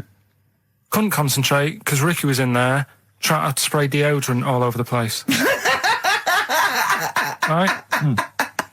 Well, you should have done them yesterday. You should have shut me out. Right. So there's just two. Brilliant. Well, I've kind of got an idea for the third one. fine, I'll have a go. Yeah. Right, so anyway, the first one... Should we play a record and come back to this? Cause We'll this do is it quickly, we'll do it quickly. No, play a record. This is then. rubbish. Yeah. Rubbish. Libertines. Useless. Give me the gifts, let me have a look what prizes you got. Libertines, Don't Look Back Into the Sun on XFM. Well, the general public are getting involved with Karl's holiday, and, I mean, this has been a damning report on Lanzarote. There's not been a positive word written about Lanzarote so far. Wow. It's volcanic, there's no natural water supply. Apparently there's no natural water supply, it's You all have to sit in a imported. hole. What do you think of this, Karl? What do you think of the people that want you to know that you're going to a rubbish place when you can't change it? What do you think of that? Rubbish though, will it? What do you mean? Be all right. What do you mean it'll be right? Because I'm going to go there thinking, oh, there's no water and that, and there will be water. No, they didn't say there's no water. What did they say then? There's no natural water supply. Whatever. I'm not bothered. Doesn't bother me. All right. I'm going to have a good time and that. What are you going to do? What's your plan to do? Got a book. What book you got? Rich Hall book. I'm just going to read that. So, Brilliant. and the weather's better than here, isn't it? Yeah. So... gonna have a good time. Karl, you know our mate Johnny, he's a Doctor Who fan. Yeah. Do you remember, he bought, the Doctor Who magazine, and he went, to the toilet, and Steve got post-it notes and put geek on every page. And Johnny opened it on the tube, right, and it had geek and everything. And Johnny bought in the new Doctor Who magazine, I think this week's or this month's, right? And they've done the perfect Doctor Who fan, right, what the geek is, right, and it looks exactly like Steve. Alright, don't have a go, Rick. It does. And, I'm going to try and put it on the website. It's amazing. It's got your hair, glasses, it stands like you, it's sort of dressed like you, and it's only, it's hilarious. And he was, I mean, I'm insulting you now. It sounds like an insult, but if you'd see it, you'd laugh. Well, Rockbusters, right? Yeah. Right, here we go. Just a little bit annoyed. Just, 3 clues. We've lost all the energy in this show, haven't we? Well, I can't get over that insult. I'm just a little... No, Three. we did though. It just came out, no, I can be honest with you. Things, It 3 came out of left clues. field. I wasn't expecting an insult. No, And, but I I think thought there was a sense of camaraderie on this. No, I'll bring Just it in email and in you'll see what I mean. ricky.gervais at Right, play a record. I'm xfm.co.uk. just annoyed. I can't What are we listen to doing? Robert's I'm clip. just reading out the clues. Should we put this, let's put this one in for the Sony Award. Let's put this show in for the Sony Awards. Play a song, Carl, because I need to discuss things with him. I've talked before about him Edit slagging it me down. off. Get this down to 3 minutes. It'd be a great show. Rockbusters in a minute. XFM. Lonesome Day by Bruce Springsteen from his new album The Rising on XFM 104.9. Ricky Gervais, Steve Merchant, Karl Pilkington. Woman just phoned in and said to Karl, stick up for yourself. Don't listen to that Merchant. He does my head in. He's so arrogant. I don't think I'm arrogant. I think I'm mean. Yeah. I just think I'm sort of objectionable. I don't think it's arrogance. I think it's No. sort of nastiness. Yeah. I'm just not a very nice person. But believe me, I'm not arrogant. I think I'm pathetic. What were you talking about earlier about glasses as well, and Steve taking his glasses off? What was that? What are you saying that in front of him now for? Was it an insult? It wasn't really an insult. Carl, what were you up to? No, what was it? I genuinely don't remember. I genuinely don't remember. Right, Steve, I'm not having a go. Right? Just saying how people, it's a bit weird that you've got glasses because you've got a good pair of eyes on you, right? That isn't an insult.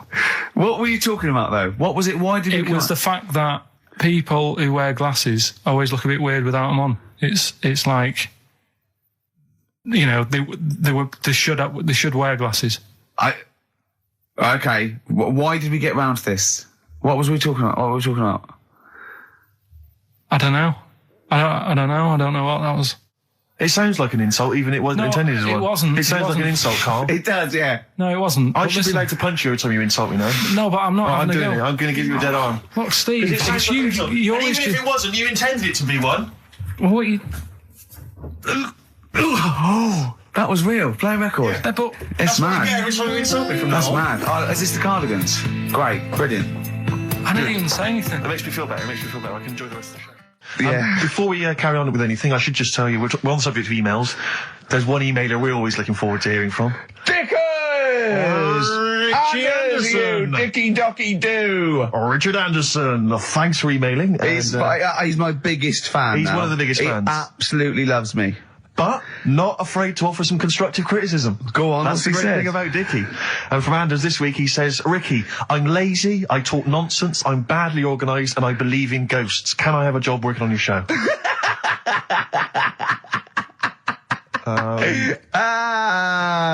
Possibly, Anders. Maybe send in a CV. Or email a CV. He's put a little bit of all of us in that, hasn't Exactly. he? Oh, I'll ask him if he's a goggle-eyed freak, Steve. All right, calm down. Well, no, I didn't mean there's no need to get insulted. No, I didn't necessarily mean you, No did need I? to get nasty. Well, I was thinking about that, actually, Steve. Oh, God. Just talking of the old... What? What? Talking to the what? No. Do you know, like... This better be good. No, you don't have that many girlfriends and that. what do you mean? Carl, why are we on this? I was defending you in the whole monkey discussion. Come on, what's your point? What's your point? What's your point? No, what's the point? What's the point? I just was thinking... If there was an infinite number of Steves? You're an odd-looking fella. Come on, Carl, get to the... No, you know I know that. I've told you that loads of times. What do you mean, you know I know that? Well, there's no point pretending anymore. Steve, I'm flabbergasted. But also, you don't like spending money, right? He's mean and weird looking. Valentine's Day. Are you sort of, you know... You've got to love him now, haven't you? What are you happier with? The fact that no girls like you enough, right? This is really mental. Or are you happy because you don't have to spend any money on a card for someone? A little from column A, a little from column B. Right, let's have more monkey news. What have we got? No, we've got so much to get into this show. Insults, We don't need stupidity. the insults. I think we've got enough. We don't need the Yeah, insults. there's no more insults. No more What insults. angers me with Carl is, you know, he's been planning that. No, I haven't. I was thinking about it on the way in because Valentine's Day is coming up and I'm not a big fan of it. Condoms? You bought your girlfriend a box of condoms for Christmas. I don't think you can have a go at me. To be fair. No, but I don't just treat her on Valentine's. I'm always... Do you know what I mean? You don't even treat her on Valentine's. You don't even treat her at Christmas or on her Hang birthday. on. When do you treat her? Hang on a minute. Wait a cotton picking minute there. Oh, why I order. Wait a minute. What was that? Tiffany dog. I treat your girlfriend better than you, and I've only met her twice. I took her out last night and she enjoyed herself. Where'd you go? Until she had to write the check. Where'd you go? Where'd you go? To a chippy. A really... No. Play a record! It's a chippy. No, a really quality one. Right. Oh, God! Under a fiver for two. Oh, nice lots. wrapping. Not newspaper, greaseproof paper. And bread. That's Feeder, Just the Way I'm Feeling, on XFM 104.9. Ricky Gervais, Steve Merchant, Claire Sturgis. Well, he's defying me. He's not calling in. We're going to give out his number and he's not calling in. That's even more annoying. Who do you think he is? I don't know who he thinks he is. I'll tell you what. I'll tell you who he is. Yeah. He is a little bold Mancunian. Let's never That's let him who he forget is. that. I don't know who he thinks he is, but there's the fact. Just, Carl, call in, because you're annoying. me and Steve. He's been slagging you off as well, Steve. Well, go on. What's in the week, you know, he was slagging you off. I mean, in the week I was joining in and laughing along, but now I'm thinking but now I'm thinking that you're more on my side than he is. Thanks very much, Rick. I'm glad to see you've come round. He said he was. I was in the pub with him and Johnny. Oh right, so there's a little audience. Good. And he went, have you seen Men in Black 2? I went, no. He said, have you, Johnny? He went, no. He went, there's a thing in it that looks just like Steve. And I went, what? He went, it's a thing, it's got really gangly arms and bulbous eyes, and it just works really fast in the aliens registration thing. And I went, all right. I said, we'll bring that up Saturday. Since he's not here, you know, what do you think of that? Well, the reason is, I think the problem I have with is this, that if I was to say things like that about Karl, I'd destroy him. He'd be a broken man after I'd finish with him. Call in, Karl, or Steve's going to say a few things about you. I'm going to get a couple of home truths out there. I can't believe it. I cannot believe it. Yeah, we were, you know, at the time I was joining it, we were having, you know, slagging you off on other things as well. Sure. But now I'm thinking, maybe you were wrong. Maybe I was taking the mickey out of the wrong person behind their back. If you receive any phone calls from people you don't know, we don't know anything about that. Instantly, we don't know why that is happening. That is just going to be a weird, spooky thing. So, Sasha, we didn't need you to tell us that. We know Karl is talking absolute nonsense. Wait till you get to 30. Oh dear, no, this is quite a nice email from Paul. He says, let Karl know that I have a Chinese friend called Oi. Imagine the confusing and amusing situations we get into. We're out and about in busy Soho. Does his surname come here? Or lightning wit from Karl. Wait That's nice. till you're 30. Yeah, I know. Brilliant. But no, actually, we've had a surprising response to Songs of Phrase this week, despite the fact everyone has agreed that it's racialist. They've nevertheless had a go. So keep your answers coming in, because we may as well. You're a hit, Karl. You're a hit. What, have we still got monkey news?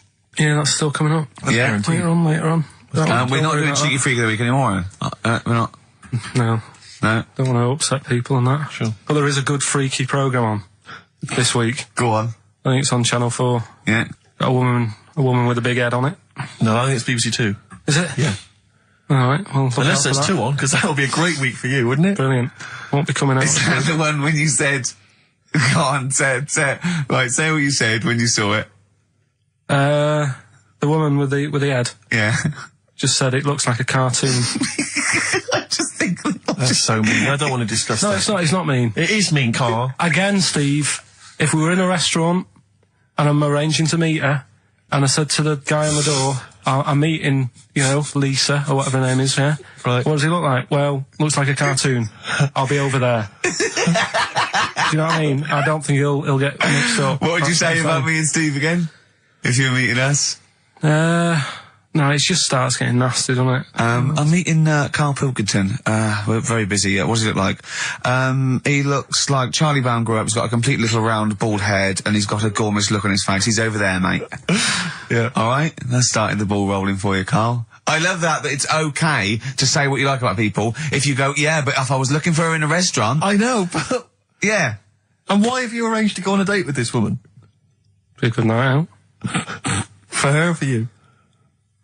Well, I'd like to have a chat with her. You know what I mean? Just find out what worries her, and you know what I mean? Because some girls People worry like about you. death things, like Yeah. their hair being a mess and that. Yeah. With her, it's like, at least your problems. Do you know what I mean? Fine, alright, well let's move on, mate. We're not doing Cheeky Freak of the Week anymore. No. Let's do something nice. Let's talk nicely about things. What's happened nice in the world, Karl? What do you like in the world? When you get up, when you go, oh, that was a brilliant day, What do you do when you go, oh, that was brilliant? We had a nice game of snooker. You like snooker, don't you? I mean, you and Steve played snooker last week. Yeah, but things are always ruined. Do you know what I mean? I might be having a nice time having a game of snooker, and then, you know, we're having a proper battle, and I'm trying to concentrate on taking a shot, and then you'll say things like, look at his little monkey hand. And I'm going for the black. Do you know what I mean? Yeah. Or maybe I'll say, I'm just going to the toilet. Yeah. And then one of you will follow me in and peer over the door. Oh, yeah! Till that one. That was when you're actually in a cubicle sitting down, wasn't it? Yeah. And Steve Merchant's head appeared and went, all right. And you went, what if that wasn't me? Oh, that was great. Doing a George Michael on me. That is one of the benefits of being very tall. You can look over You can look over the stalls in toilet lavatories. It looks like a giraffe house. You're sitting down there and you look up, right? And he's peering over the top. Oh, the fun we have. Oh, it's great, isn't it? But anything intelligent. It's like the monkeys. We are like the monkeys. Aren't we, us three? I wanted to write a thing for the darkness. I want to write the new monkeys. Like a TV show? Yeah. Do you want to do that? Yeah, all right. Yeah, okay. Well, if they're listening, or their radio show, record company are listening, or their manager, big fan of the Darkness, my favourite. Hang on, don't make a promise like that. No, my favourite band at the moment. We'll do a pilot. Them and the Monkeys. Don't make Running that round, promise. speed it up. They can have their songs in it. They can write songs especially for us. What if they And can't act? it's them. They can act. They just act themselves running round. We're getting people like Henry, McGee and that to come in and sort of be the actors. And, Yeah.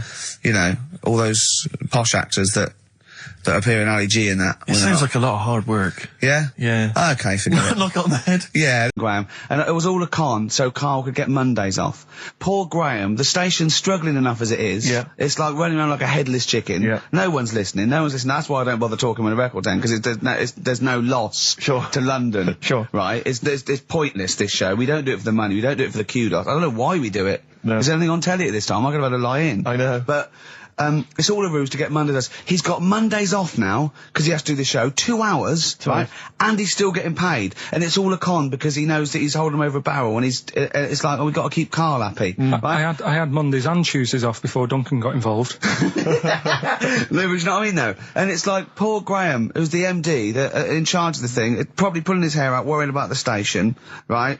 You know, it's a sinking ship. And then Karl Pilkington, well, I'll do it, but I want Mondays off. He's probably sitting home now. His family, he's probably ridiculed by his wife. His kids almost certainly would have lost all respect for him. He's been his fooled mates. by Karl Pilkington. He calls his mates and goes, I'm busy, Graham. I don't, I just can't think. It's just... It's embarrassing. But do you know what I mean? And you think it's funny, and you think you've got one over him. He's going, I don't Monday's think off it's for 2 funny, hours. Yeah, you do. You think, and now you're embarrassed we've said it on air. But you're only conning yourself in the long run. Because, do you know what I mean? I hate that sort of, the world owes me a living, what can I get out of the world? What are you going to give back to the world, Carl? What are you doing now then? Are you going to prepare Mondays? told you, What I have you don't- prepared for this show now? You've had 3 months to prepare. Yeah. What have you got? What have you got for us? Okay, what's happened in the last 3 months? What, in this place or just my life? Well, what have you got for us? With 3 months, we're cloning about. You get Mondays off, you're getting paid for it, you've got a cushy deal, you're having a laugh, you're taking the piss out of the management, right? So, what have you got for us? Give it to us. I've kind of, updated Rockbusters a bit. Right, brilliant. Yeah. Right? So, and you said don't mess with it. If something's good, don't mess with it. What do you mean it wasn't good? It was never good. It was never good. No, Of it was course we never had to good. fix it. It was fun to do. It was a laugh. I mean, much more. I imagine it was much more fun for me than the 450 listeners. I imagine, you know what I mean? I enjoyed it. I enjoyed squeezing your head and dressing you up. No, but that's just it. When I had a meeting with Graham, right, I said, look, I'm not being funny. I don't want to do it anymore. Yeah. I've had enough of it. Yeah. And he was like, oh, what's up with you? You sounds like you have a right good laugh. I said, yeah, but that's all good acting and stuff. I said, it's hell in there. I said, like he's talking about Vietnam. Yeah. I said, having my head squoze, right? What? Squash! Squoze is still not a word. We've been away 3 months. It's still not a word. Right? Yeah. I said, he's putting a dustbin lid on my head. Yeah. You told this to the MD. He's hitting me with a tray. Yeah. He's chucking toilet paper at me. Yeah. And he said, yeah, but that's all over 2 years. I said, no, that was the same day. So, Okay then, what has changed in 3 months? They're listening. They've been listening for 6 minutes now. Come on, give us something. bit of Nickelback. What's happened in 3 Play a days? record and let him 3 think. months? What, in my life or in Yeah, here? Nothing's yeah. happened here. Nothing's changed here. Right. But, I don't know, do you know last time we were on, Yeah. right? And, I was telling you about the woman over the road, where I live. The one that walked around naked. There's a woman who walks about the flat naked, This right? is when Carl was watching a woman naked. Then she looked at saw him looking. So what he did, this is the genius he did to get out of this, he pulled his pants down so he was naked too. His girlfriend comes in and goes, Carl, what are you doing? He went, I can't tell you now, but don't look out of the window. Yeah, go on, sorry. That woman, she's bought some blinds.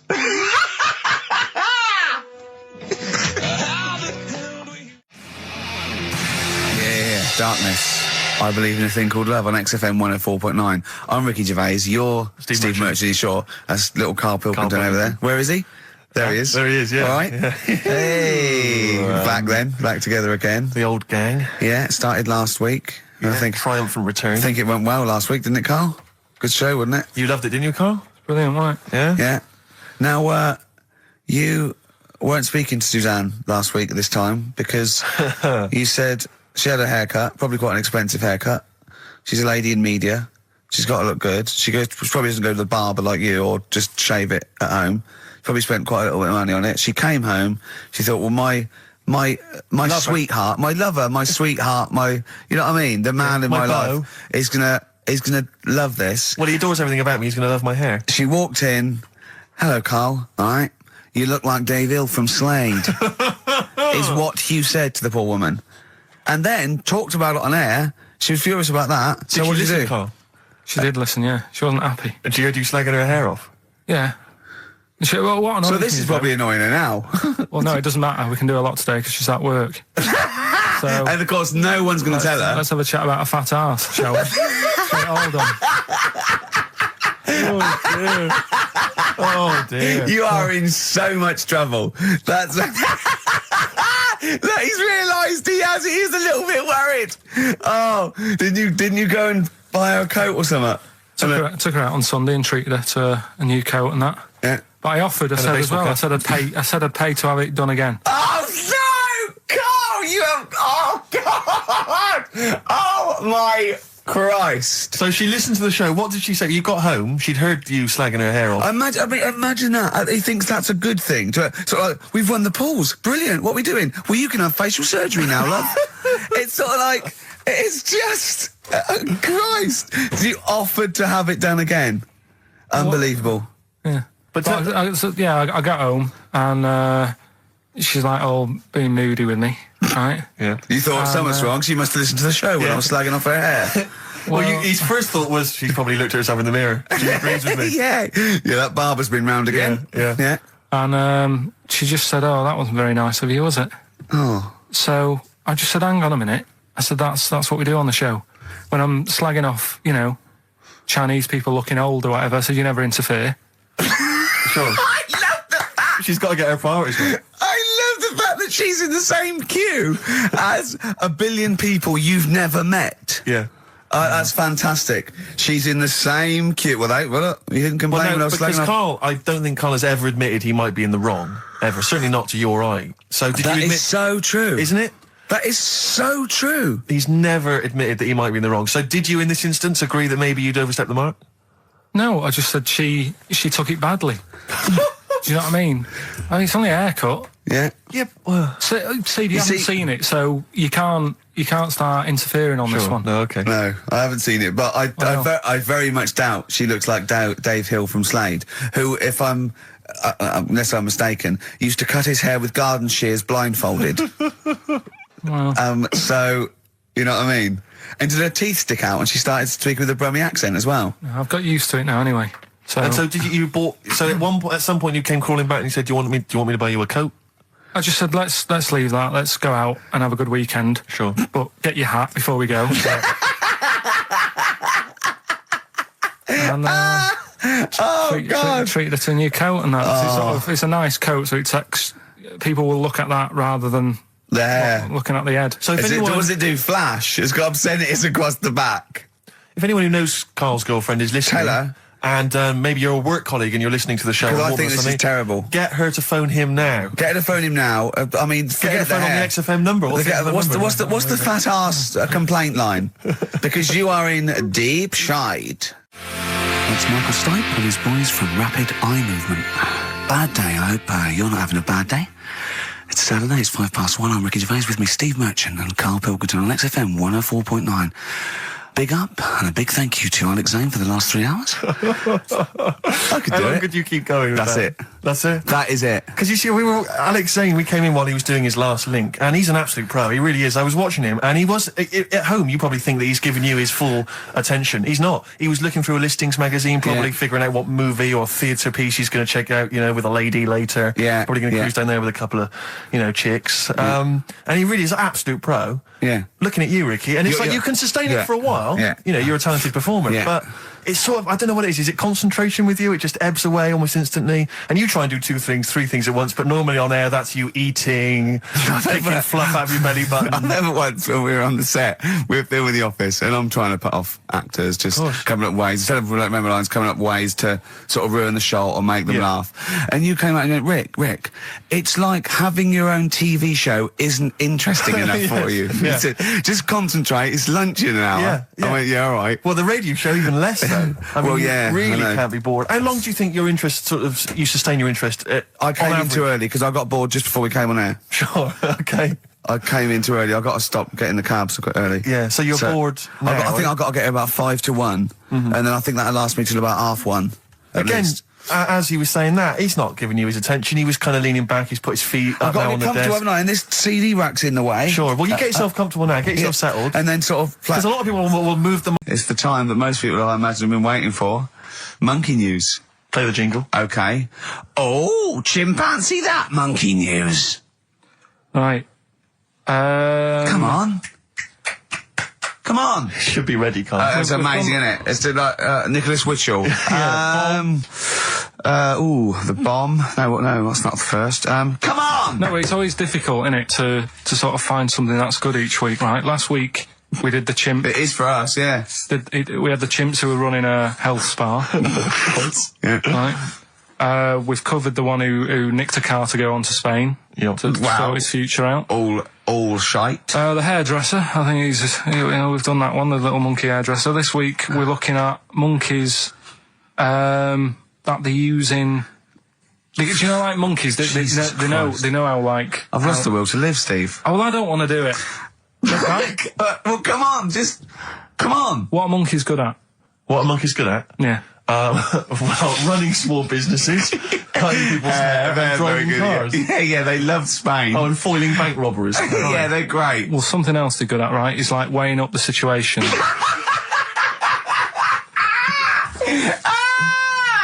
Oh, God! If you stick them in a field with loads of like obstacles on it, right, they're good at sort of, I can get over that, and I climb over that, I'll swing from there to there, that sort of thing, right? Okay.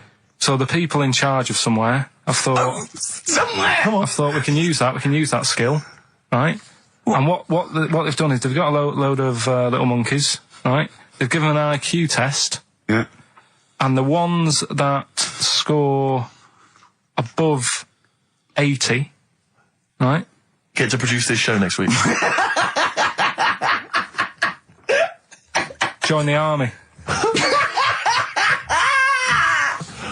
Right. How do they join the army and what do they do? They just, what they do is they set little obstacle courses up for them. They do that. They do a cross-country run. They do, the IQ cross-country test. run? Yeah. Okay. And then once they've done all that, they make them a little uniform. Made to measure little uniform. Slightly longer arms, shorter legs than usual, yeah. Yeah. And, basically then they taught how to use a gun and that sort of thing. Yeah, of course they are. You're talking rubbish again. This came through literally, pretty late on, so. So you've not had a chance to corroborate all the facts, as usual? Just have a look. Right. It's the bit I'm looking for is, well, A, why are they doing it? Why are they doing it? Yeah. Why do we need monkeys in the army? And secondly, why are we giving them guns? I'll just check to see if any of that. I love that we only let gays in recently. Yeah. Talk amongst yourselves. Yeah. Just have a look. I can't read it. There's too much pressure. Well, it's rubbish. Just have a. But it's rubbish. They don't get. It's the way that there are things. There are animal cores, right? There are horses. There are dolphins, sea lions. There are lots and lots of animals in the army, but they don't have to pass an obstacle test as such, and they're not taught to fire guns. We'll You see. straight away assumed that there's going to be loads of squads of men and then just one little monkey in the middle. Like, you know, he came second on the test. He's in. He's in, boys. What do you think, Steve? You've read it? Well, as ever, Carl, this is an arbitrary email sent by one of our listeners. You know what Ricky and I think of them. and so we're not really basing this on hard evidence. We're basing it on the ramblings of one of our listeners. Rubbish. Once again, lazy, rubbish, uncorroborated, nonsense, the stupid test that you got wrong. Rick, that sounds like monkey news to me. I wanted to play those adverts for you on XFM 104.9. Well, that's about it. We've had some tears and laughter. I mean, the only real thing that we learned from today's show that's corroborated and is absolutely true is that, remember, Mancunians take off more sick days than any other area, 11 days per year, compared to sort of like 8 Liverpool. And from that we extrapolate, do not trust Mancunians. Well, I'm not saying that. I think that's a bit harsh. I'm saying, you know, make sure you get in writing that they're not going to have more than sort of like the average number of days off per year. Yeah. Or if they start taking loads off, fire them. Yeah, do you know what I mean? Right, Carl, we've had a good day? We're going to end with a beautiful song, aren't we? Just to show we're all still friends. It's Jimmy Webb and his version of Galveston. See you next week, I guess. Bye. Placebo in this picture on XFM 104.9. 8 minutes to go. Let's make it a good 8 minutes, and then we can all chill out. Yeah? Enjoy the rest of the weekend. Play the jingle. Oh, chimpanzee that monkey news. Excellent. A particularly aggressive jingle this week. Wow. Yeah, looking forward to this monkey news. Carl. Right. Come on. So, what's her name? What? We've done... Sorry, what? Brilliant. We've done a lot of monkeys who, like, got involved in crime and stuff. Yeah. Right? We had the one on the train station, nicking a bag. Yeah. We had the one who went into a bank. Who cares? Went into a bank and walked out with the money and stuff. Yes. Right? Didn't happen either. Next. But the thing is, you never sort of found out what happened to them. If they sort of got worse, got more involved into crime this and monkey stuff. news update. That would be amazing. Brilliant. What they found out in India is Yeah. they've got a prison. It's just for monkeys. You mean wild animals? You mean a zoo? Yeah, a zoo or a kennel or something that where it's been gone mental or something. No, it's a prison. Yeah, Prison. Is it? Does it have fraud cases? It's got. It's Mainly sort of animals that are attacked things. Mainly violence, I bet. That's my that and theft. Say it again. Stuff. Theft. Say it again. Theft. Say it again. Robbing. No, let's go back to that word. We're going to keep doing it. We've got 6 minutes. You're going to say the word right before you go to Hastings. Well, do you say it? No, Well, you no, say then it you know first. how to say it. Well, all right. Robbing. Caught robbing. Say it again, though. Who's anyway. robbing? Who's robbing? So they've got this prison. Right? This is extraordinary. Say it again. No, you're not going to say it? Oh, go on then. So they got a prison for them, right? And there's 11 of them in there, 11 monkeys. Right. That are in there for life. Because that's... I think there's one just got out on parole, right? No time off for But good there's behaviour? 11, I'll give you the bit of paper because I thought this was... Weird. Now, You thought it was a bit weird. Now, Carl, what are they in there for, then? Because, I mean, they're in there for life, so I'm assuming it's murder, is it? Premeditated murder? They're not crime bosses, are they? They're not... Are they prostitution and gambling? Are you sure they're not just the pawns and the head sort of like orangutans up a tree going, remember, you don't know me. You're on your own. If I go down, you're all coming with me. You take some of your gorillas down there and sort him out. Oh, the great banana robbery. It's not. I wonder if they get them. Right, go on then. Okay, let me see. Now, I don't know what source this is, as ever. Is it just the back of a fag packet found in a toilet? Well, no, I mean, someone's clearly... If this is nonsense, then someone's clearly gone to a lot of effort, because it does open with the headline, "Parole unlikely for inmates of monkey prison."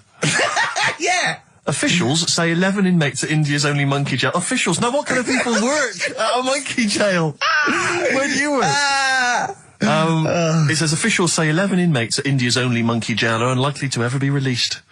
The prison in Patiala houses monkeys apprehended by game wardens in Punjab state for thieving and attacking people.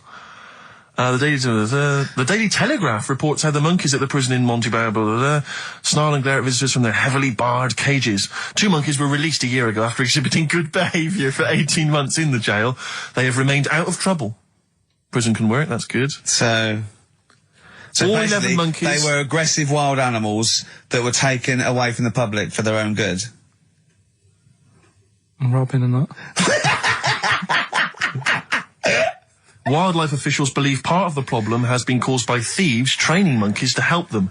Lorry drivers training monkeys as guards for vehicles, and itinerant entertainers using ill-treated monkeys as part of their act. It's the monkey that takes the rap. It's a shame, that, isn't it? That is awful. They didn't know what they were doing, did they? Oh, so there you go. What do you think of that, though, Carl? What would if you could visit them, like Lord Longford or something? What would you say to them? You go there and you get a visit a week or something, you know. So can you get us a video? Alright. Do they get conjugal rights? Do you reckon? You wouldn't be interested in that, though, would you? They get what? Would you be happy to give them their conjugal rights? Yeah, would you? Fair enough. Alright. Off to Hastings. Off you go. Later. I'm always educating. I'm always telling you about stuff that I learn about and that. That you get offhanded over, and it's about a monkey who became king. No. So we've No? Have you got monkey news this week? got a little bit of monkey news coming up. What does he do? Drive to Spain, rob a bank, or get married? No, we've done all them, haven't we? We have done all them. Yeah, but you know what? it's a good one. It's a good one. And in fact, it's a bit related to what we've been talking about in a way. Oh, God. Ain't that brilliant? Ivan Dando, All My Life. Beautiful. On XFM 104.9. Well, it's nearly it. It's the big one. It's what people tune in for. They probably tune in about 10 these days. For Monkey News. With, Karl Pilkington. Can we hear the jingle? Only 4 to go. Oh, chimpanzee, that Monkey News. Right, this one's about it's been emailed into me. Right. I haven't really had time to check it out this week. No, you're joking. Been busy. Ooh, I hope it's not stupid. Goes back to 1908, and the person's saying it's a good story and that, and they're surprised they haven't picked up on it yet. Right. Jet, are you going to be my girl on XFM 104.9? I'm Ricky Gervais, with me Stephen Merchant. Over there, little roundy bald head of Karl Pilkington. Good news and bad news. Good news is, boys are back in town, we're here for 2 hours. Hello. Bad news is, we have no monkey news, gay fella news, or little Chinese fella news. Really? We're going to try and, leave that for a week, Yeah. and then maybe come back to it. Yeah. It was Why good. do I get the feeling that within 20 minutes we'll be talking about little gay Chinese monkeys? Carl, think of that. We have got monkey news. Have we? Oh yeah. So we've already broken that promise. Oh, okay. I thought we were going to try and sort of talk about something else. I've just done Jonathan Ross show, and they don't talk about the same things every week. It's weird. It is weird. But, or as Carl says, weird innit? Yeah. So, gave this show about 5 plugs. Nice one. Yeah. So, I think we'll get upward of 800 people listening. Oh, double. For the first 2 minutes. Yeah. And then turning back. They're already switching over. I'd have thought so, yeah. I spoke to my friend yesterday. He's a little bit of an old fella, and he said that for his own amusement, he had an iPod in his car, and he bought a little sort of transmitter, and he could transmit the music from his iPod to sort of just beam it, kind of as he was driving along, to sort of passing cars. What do you mean? It's Make weird. their radio play it? Well, but if they had it in the right frequency, yeah. I mean, pointless, completely pointless, but not dissimilar to this show, I imagine, in terms of the number of listeners. Yeah, but I was going to say, what's the chances of people having this frequency on? Absolutely pointless. So it's probably about the same, yeah. Do you know what it reminds me of? When I was young, I wanted to get into radio. I was excited in radio. When I was sort of in my, I don't know, I was 11 or 12. My friend and I, we got a little mixing deck, and we used to host our own radio show. Brilliant. From his bedroom. We didn't have a transmitter, so we'd put some speakers in his front garden, in some bushes, and sort of broadcast it to people who were walking Again, by. probably over the week more listeners than this show. Almost certainly. Yeah, I love the idea. It never happened, but I always was hoping that maybe some girls would just come by and just like sit and listen. These guys are great.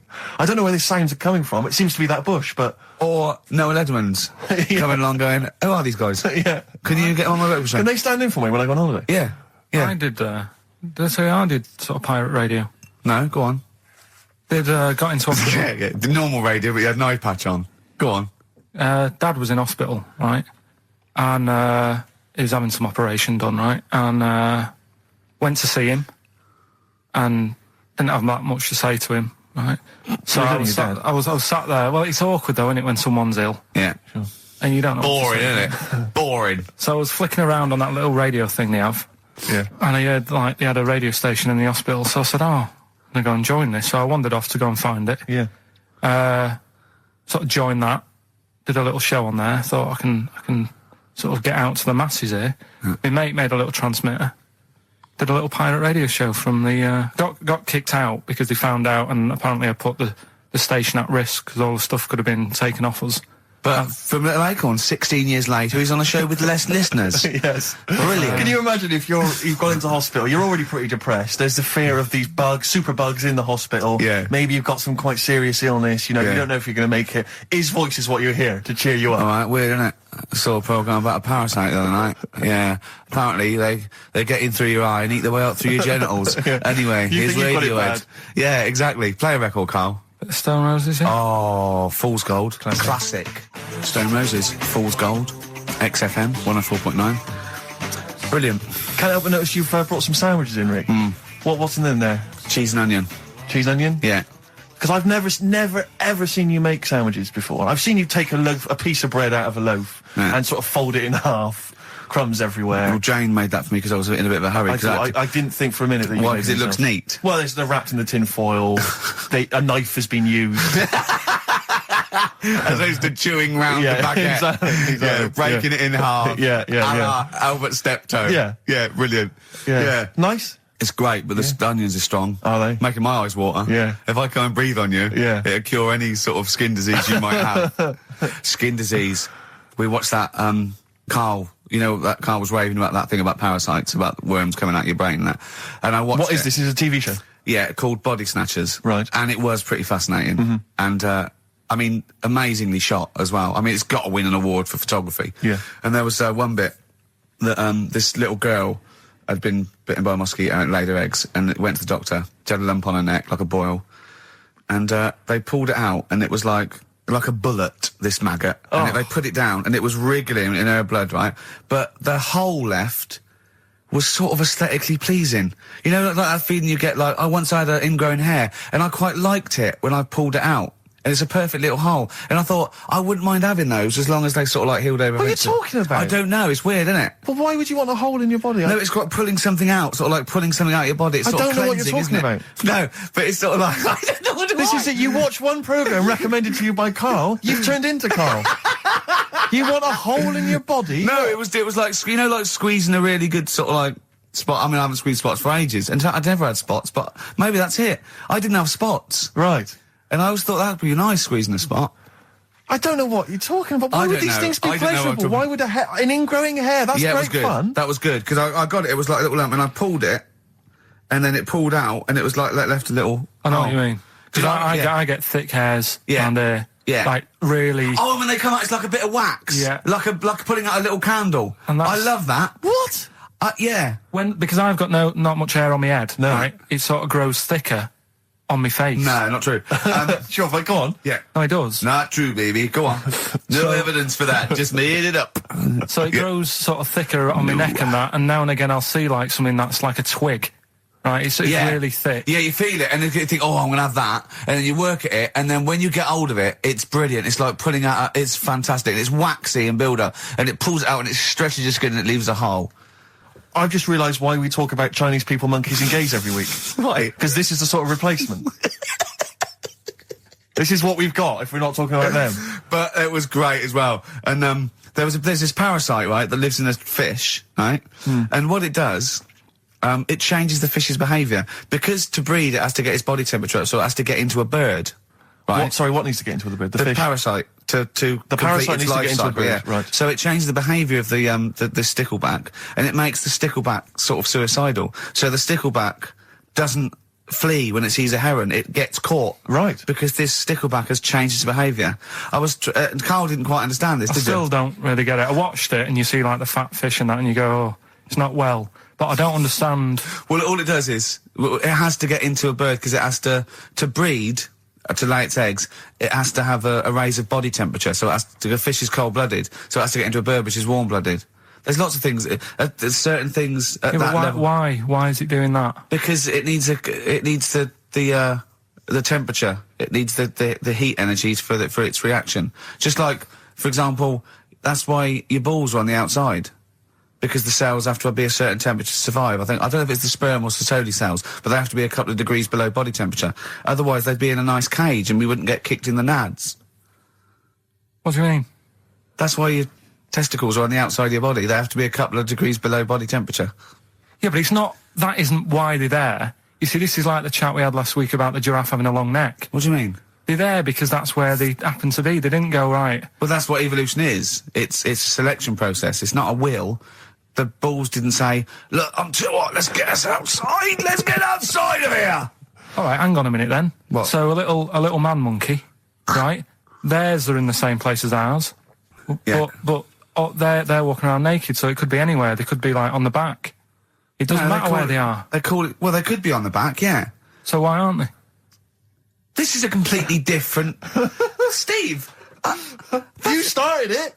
I wash my hands of the whole affair. And we're not only back to balls, but we're back to monkey balls. Yes. In one thing from about parasites, we're back to monkey ball news. Yeah. How do we get back to chimp testicle news? Alright then, so this worm's in a fish. Yeah. It's like a little platyhelminth. I think it's some sort of... But what I mean is, why are they about? What do you mean? They Why? evolved. But why haven't they died out? Because they're very successful. Yeah. What do you mean, yeah? What do you mean, yeah? Tell me the brain event that made you say yeah in that 1 second gap. Because in a way I don't get it, and if I think about it too much, it hurts a bit.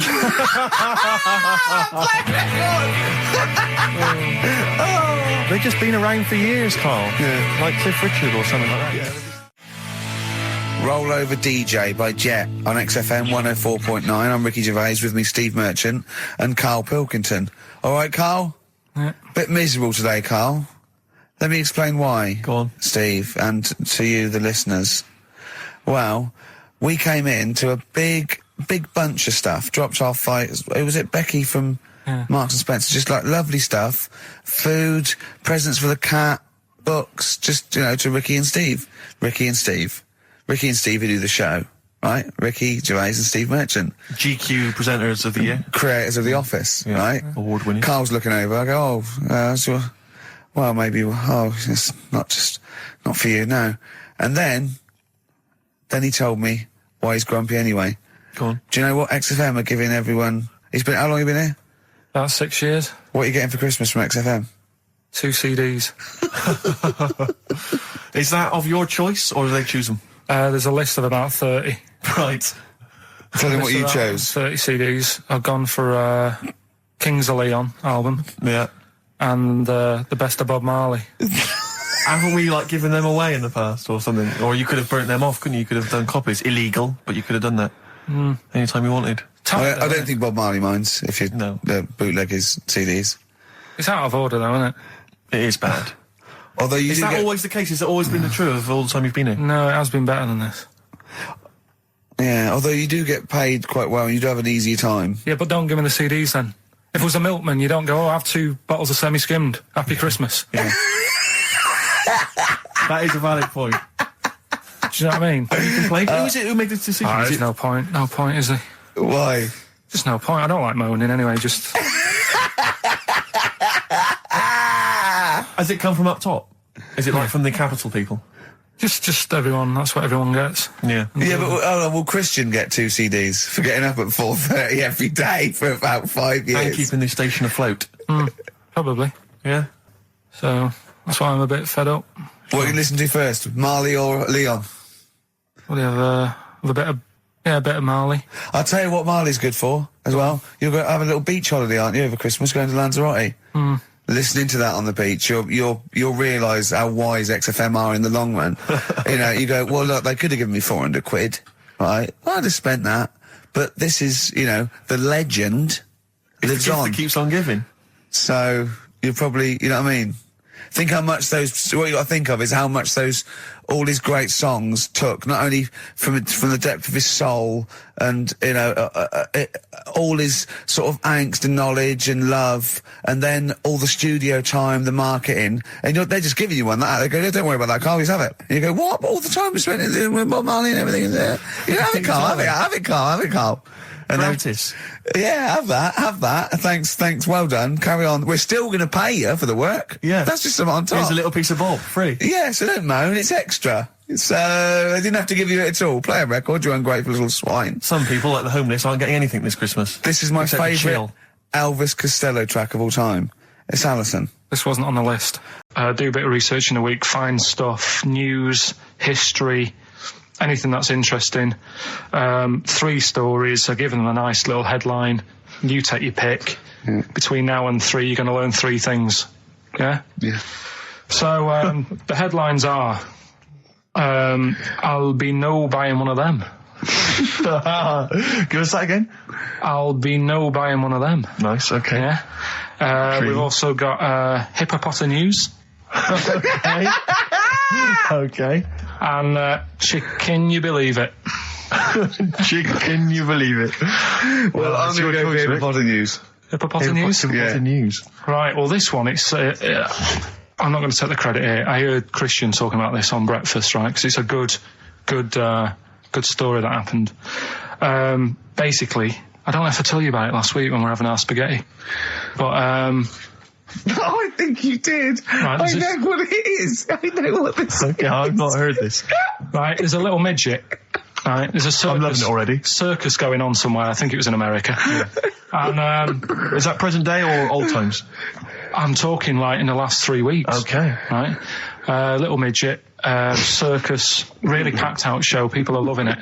Right, Steve, you'll ask the same question I did. I know. So there's a little midget jumping up and down on a trampoline. That's what circus is. Right. I'd pay good money to see it. So everyone's clapping, and he's getting carried away.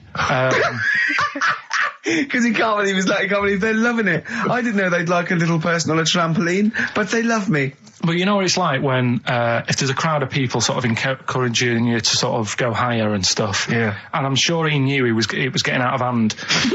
But he was jumping and he was coming down, they're all going higher, and he's going really high in the air, right? So he's doing this, crowd are clapping. There's a hippo, right, just sat next to the trampoline, getting ready to come on and do his act. Oh, right, I thought he was in the audience. That's it, getting ready to do his act, Steve. Yeah. So he's a ventriloquist. What do you mean he's sitting by the trampoline waiting to do his act? Because why does he sit in the dressing room and they go, 5 minutes, Mr. Muss, 5 minutes, Mr. Muss. So anyway, right, so the hippo's there. He's getting annoyed, is he? Because the midget's He's going, how can I follow this? This is really annoying. They're going to be, no. So he's thinking, he's already done the trampoline, my pogo stick act is never going to work. Yeah, go on. So there's a hippo waiting. See, it's a great story, and I just know he embellishes it or it gets slightly wrong. Go on. So there's a midget jumping up and down. The hippo's getting annoyed. The crowd are going mad. The midget's loving it. Can't believe his luck. Although you think he probably knows he's dicing with danger. Yeah. So next thing you know, they're all saying higher. He gives it one big, like, heavy sort of landing on the trampoline. Goes really high, but goes off at a funny angle. Oh, hypotenuse. Okay. Yeah. And sort of flies up. Hypotenuse!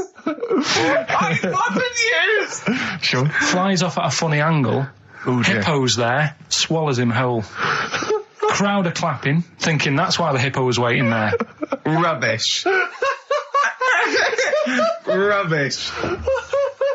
It's not rubbish though. But no, maybe there was an accident in a circus with a midget and a hippo, but at no point was this hippo waiting to go on going, come on. The midget flew off at hypotenuse and landed in the hippo's mouth and was swallowed whole. This is what you embellish it. That is great. And what's I that? have to say though, Rick, when I heard midget, trampoline, hippopotamus, I was thinking accident waiting to happen. Yeah. So... Yeah, maybe. I mean, it is that you should never put those three together. Never. It's a recipe for disaster. Everyone knows that. Midget, trampoline, hippopotamus. Are you mental? You're asking for trouble. Well, you know when he told me it, he said, and the midget, he didn't mention the hippopotamus, and he said the midget went on, and soon he fell off, and the hippo ate him. And I said, sorry. What was the hippo doing there? He went, it's a circus. I've never heard of a circus having a hippo. What do hippos do? What can they do? You can't train them, can you? Aren't they like very deadly? They're huge, aren't they? You can't have a hippo in a circus. Are you sure? You're not thinking of Zippo? He's neither clown. Yeah. And it wasn't some sort of where Zippo was eating a midget and it's some sort of horrible sexual act. No, it was definitely. I heard it on breakfast, right? Oh, okay, sorry. No, it's definitely fact. Yeah, okay, right, okay, good. Gervais with me, Steve and Karl. Go on. Right. But I can't really get a question out of it. Go on, just tell us. There's a shadow somewhere.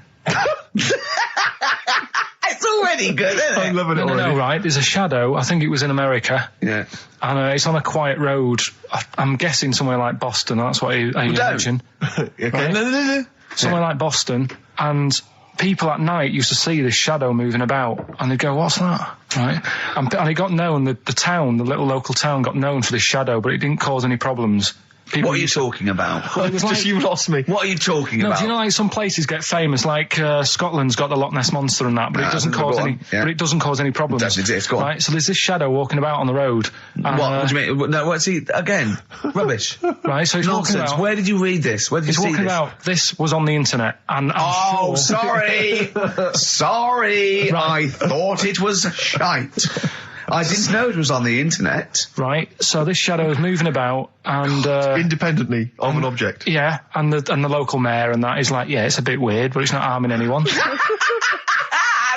mayor involved. Was he elected to that post? Hey, mayor, we got a problem down here. Seems like a shadow. Well, it's not causing any. No, it's just causing any problems. Yeah, go on. But that's the thing. It was left for years, and then it did start causing problems. I see, that's it. If you leave these shadows to go unchecked, Rick, they go crazy. Yeah. You let them run amok in the city. Yeah. You've got to stand What around did it do? on What did it roving do? shadows. What did the shadow do? It was pushing people off the bikes. It was what? It was pushing people off the bikes. Oh, I'll find out more for that next week.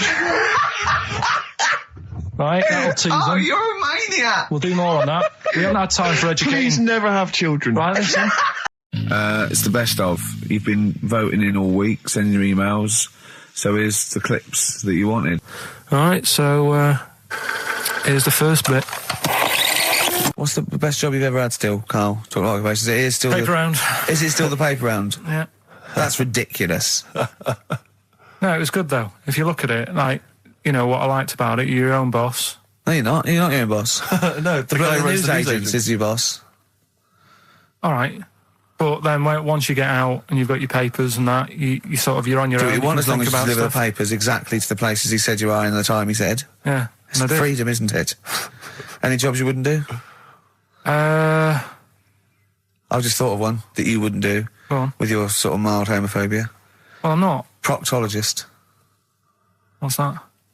Basically sticking your finger at other people's arses. Right, well, no, I wouldn't do that, no. Why have you got to do that? What do you mean, why have you got to do Well, that? why does anyone need that doing? Does they got to look if they've got an arseache or something? Which trainee doctor makes that their speciality? Do you know what I mean? That must be, right, we got a place for proctologists, and it's you, Meadows. You came last. Oh, seriously, what? I'm not the arse doctor, am I? Yeah, you came last. Oh, I'm a bum GP. I can't yeah, believe it. yeah. You got to, I can't believe this. Yeah. I remember, I was on I don't know if this is alright to talk about. I mean, it happened, so, you know, not worried It's all about right to talk about. Everything's all right to talk about. But I was on the train, right, coming from Manchester back to London, right? Yeah.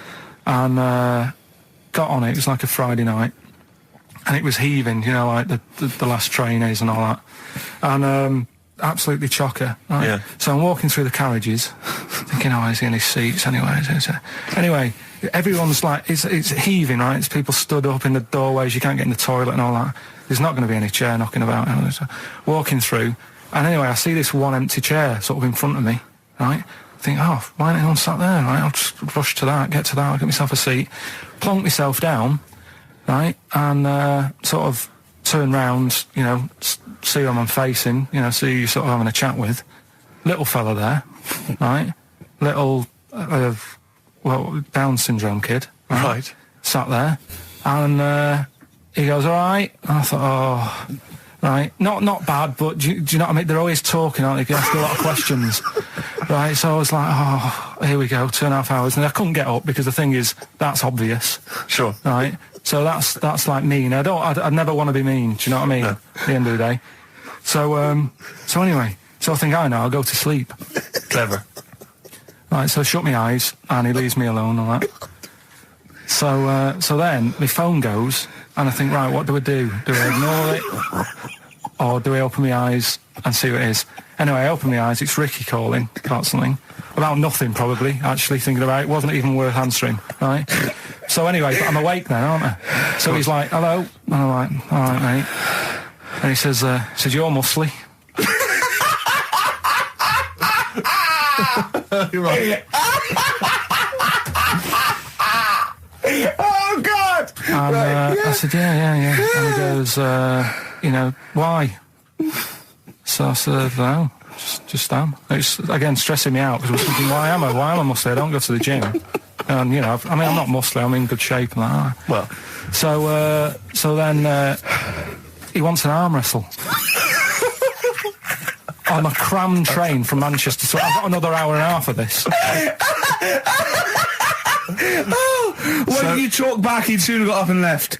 If you'd have started asking him questions, he'd have got up and left with the drivel you come out with. So anyway, do you know when you're under pressure, you're thinking, well, he's said that I'm muscly, right? So do I do it or not? What? And there's people watching, not joining in, not sort of having a laugh and that with me, just like watching but pretending they're not. Oh, and I'm God. at one of those table seats, and he kept saying, come on, I want to arm wrestle. So, and he was getting loud, and I thought, I best just have an arm wrestle. What do you mean? I best just have an arm wrestle? What do you mean? Get it over and done with. I had to... if he's going to keep asking, I had another hour and a half on the train. Oh, God. So anyway... Oh, my God. I'm thinking who won. Well, I'm thinking, were people putting bets on? How was it working? It was stopped, and just as well, really. What do you mean it was stopped? Was it game? No, he was winning, I was struggling a bit, right? Yeah. And he was really, like, taking my arm down, and then he sort of let go and started laughing. And I thought, thank God he let go, because I would have made, you know what I mean? If I lost that, everyone's in the train looking, and all the rest of it. I never felt it suddenly serious to him. He's got to win this. Anyway. Pilkington. But then he just, then we were chatting about favourite food and that. He likes sausages. And I said, he said, do you like sausages? I said, yeah, they're all right. I like a bit of Chinese and that as well. And he was saying, I can't have Chinese. Not allowed Chinese. Why? Don't know. He just said, it's not allowed to have it. But yeah, I had a good long chat about stuff and that. But so you enjoyed it in the end? In the end, it was all right. Yeah, it's just. What do you expect? Okay. No, but it's that thing, isn't it? It's whenever you're faced with something different, it's always awkward, isn't it? And that's the thing. You're talking about him now, are you? And I think I did all right because everyone else was ignoring him, but I probably made his day pretty good. Yeah. We were a nice bloke. I like the idea that newlywed couple are probably thinking that's going to be a similar journey down to Cornwall. Karl Pilkington in the chair now. The talked about, the acclaimed Educating Ricky. Right, well, just in case anyone's new, doesn't normally listen. Yeah. Basically, I'm educating Ricky. Yeah. Do a bit of research in a week, find stuff, news, history, anything that's interesting. 3 stories, I give them a nice little headline. You take your pick. Yeah. Between now and 3, you're going to learn 3 things.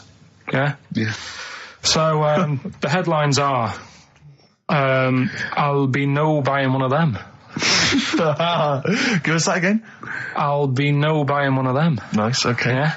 Yeah. We've also got hippopotamus. Okay.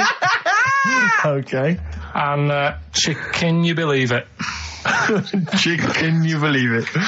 Well, I'm going to go with hippopotamus. Hippopotamus? Hippopotamus. Right, well, this one, it's... I'm not going to take the credit here. I heard Christian talking about this on breakfast, right? Because it's a good story that happened.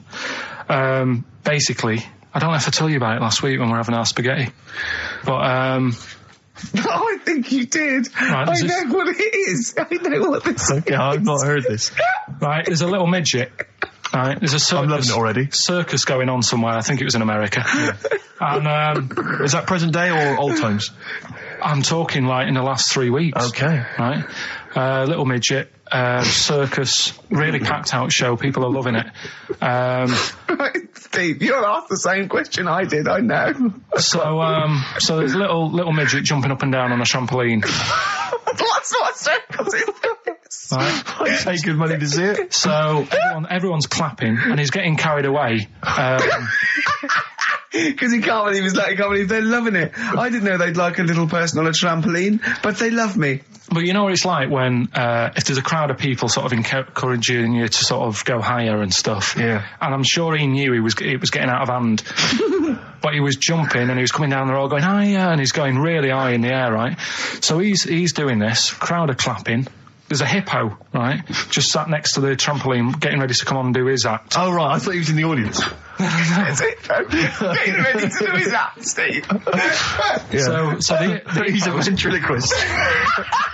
What do you mean he's sitting by the trampoline waiting to do his act? Because why does he sit in the dressing room and they go, 5 minutes, Mr. Muss, 5 minutes, Mr. Muss. So anyway, right, so the hippo's there.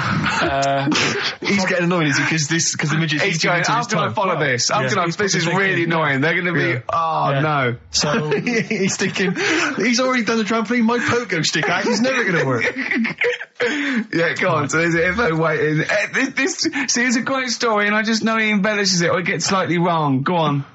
So there's a midget jumping up and down. The hippo's getting annoyed. The crowd are going mad. The midget's loving it. Can't believe his luck. Although you think he probably knows he's dicing with danger. Yeah. So next thing you know, they're all saying higher. He gives it one big, heavy sort of landing on the trampoline.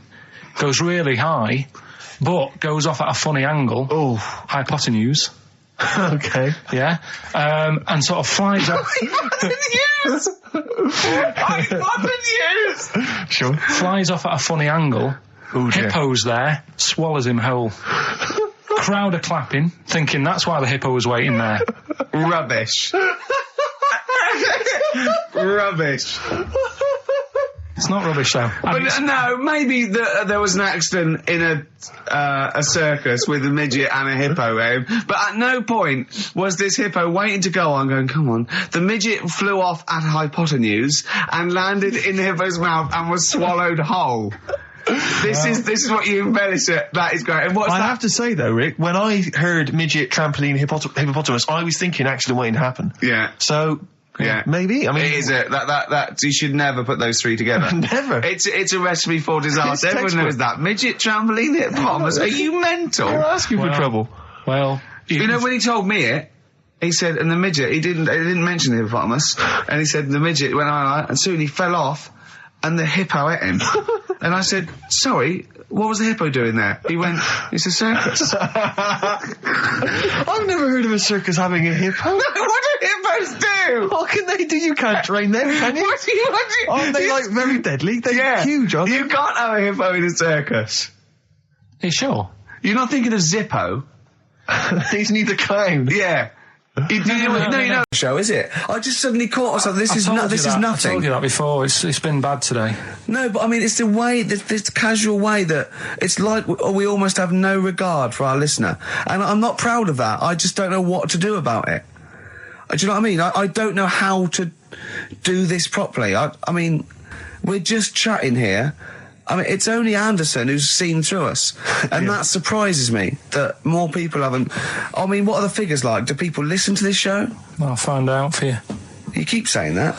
But, there's this parrot, and, apparently it lives I mean, Rick, it's unique, if nothing else. I mean, when you wake up with Woken tomorrow, you're not even going to hear him start a line with there was this parrot. Go on, there was this parrot, go on. And it can talk and that. Someone's obviously... taught it out how to speak and that, and it flew away, and it's living in this church, right? And people are at the church doing hymns and that, and then trouble's brewing.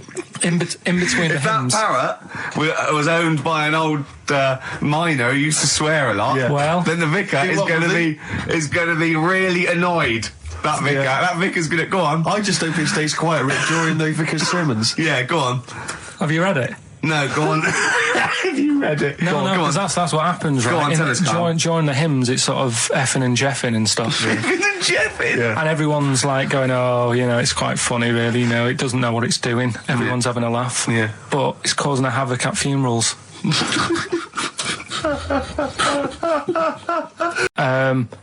One of my uncles, right, Tattoo Stan, he's just caked in them. Right.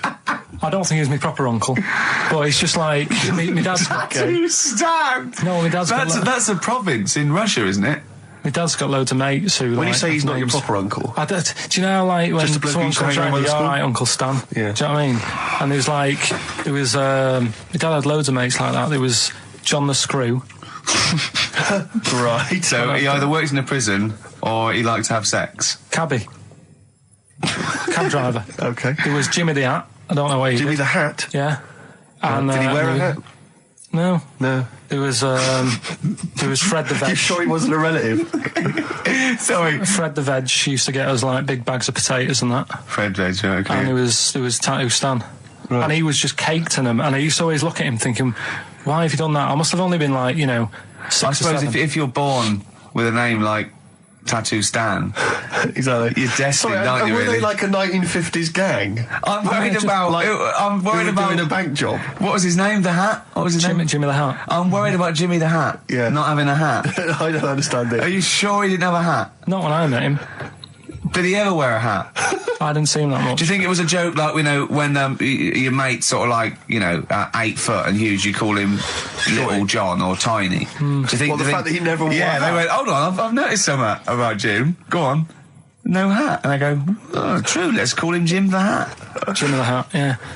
But my Uncle Stan, he had like loads of them. He did them himself. Oh dear. And it was always that thing. God. What was it things like? He had like the cross. cut here, Cut one here, on made the in neck. Britain. And if you're going to do them yourself, I'd say at least make sure you're sort of a good drawer. Yeah. And don't do it in the mirror so it comes out backwards. Well, that was the other thing. But like, I remember he did. Names are all right. He had like all his kids' names down his arm.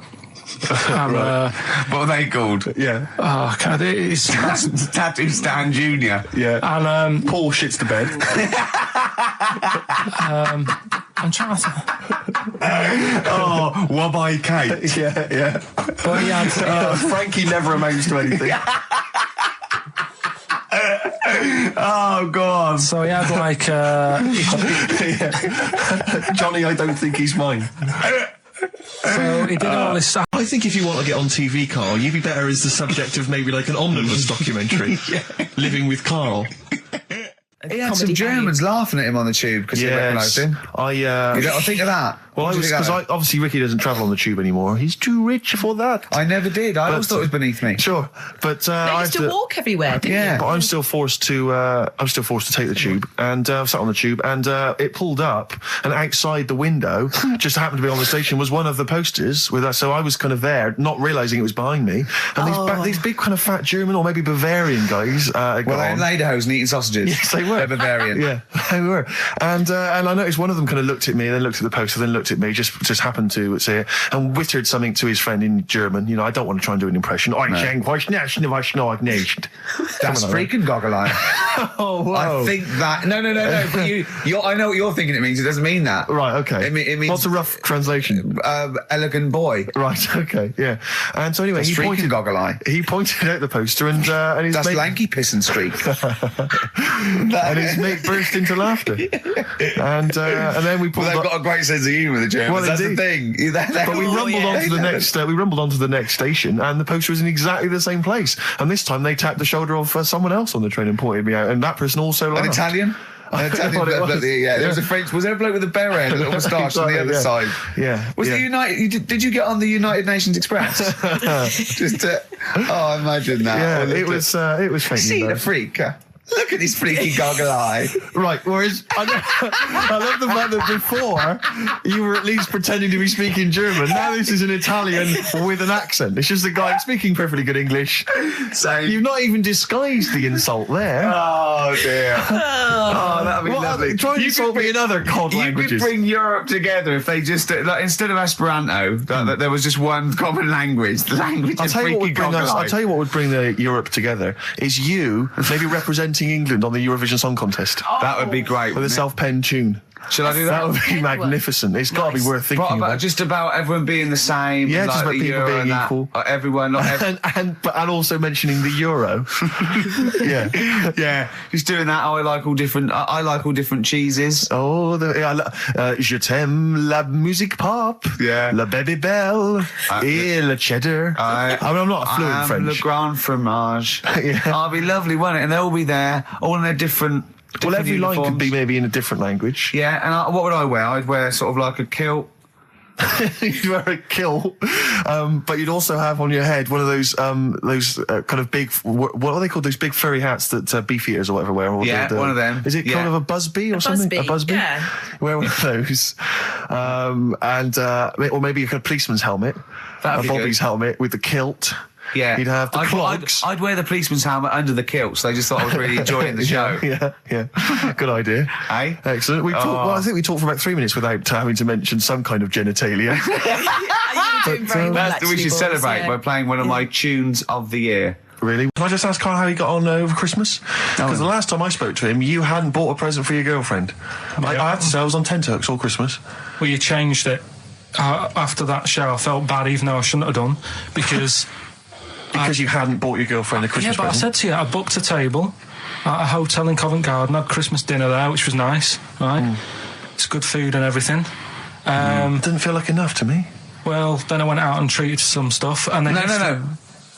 A couple of days before Christmas, he went, I took Suzanne to that hotel we're going to go to for Christmas dinner. We had tea and cakes.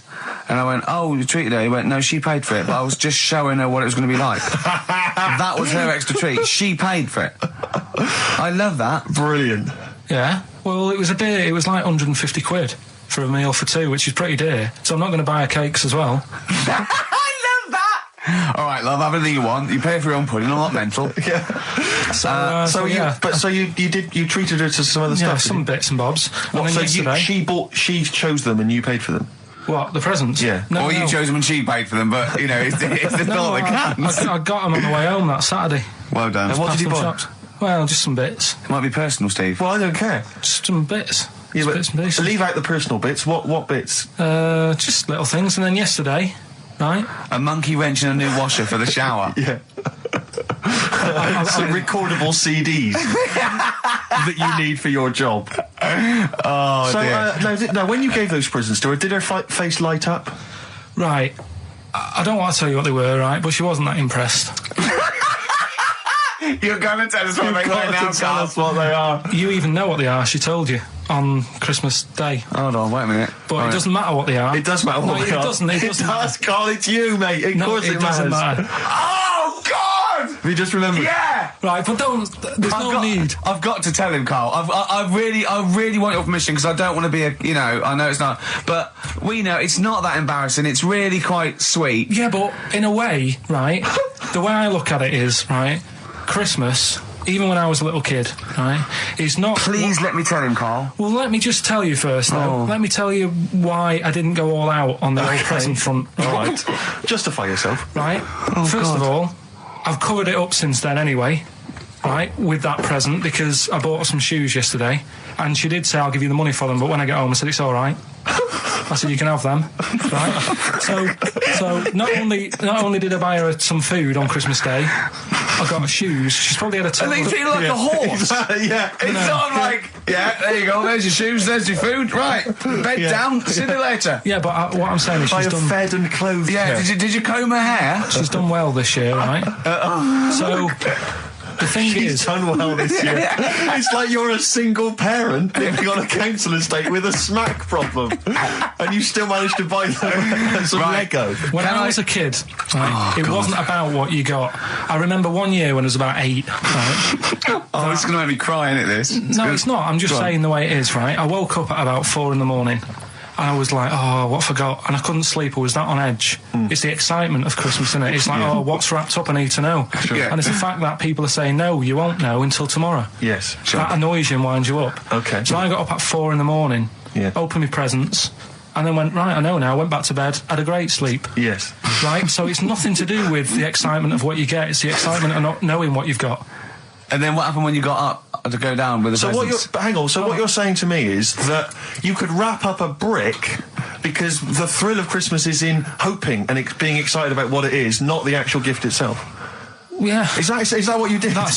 Did you get a brick? No, let me tell you now what he got. He got her a present, right? And she said, she came. I said, yeah, he got me. It was an industrial-sized packet of condoms. It was a joke gift. No, it wasn't a joke. gift. It wasn't even a joke. I went home that Saturday after the year, past Boots, thought, might have something in here. They were on, like, some value. Right, you passed the Were makeup. they used? Right, but The anyway, makeup. You passed all the other. Past the makeup, feminine stuff. past the lovely vanity cases. Yeah. The foot spas. Exactly. Yeah, The bathroom Hold on. How much are these, love, for 100? Yeah. $4.99. Yeah. Do I get them reduced if I buy in bulk? So how many did you buy? What was it? I don't know, probably about 100. Right, okay. And is she allowed to use those with anyone? Did you wrap them? Can she just go out and have a wild time? Well, you don't need to wrap. They're already wrapped, aren't they? Oh. And then what did she say when she opened them? I No, just- wait. Carl, what did she say? Right, play a record and we'll come back to this. Oh, you're worse than my father. That's genius. Made famous, of course, by Jimi Hendrix. Yeah. That's All Along the Watchtower, as originally done by Mr. Bob Dylan. On XFM 104.9. So, Carl, just take us through the moment where you gave this gift. Firstly, So you went into Boots, right? You thought, all right, 100 condoms, brilliant. Okay, did you wrap it I up? don't know if it was 100, probably 80. Right, okay, yeah. Right. You don't want to go mad, do you? Wrap them up. I'm just resting easy knowing that he's not trying to breed. Right? No. Yeah. So I got her them. I got her Grease on DVD because she's Okay. always watching that. Yeah. Right? Yeah. So just think of when her mum said, what did Carl get you? Some condoms and grease. I was going to say, I'm glad he said on DVD. And, she was surprised anyway, right? Because Yeah, I bet she was. no, when she got she was thinking like jewellery. no, right? That showed her. That surprised you, hasn't it? All right. So hang on, wait a minute. You thought it was a holiday, didn't you? Yeah, look at your face. You don't know me at all.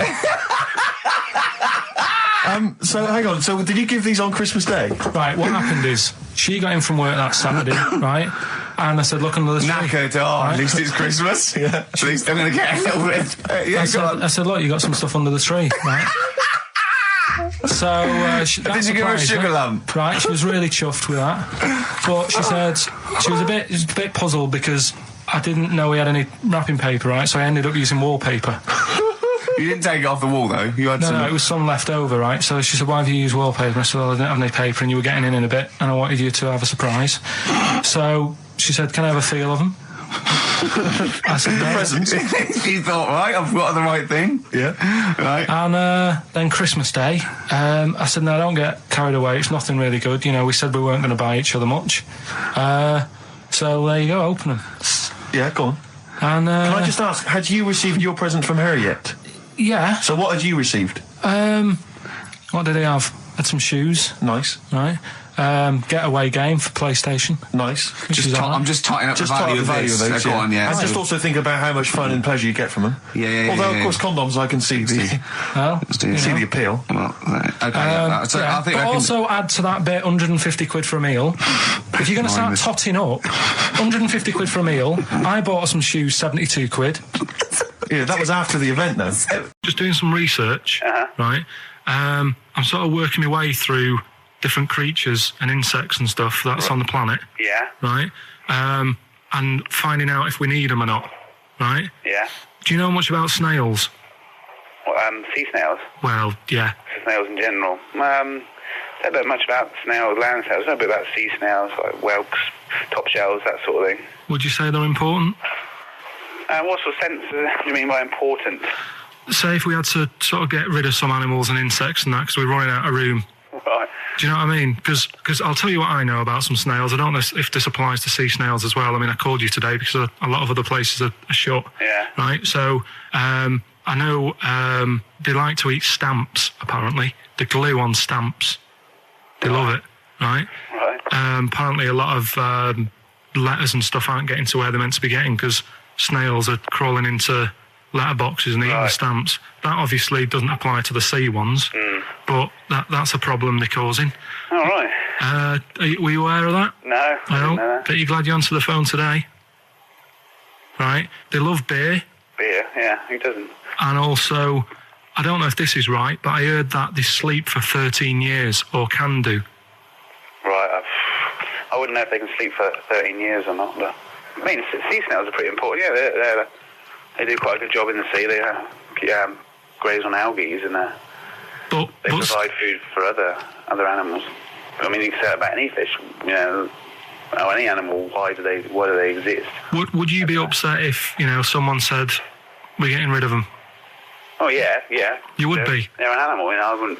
Forget being like favouritism and all that I get for them, right? There'll be other things knocking around you can sort of spend your time looking after. You'll still have a job. Don't be worrying about that. Because I'm not going to get rid of all the fish. Jellyfish need looking after, so you're safe. Yeah. But do we need them? Come on, there's loads of people saying, come on, we've got to move on through the animals, and you're holding them up saying, well, I want to keep them. Well, who's saying we need to... That just sounds a bit crazy to me. Just imagine. Do you know what I mean? And they would come to you because you work in an aquarium, so they'd be asking for your advice. Right. And you're slowing it down. Well, they asked my advice and I'm giving it to them, so, that's what I think anyway. Yeah, but snails, I mean, like I say, they drink beer and that, What did they do apart from some food for a whelk? They were around, their descendants were around a lot longer than we have been. Yeah, they've been around a long time, but what have they done? Well, they've survived that long, so they must be doing something pretty good. Well, apparently they sleep for 13 years, so really, even though they've been around for ages... I think that sounds a bit... I don't think they sleep for 13 years. Not all of them, just the tired ones. So, snails, do we need them? Well, yeah, I just think they've got to, it's not for us to say, do we need them or not, we can't just... So you think we should keep them? Yeah, definitely.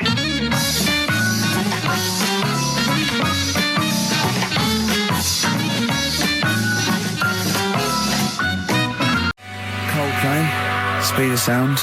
Steve, I know you like an insight to my musical taste, but that's my favourite Coldplay track of all time. I just thought I'd just throw that in. Not a fan of clocks? No, I think I've overplayed Parachutes a little bit, but that's my favourite one. Like it. I'm afraid to say I'm a bit of a Philistine when it comes to Coldplay. That sounds the same as all the other ones. I'm sorry to say. Oh, you'll have to meet these boys one day. Yeah, and I'll tell them to their face. I don't care. A little bit rock and roll. I don't care. Well, I'm Ricky Gervais. That little funny little Wurzel type voice over there is Stephen Merchant, and with us our producer Karl Pilkington. All right. Whenever we say producer, of course, that is in inverted commas. Yeah. Done with the fingers. Well, he didn't have it. I wanted to play some off my iPod today to record it because they didn't have it here. It's a great track called Anthony and the Johnsons. He didn't even have the lead. He went, right, it's difficult. And he went, is it any good? I went, yeah, it's really good. He went, well, why haven't we got it here already then? That's the paradigm, is it? If XFM hasn't got it, it's no good. Four Non-Blondes doing well, is it? That's still in the cupboard, is it? Unbelievable. We're a little bit annoyed today, aren't we, actually? I'm really annoyed. Yeah. All that stuff we did last week, that Landauer sent us some sparkling wine, and we thought, right, you shamelessly plugged it. Yeah. How many times you mentioned it? About 20 times. The finale was hitting Karl on the head with a cork. That's on the website, by the way. Okay. RickyGervais.com. Go there and see Karl being hit in the head with a cork, right? Yeah. We said, look, send us free stuff. We'll talk about it. Nothing. The cupboard literally is nothing. empty. The cupboard is bare. No one has thought. I tell you what, there's those guys from The Office. Yeah. Let's be honest, Rick. We are taste makers. We're opinion formers, you and I. Yeah. And you'd have thought if anyone was going to send us some free stuff. Yeah. It makes me fume. And do you know what it is? It's because PR people and that, they've realised no one's listening. But not only are we going against all our principles and losing our dignity just for some free stuff. And integrity. Yeah. We're going against XFM policy because obviously they would have got thousands of pounds for Landauer to be mentioned last week. 20 times. No, wouldn't they? It's 40 quid, isn't it? XFM, Rick. It's 40 quid. For 40 quid for a 9-minute advert. Exactly. So advertise your quality stuff here. Yeah. Jeff's Garage. garage. Cheaper than some other garages. Anyway, actually, if there we is played an advert once for a tattoo parlour? Yes! Do you remember that? I'm sure we played an advert for a tattoo parlour. What tattoo parlour can afford to advertise on a radio station? Unless it's a tin pot one like this. Oh, God. Oh, got some good music today, though, Steve. Oh, really? I hope so. I'll be the judge of that. Go on, well, AC/DC. Oh. An honest mistake by the bravery on XFM 104.9. I'm Ricky Gervais, with me Stephen Merchant and Karl Pilkington, our producer. Right. In inverted commas, heat put. Yeah. They know. How you doing, all right, Karl? Yeah, didn't they also write something about me, bald round head? Yes, perfectly round little bald man head, they said, so... Because you need to know that when you listen to the radio on that. Really matters what my hair's doing. Your hair, have you given it a little polish? Because you look like a cue ball at the moment, and you've had a shave in it. I've never seen such a round head. It actually looks like a plate with ears. Yeah, well, for those that have never seen Karl, I actually, if you remember, I think he looks a little bit like Mr. Spoon from Button Moon. He does. If you've ever seen that show, that's and also he looks like, you know when they say they find with a little 4-foot human and it's actually 500,000 years old and they give it a name and it's the first, Australopithecus into. He looks like one of them as well. Perfectly round little. He is the missing link. He looks half human, half monkey. Because he's got a slight slouch as well. So it's like those pictures where you see it going from an ape to a man. He's one of those in the middle. Yeah, and of course his monkey hands, his hairy little wrist to those skinny little things that you can get oranges out of holes with, and it's unbelievable. Why are you so all shaved and polished and everything? Got a wedding. What? Got to go to a wedding today, so thought I'd clean myself up a bit. Yeah. Shouldn't you be wearing a suit or something? No, I'll go home and put something on. Oh, okay. But Suzanne said, make an effort. I sort of had a shave and that, and then I came out of the bathroom. She said, "Oh, your head looks a bit sort of eggish." She's right.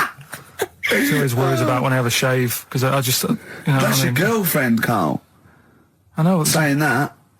Just think. So don't worry about Heat saying it. The funny thing is, it's Boyd Hilton, I think, of Heat that wrote it. And he's got a little bald head. Yeah, no, don't slag him off. Yeah, but on the end of his review, does it say, written by Baldy Boyd? No, because it doesn't matter. It's a magazine. Don't worry about it. Looking forward to the wedding? A bit boring, isn't it? But you got to do it. They've not been listening. Should we do a shot? No, it'll be a great day for them, but I know what will happen. Suzanne will see, all the fuss and that, and then she'll get ideas, and I have to let her down and all that. Why is it you don't want to get married again? I always forget. It's just... Who's it for at the end of the day? I've been with Suzanne for 11 years, right? Sure. We're happy. Well, I am. That's what counts. You're never happy. I am. I'm all right. Yeah, no, I know you're happy with Suzanne and everything, but apart from that, you're never happy. You are the most grumpy, moany thing in the world. I mean, I get annoyed, but I'm always happy. I was annoyed here. I was happy coming here, but there was a bloke behind me walking and scuffing his feet. He had a pair of those stupid skulls on, and he was clicking and scuffing. Wear some shoes. You don't have to click. Pick your feet up. Flip-flops annoy me. But I'm happy. I'm just annoyed. You are just like, oh, the world's on me. It's rubbish, this. I know the world's great. It's just sometimes people annoy me by being there, But Steve said I should be locked in one of those towers that princesses used to be locked in fairy tales, because everything annoys me. But you're grumpy. I'm not. I'm all right. Oh, right. Okay. Listen, we better play a record soon. But coming up, Steve, I went away with Karl. Okay. It was a little present from Jane. It was a golfing day. I could take someone, took Karl. It was a brilliant day, absolutely brilliant. But it ended with us sort of drinking and chatting and me saying, right, I'm going to bed. Because Karl said the most ridiculous thing he has ever said. Think of that. That's something. Oh. Sometimes, Karl, I think you're on another planet. Here's the only ones. Foo Fighters, Best of You on XFM 104.9. I'm Ricky Gervais, with me, Steve Merchant. And Karl Pilkington. All right. Karl's had a bad week. I'm going to say it straight away. He tries to rule out stress in his life. Yeah. But he's had a bit too much stress this week, haven't you? One, a phone call from his mum, stressed him a little bit. Right. Something he said in a magazine about his auntie. Okay. Came back to haunt him. Auntie Nora? Auntie Nora, yeah. Don't name her. No. She knows who she is. No. Okay, we won't name her. right? We just say it's the one who farted for 5 minutes, and as he saw a skirt when he was young, and I found it like a split tennis So ball. it could be any of me aunties. We're that coming up, and also a bloke in Times Online, Chris Campling, did a review of the show, Right. and basically said that Karl Pilkington is a creation of Gervais and Merchant. Well, if only that were the case. He said he started off saying he liked the show, Yeah. he was excited, said it was a good show. Me and Karl went out, right, and with me and Jane and Karl and Johnny and Gigi, wasn't it? Gigi, Is it important who went? No. Okay. But we're walking down the street. Karl was there, though, and he can back me up on this. We had a curry. We were walking back, and this little funny homeless fella, didn't he? He, I got to tell you before I go, didn't he? Yes. He came up to me, right, and he recognised it.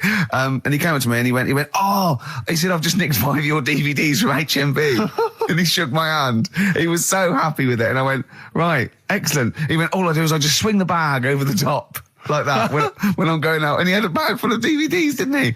And he was so pleased to tell me that he'd stolen. That great. He said they're going like hotcakes. Yeah, he said they're going up. Of course they are. Yeah, you're nicking them. I know. We get paid for them, though, don't we? So not the stolen ones. Don't we? No. What do you mean? Did you sign them for him? I know you were, you idiot. What? So he just nicked 5. Yeah. Well, Yeah. And you say he was homeless, was he? Well, I don't know. Maybe. No. Surely, how would he have seen the show? He'd just walked past Curry's one morning. Dixon's. Yeah, that's any Seen a idea. trailer for it. Thought, interesting. I don't know if he was homeless. I didn't go into his home Sure. life. He But, shook his hand though, and but he made Karl look smart. Do you know what I mean? So, how does he sell them? Where does he sell them? Does he go to people and go, do you want an Office DVD?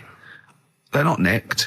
yeah, £4. yeah, exactly. I think he's stolen. No.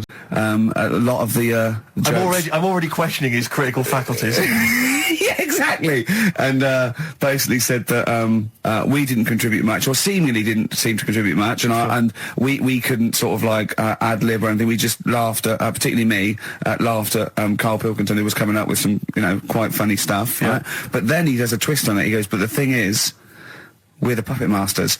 He's a created person. We've created the persona Karl Pilkington for our own amusement. Right. He bases this on simply that we talked about, what was it we talked about?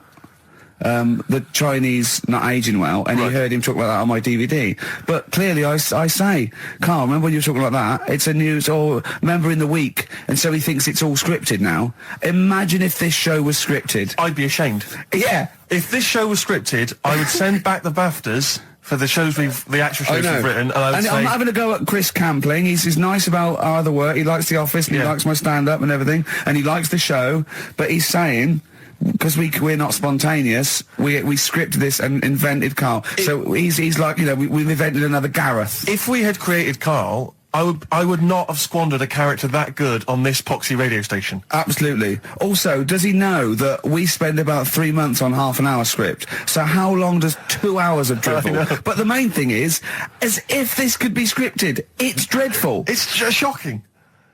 Or maybe this is scripted. Hang on, you've lost me there. Let me just check the script. Maybe Chris Campling does not exist. Maybe I've made him up. I don't know what to believe. See, the name doesn't wash with me. What was his name? Chris Campling. Sounds odd. That's something that I made up, isn't it? Campling's almost like a joke. It's almost like a gay name, isn't it? Oh, he's See, a Campling. So I think this is scripted. Yeah. I think I've probably made this whole link up, and Karl is a creation. Campling, that's not a real name. I made it up. I should have come up with something better. Yeah. Sorry. Forever Lost. The magic numbers, and the magic number is 104.9. Oh. XFM. I'm Ricky Gervais, with me, Steve Merchant and Karl Pilkington. Right, 2 more shows. 2 are off air for don't know how long. Is that 2 more including this one? Yeah, no. 2 more after Yeah, this one. yeah. No. It's this is one, and then there's another one. Right, 2 and more that's shows. the last one. There's Okay, 2 right. more shows. Yeah, Including this one. We're starting now. Starting now, If I'd have said this at the end, it might have been ambiguous. That was But I've why said I it at the was beginning. There's 2 hours. That's a whole show. Right. So there's 2 more shows. 2 more shows including this one? Yes, well, Okay. obviously. So 1 more show after It's this only one. 1:05. After this show, 1 more. Yeah, one more. Yeah. Next week there's 1 more show. That means 2 altogether. Oh no, it's only 1 more show. Good night. Okay. Now it better be a good one, Karl. Have we got Rockbusters? Yeah. To win Check. those prizes? Check. Have we got Monkey News? Check. Is it a real monkey news, or is it something that's slightly made Always up that is. you... What? Always is. Check. Okay, knob news? Yeah, we've got a bit of knob news, yeah. I'm worried that knob news, because it's only about penises, is a little bit sexist. Have we got any fanny facts? Can we sort that out for next week? I don't want to alienate our female audience. Welcome to Minge London. Good, I'm glad that's that. Well, brilliant. We've got a song with a story? Yeah, doing that. What is it? I don't want to sort of tell you what it is yet, because the song isn't that great. Do you know what I mean? It's not a song that's like an XFM song, but every time I hear it on, say, like Magic or whatever, Yeah.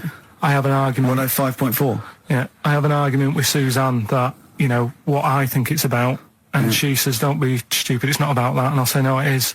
And so we're going to decide who's right. Yeah. Well, I don't know what song you're talking about, and I don't know what the argument is, but Suzanne's right. Definitely. No doubt about it. We'll have a listen, but I'm hoping that once people sort of listen to it again with my thoughts, every time Well, I this hear it, song sums up what people should think of you. It's don't believe a word. All right? That's the sort of links I'm capable of. If that doesn't bag us as Sony, then nothing will. Landed, Mr. Ben Folds. We've landed on XFM 104.9. Ricky Gervais, Steve Merchant, and little Karl Pilkington, and his magical little manky, round, baldy head. He was described as a wacky mank in one of the papers this week. Really? Brilliant. Well, remember we were talking about it last week about he came round to my house and I popped out my Mr. Johnson to take a little look at. And his two that made daughters. the papers. That made the papers. Wow. What paper? It wasn't front page of the Times. It must have been like the Daily Star or something. Just squeeze Live 8 on the second page. Yeah, so wacky mank. Wacky mank. That's Wacky great. Mank. Wacky mank. We had an email from someone that reckons they remember you from body popping round Salford Way. Yeah, Eccles Precinct, apparently. You know that, don't you? I wasn't doing it around there, though. Well, what do you mean?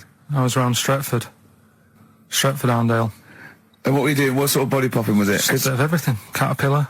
Bit of moonwalking. Did you have a little piece of lino you used to carry around? Well, mates had that. Right, you didn't Borrowed bother with theirs. Borrowed theirs. Were you any good? But you weren't breakdancing, well, you weren't spinning on your head and stuff, you were more body popping. Well, I hope he wasn't spinning on his head, because you know that can sort of give you little brain damage and things. It can give you brain damage. Also, it can wear your head down, and also it makes your head perfectly round. Yeah. Because the gravity is pulling on But all if you keep on doing it, obviously it's going to wear your hair out, yeah. So you become sort of like a... Stupid, bald, and roundy headed. Yeah. So I very much doubt that you did do any of that. Did you, Karl? Didn't do any of that. Well... So you're shooting off in a minute, aren't you? Well, yes, because we were trying to make poverty history, Karl. Yeah. People are making poverty history all over the place. They're putting on a wristband, and it seems to be working, because I haven't been poor for ages. I haven't been poor. And Alex had a stop bullying. Alex was wearing a stop bullying wristband, and as he himself said, he seems to have sorted that out. You haven't been bullied I for haven't been ages? bullied for years. So wristbands work. I saw one in a shop window the other day which said, stop child abuse. And I bought one, obviously, because a lot of people say, you know, does it make a difference? But it was only £1, and I'd only spent it on kiddie porn. So, you know, I think I've made a little difference there in a small way. On a serious note, though, I like the idea that stop child abuse. If you're a paedophile and you're walking along the street in your Mac, right, you got a puppy in one hand, a bag of sweets in the other, and you see this wristband, and you go, oh, stop it. Oh, okay then. Yeah, I hadn't thought before. That's what I think. Okay, fair enough. Yeah. Well, I won't be doing that again. Yeah, he was hanging around in Topshop for unsavoury reasons. You saw them in there for only £1. Karl, we haven't got long, have we? We've got an hour and a half because we've got to shoot off. I've got to shoot off down to Live 8 and introduce Rem. So we got a lot to pack in. We got the Rockbusters, and then we give away. I just saw those. I'll finish the sentence in a minute. I look forward to it. I'm getting excited. Yeah. I'm getting excited. So we got so much to pack in. Yeah. I haven't got time to finish all mine. So listen, right? You know the things we're giving away: the signed little Homer. The Nigel Tufnell thing and the Flanimals, right? It looks brilliant. They've done a brilliant job, the people here at XFM. So take back all you were saying about them, Karl. And also we should say as well, you've still got a chance to win that, because if you get today's Rockbusters, you go straight into the hat for the big draw, so you've still got a chance to win all those top prizes. Play a record. Bit of monkeys. Yeah. Well, what it was, right, just before the quiz started, I had to go to the toilet, right? Because the rule is, right, people who don't go to it, once it starts, phones off, no more toilet. They take it dead serious, don't they, right? Yeah. So I went to the toilet. Now, I'm not being out of order here, it just got me thinking, right? I went to the toilet. The gay fella in there, right? There was a gay fella in there. Gay fella in the toilet. Now, How could you tell? How did you know? just typical, you know, everything about it, right? Everything about it, right, yeah. Oh. What, large handlebar moustache, leather cap. Butt plugs, amyl nitrate. Could I just say that these views do not reflect the views of the management of XFM or me and Steve. Or most of the people in this country. Go on, Carl. What's your problem? Yeah, but this is what I'm worried about, really. But this is why I only got Danny Minogue right.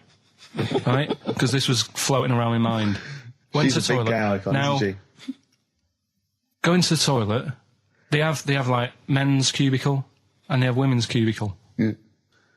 Now, without sounding out of order, is it wrong for me to think gay men should have their own little cubicle? Go in. They should have their own. Well, not cubicle. You mean an actual toilet, I suppose. When I was at the urinal, normally, you know, there's a fella there, and then you go, all right, and there's no pressure. But I couldn't go. I was thinking, should I wait? If I go into the toilet, it'll look obvious.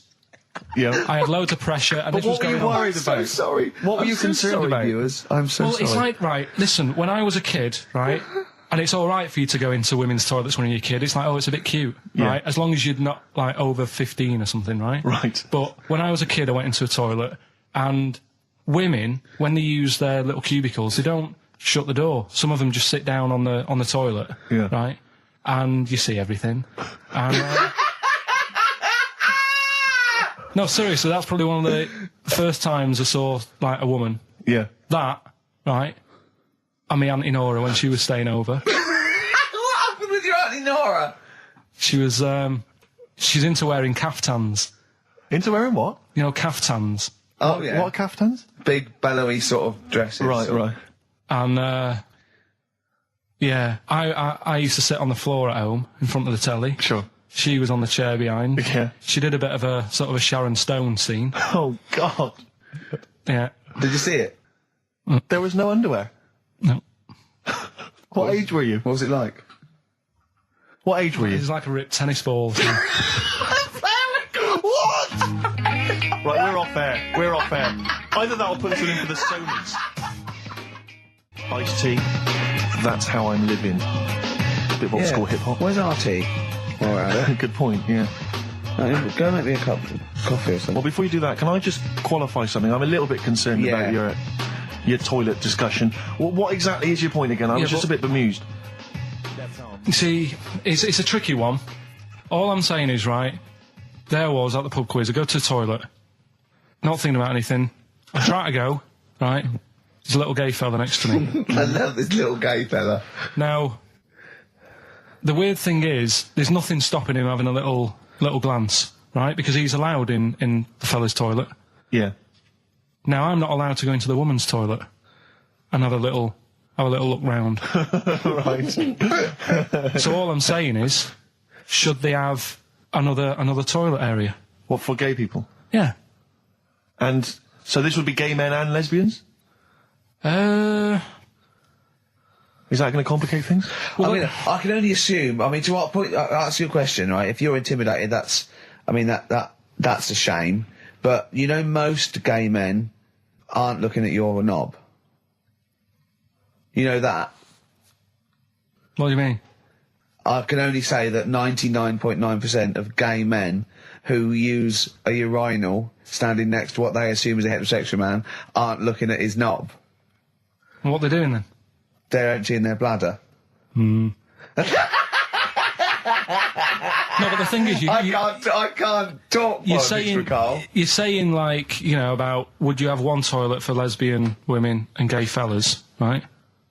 What does that mean? Would it be mixed? Would it just be? Well, would it have a man on one? That's heterosexual man. One little picture of a woman on the other, and then what? What would the little icon be? A man and a woman? A man and a woman. Just having a chat? Yeah. In pink and dot lines. But you couldn't mix them, because then what would happen is you'd get people who are going, oh, I'll play up to this a bit. What, pretend to be gay? And yeah, you know, sort of grow a moustache and shave their head. And pretend to be a lesbian. Right. Yeah. So, I see. So you know, people pretending to be gay so they could go in and have a look at the lesbians. Yeah. Right. So that would mean that we need 4 cubicles now, wouldn't we? Yeah, no, this is fine. 4 cubicles. So every pub How now... many toilets do we need at Every the pub's moment? now got 4 toilets. Oh, Carl, bisexuals. Yeah. Now, interesting. Bisexuals. How many toilets do we need now? Call the council. Do you use any? Huh? No. No, because they're interested in everything, aren't they? Because the little bisexual fella will be looking at your knob. Right, with them, Yeah. what you do, you just have a door, you open it, and there's one urinal there. We went to this place, right? My mum and dad had been there before, and they said, you'll love it, it's brilliant. It's got like a war bit in it. A war bit, right. Yeah, like, because they know I'm into tanks and stuff. Yeah. So you'll be loving that. So, sorry, I didn't know you were into tanks. No. Well, they're alright. Brilliant. It's gone from one of his childhood passions to they're all right. I know, yeah. Go on. And but it was awful. I mean, my mum and dad had been there before, and he said, "No, you'll love it." But it was like a really miserable day. Sure. Right? All the rides and that were broke. Yeah. Broke. It just reminds you of Manchester. My dad just ended up. He was more interested. There was a really fat family there. Well, presumably he was breaking into the machines, trying to scoop off the cash. I like the fact that those poor fat family were going, why are those people looking at us? Yeah. Oh, do you want to ride one? No, but we're not a ride. They were massive, and he just like, look at that, look at the state of that whole family. Yeah. Just fat. Bloaters, yeah. All right. No, but because fat, there's no need for it, is there? And he was really like, oh God. And then he wanted to follow them into the House of Mirrors to see what they'd look like. But my mum had got bored. She went off to buy a little Snow White figure. She couldn't believe her luck. It was only $2.99. Yeah. She thought it was going to be really expensive. Sure, so she she's bought classy one of lady. them. So she enjoyed that. And then my dad says, come on, we go in. It's rubbish, this. What, the fat family wouldn't let him play with them? So he just said on the way home, he said, I can safely say that I never want to go there again before I die. So that was that. And then we went home. Why would he ever give you that information? In case it was like a secret birthday present. You go, oh God, what if they get me a trip to here? Or if he's in a coma and you go, I'll tell you what, bring him out of it. That fat couple. yeah. By his bedside. Yeah. But Suzanne said she now realises why I am the way I am after spending like a week with them. Well, She they said- told her that they dropped you on your head as a kid, or No, just like, the way they act and that. right, yeah. They were saying things like, Suzanne, so, why is the moon out at night and the sun in the day? Oh, God. Yeah. Oh, God, there's 3 of them. Suzanne, can you tie my shoelaces again? It was the bit when my dad said, don't waste money on a coffin for him, just put him in a bin bag. And then he said, you can get wigs for dogs in Tokyo. That's his scientific fact. And I went, what do you mean? Dogs, if they need a wig? I said, if they need a wig, what? Dogs going bald? And he went, like, this is fine to him. He went, it's a stressful city, Tokyo. The world's all right with Carl. He's always got an explanation. I've only ever seen him confused once. When in Edinburgh, he looked out of his window one day and he saw a bloke putting a parking ticket on some rubbish. Yeah. And that genuinely confused him. Yeah. He couldn't work out, could you? It's a bit weird, isn't it? And the woman breastfeeding her 8-year-old child, you didn't like, did you? I don't like that. But the what's the name? Animals with wigs. I kind of thought, after I put the phone down to you, I kind of thought about it, thought, yeah, it's a bit daft, that. Are you sure he's not the ageing pop group? No. The Animals? But when you think, have you ever seen like a bald pet? No. It's weird. What do you mean? Because my mum, we had a cat, we used to get through loads of cats because we lived on a... Oh, God, it started early today, isn't it? What do you mean? It's only 10 past Just 1. because What we are lived you doing? No, Running a restaurant? We lived on... Oh, God, what do you mean? No, we lived on like a main road. Oh, yeah. Right? So Yeah. we used to get through a lot of them. My dad It was kept their saying, risk. stop wasting money, it's not Stop good. wasting money, not wasting cats. Right, so anyway, we had this cat that was ill all the time. And It's just bag of nerves, probably. Yeah, malingerer. Yeah, I'm terrified. I'm going to which house? Rome. Oh, God, bloody hell. Rome. Don't let me go to the Pilkingtons.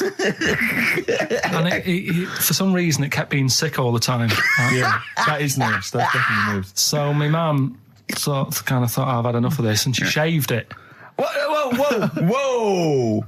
Whoa. Now, I know you're not vets in your family, but what correlation did your mum think there was between you being sick and shaving it? Because it kept being sick and it was a pain to wash because it kept getting So caught she up. wanted a dry wipe cat. So Why didn't you just varnish it?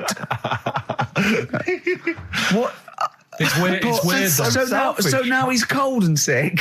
No, but not all of it. She left sort of the back half, but sort of from its waist, sort of. I love that. Shave it because it's sick on itself.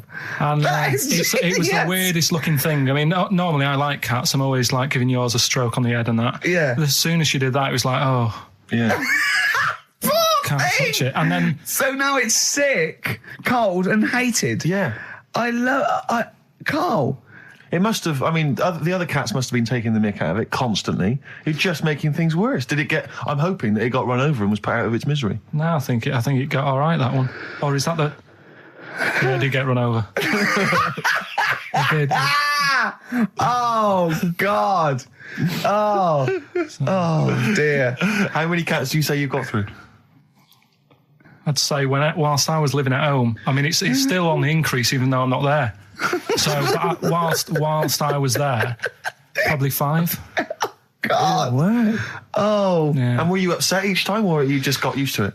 It's one of them things, isn't it? Like I've said before, when you first see something, it's a bit of a shock. Do you know what I mean? It's like the Elephant Man or whatever. Yeah. First time you see him, it's that sort of, oh, look at that. Do you remember the first time you saw Steve?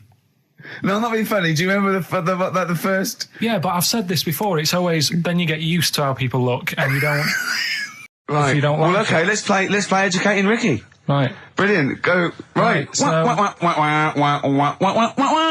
Ding-a-ling-a-ling-a-ling-a-ling. Educating Ricky. Right. What are we going for then? Hanging the bacon, airy Chinese kid, alien gives man a beard. I think Alien gives man a beard. I'd like all to the do time. that. Right. There's this fella. I think it happened in America. And he saw a bright light in the sky. And God, if you're bored. he stood there. This is a true story, is it? Yeah. He stood there Yes, of course it isn't, Steve. and he saw this bright light and it came closer and closer and it was a UFO, right? Yep. And he looked at it and it disappeared, right?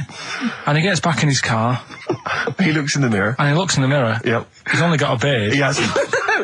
You sure it wasn't someone else who got in the car and he was still standing out there? Right? What? And it turned out Yeah. he got home and said to his wife or his girlfriend, it's a bit weird. So I just got out of the car to look at a bright light, and I got back in the car and I grew a beard, and she said, never mind your beard, where have you been for 3 days? And what had happened is...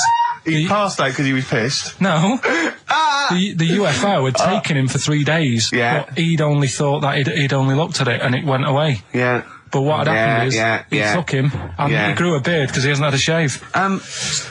Right, okay. I mean, was Will Smith or Tommy Lee Jones anything to do with this at all? Did you see this on a video maybe and thought it was an educational film? No, it's from a book that some kind person sent in to me. Here.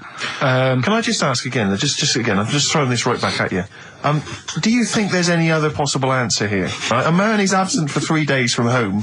He's the grown a length beard. of time that it could take to grow a beard, lest we forget. What if he hadn't actually seen a bright light in the sky? What if he was he'd been lying? What if drunk? he was lying? He'd got knocked unconscious. He'd had a car crash. Just any lying. number of other No, things. just lying. Or he was just lying. Yeah, he'd been on a bender, getting pissed for 3 Yeah, days and that with was his his mates. excuse to his wife. And they went, Dennis, what are you going to tell your wife? Well, wait a minute. Wait a minute. He's not going to believe I was out with you, lads. Just say you're only away for a minute. No, I wasn't away from it because of the beard.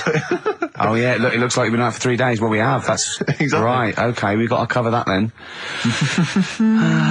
Alien abduction. Great one. Okay, let's try that. Do you see? That's a little scenario there that could have been played. So, when you say educating Ricky, what have I learnt from this? Never listen to you again. That's all I've learnt so far. Never listen to you. Yeah. Right, yeah. This is the... I didn't want to do this. What do you mean you want to do it? Well, I wanted to give you 3 and I gave you one. It was like the alien man gets a beard or whatever. Yeah, And- which was total rubbish, so this one should be better maybe. Hey, Chinese kid. Right, well, we've talked about airy people in the past. True enough. aren't we? Yeah. You know, the little kids who grew up in woods and hung around with wolves and that. Yeah, again, you're confusing it. Yeah, they're not, there were some people that were born very hirsute. They were not the people who were brought up with wolves. You just put that together in your Homer Simpson type mind. Right, well, this is like a sort of close to that sort of story. But the weird thing is, right, Chinese people aren't that hairy as a nation. No, seriously, that's a well-known fact. They don't have that much body hair and stuff. Okay. So this little kid who was born over there, he was like covered in stuff. Was he?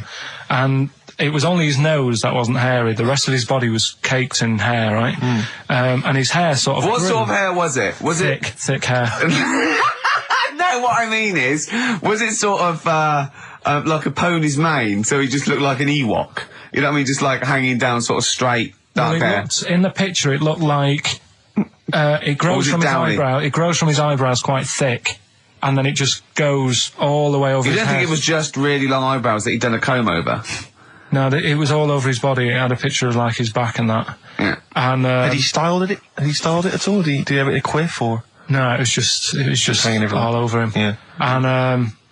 And they were like, you know, this is a bit weird happening in China, where we're not normally that hairy. That was the scientist speaking there. Yeah. And the local press and that were getting him down, calling him monkey boy and all this. Oh, And thinking Chinese press. but the doctor, Yeah. Oh. They're cruel, aren't they? It's like those game shows.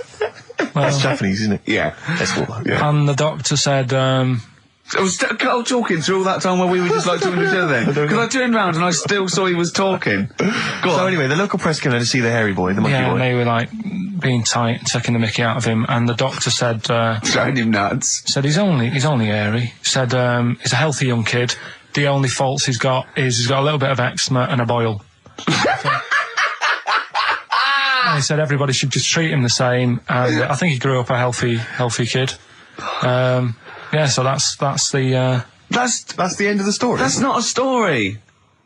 why. But I've got nothing. I don't know what to say to that. So someone in China was born slightly hairier than the rest, and he was normal apart from eczema and a boil. That to me isn't a story. But if it is, I've got a million. I mean, it's sort of like bloke from Manchester went a bit bolder than the rest, got a job on radio. He was normal. I mean, that's not a story, is it? Do you know what I mean? Right, so what did you say you're going for? You've got your 3 titles, your 3 teasers. Well, I think I'm going to go for don't do that to it. You know it can't live for that, Ned. I'm looking forward to this.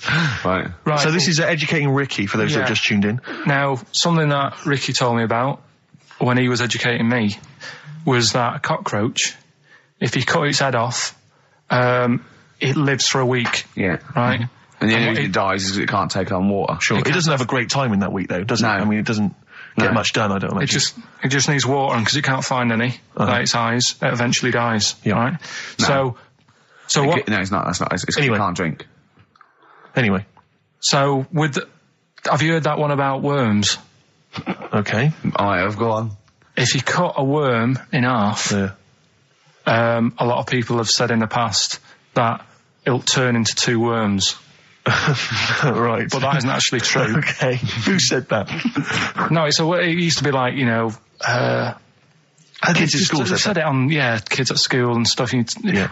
So that, you know, a lot of people think that. Don't pick him up on stuff, Steve. It's bad enough. Sure. So, but what they can do, if you get a worm, right, and you find out which end its head's at, Right. if you you've got its head there at the left-hand side, right, and if you sort of cut it in half, Right. but not in half, so there's more of its neck than the tail, if you know what I mean. Yeah. Yeah. The bit that you've cut off will sort of die, and the rest of the worm will get better. So in a way, you can cut it in half, and it'll survive, but only one half will survive. Okay. Yeah?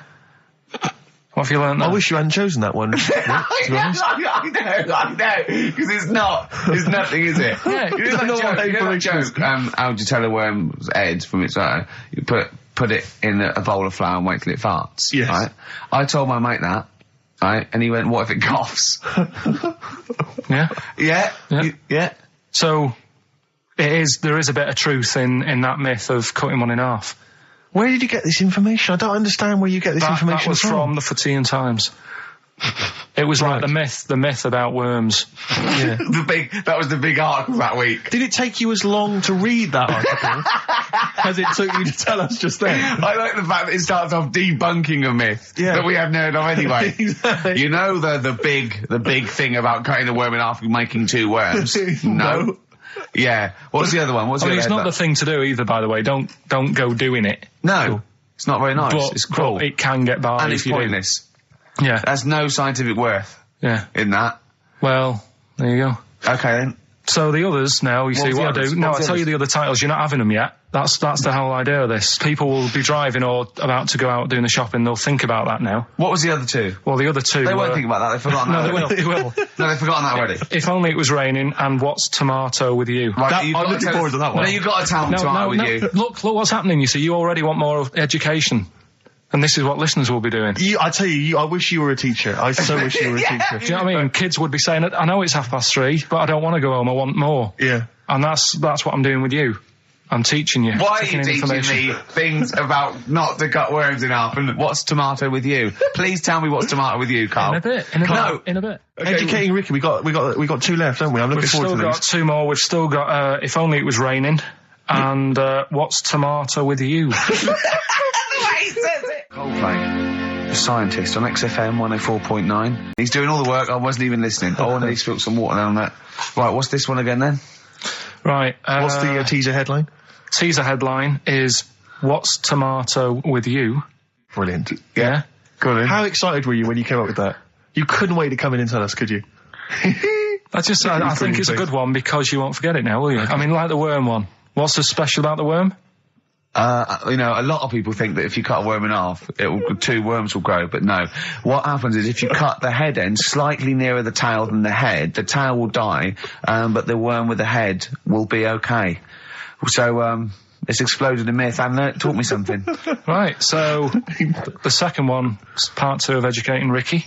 What's tomato with you? Yeah. What this one's about is, ages ago, This is scientific. There's never a date. There's never a country, a location. Okay, settle down, children. No, this is A-level history. Right. Once upon a time. Yeah. When a mental place with swords was a king, forget his name, but he was a loony. And it was literally ages ago. Yeah. So, good luck in the exam. Yeah. Right. So, alright, many years ago. Oh, yeah, cleared that up. Go on. They thought tomatoes were poisonous. Right? Okay. Because what Hold on, are they going to be proved wrong at the end of this story? Well, because I don't want to give away the ending, but is it something to do with are they poisonous tomatoes? No. Oh, you're having a laugh. I don't believe it. Go on. They're going to be eating tomatoes all this time. Oh, Steve, what's tomato with you anyway? Okay, so hang on a minute. Let's just recap quickly. Many years ago, when people thought tomatoes were poisonous. Yeah. Go on, Well, they didn't know they were poisonous then because they were still eating them. But what was happening? Well, they're not. But they're not poisonous. But hang on a minute. All right, and it's not. I'm just going to listen. I'm not even going to talk. Okay, I'm not going to tackle it. So, if you remember, years ago they didn't have like pottery plates. They had lead plates. Right? What are you talking? Just let him talk. Sorry, what year is this? Let him talk. Come on. Plates made out of lead, and what they'd end up doing, they'd say, right, do you want a tomato? And they'd go, yeah, all right. And they'd put the tomato on the lead plate and cut it. And because of the acid in the tomato, right, it would sort of make the lead runny, and the lead would go into the tomato, and they'd say, oh, it's lovely this, and they'd be eating it. They'd get food poisoning, lead poisoning, what have you, and they'd be really ill. So they thought tomatoes were poisonous, so they didn't eat them for many years. And when you say they, do you mean the people of Narnia? Yeah, this didn't happen. Where was this happening? Sort of in Britain and that. You put him on the spot there. Oh, I hope there's no uppity pupils at this school when they go, what do you mean, sir? Oh, if you're going to... Oh, I'm fed up with you. Do you understand? No. So the No, you've got, no, right, okay, first of all, Carl, where'd you get this information from? Where did I 14 get times that? as well? Do you know, You can't remember. I don't know where I got that from. I don't know where I got it from.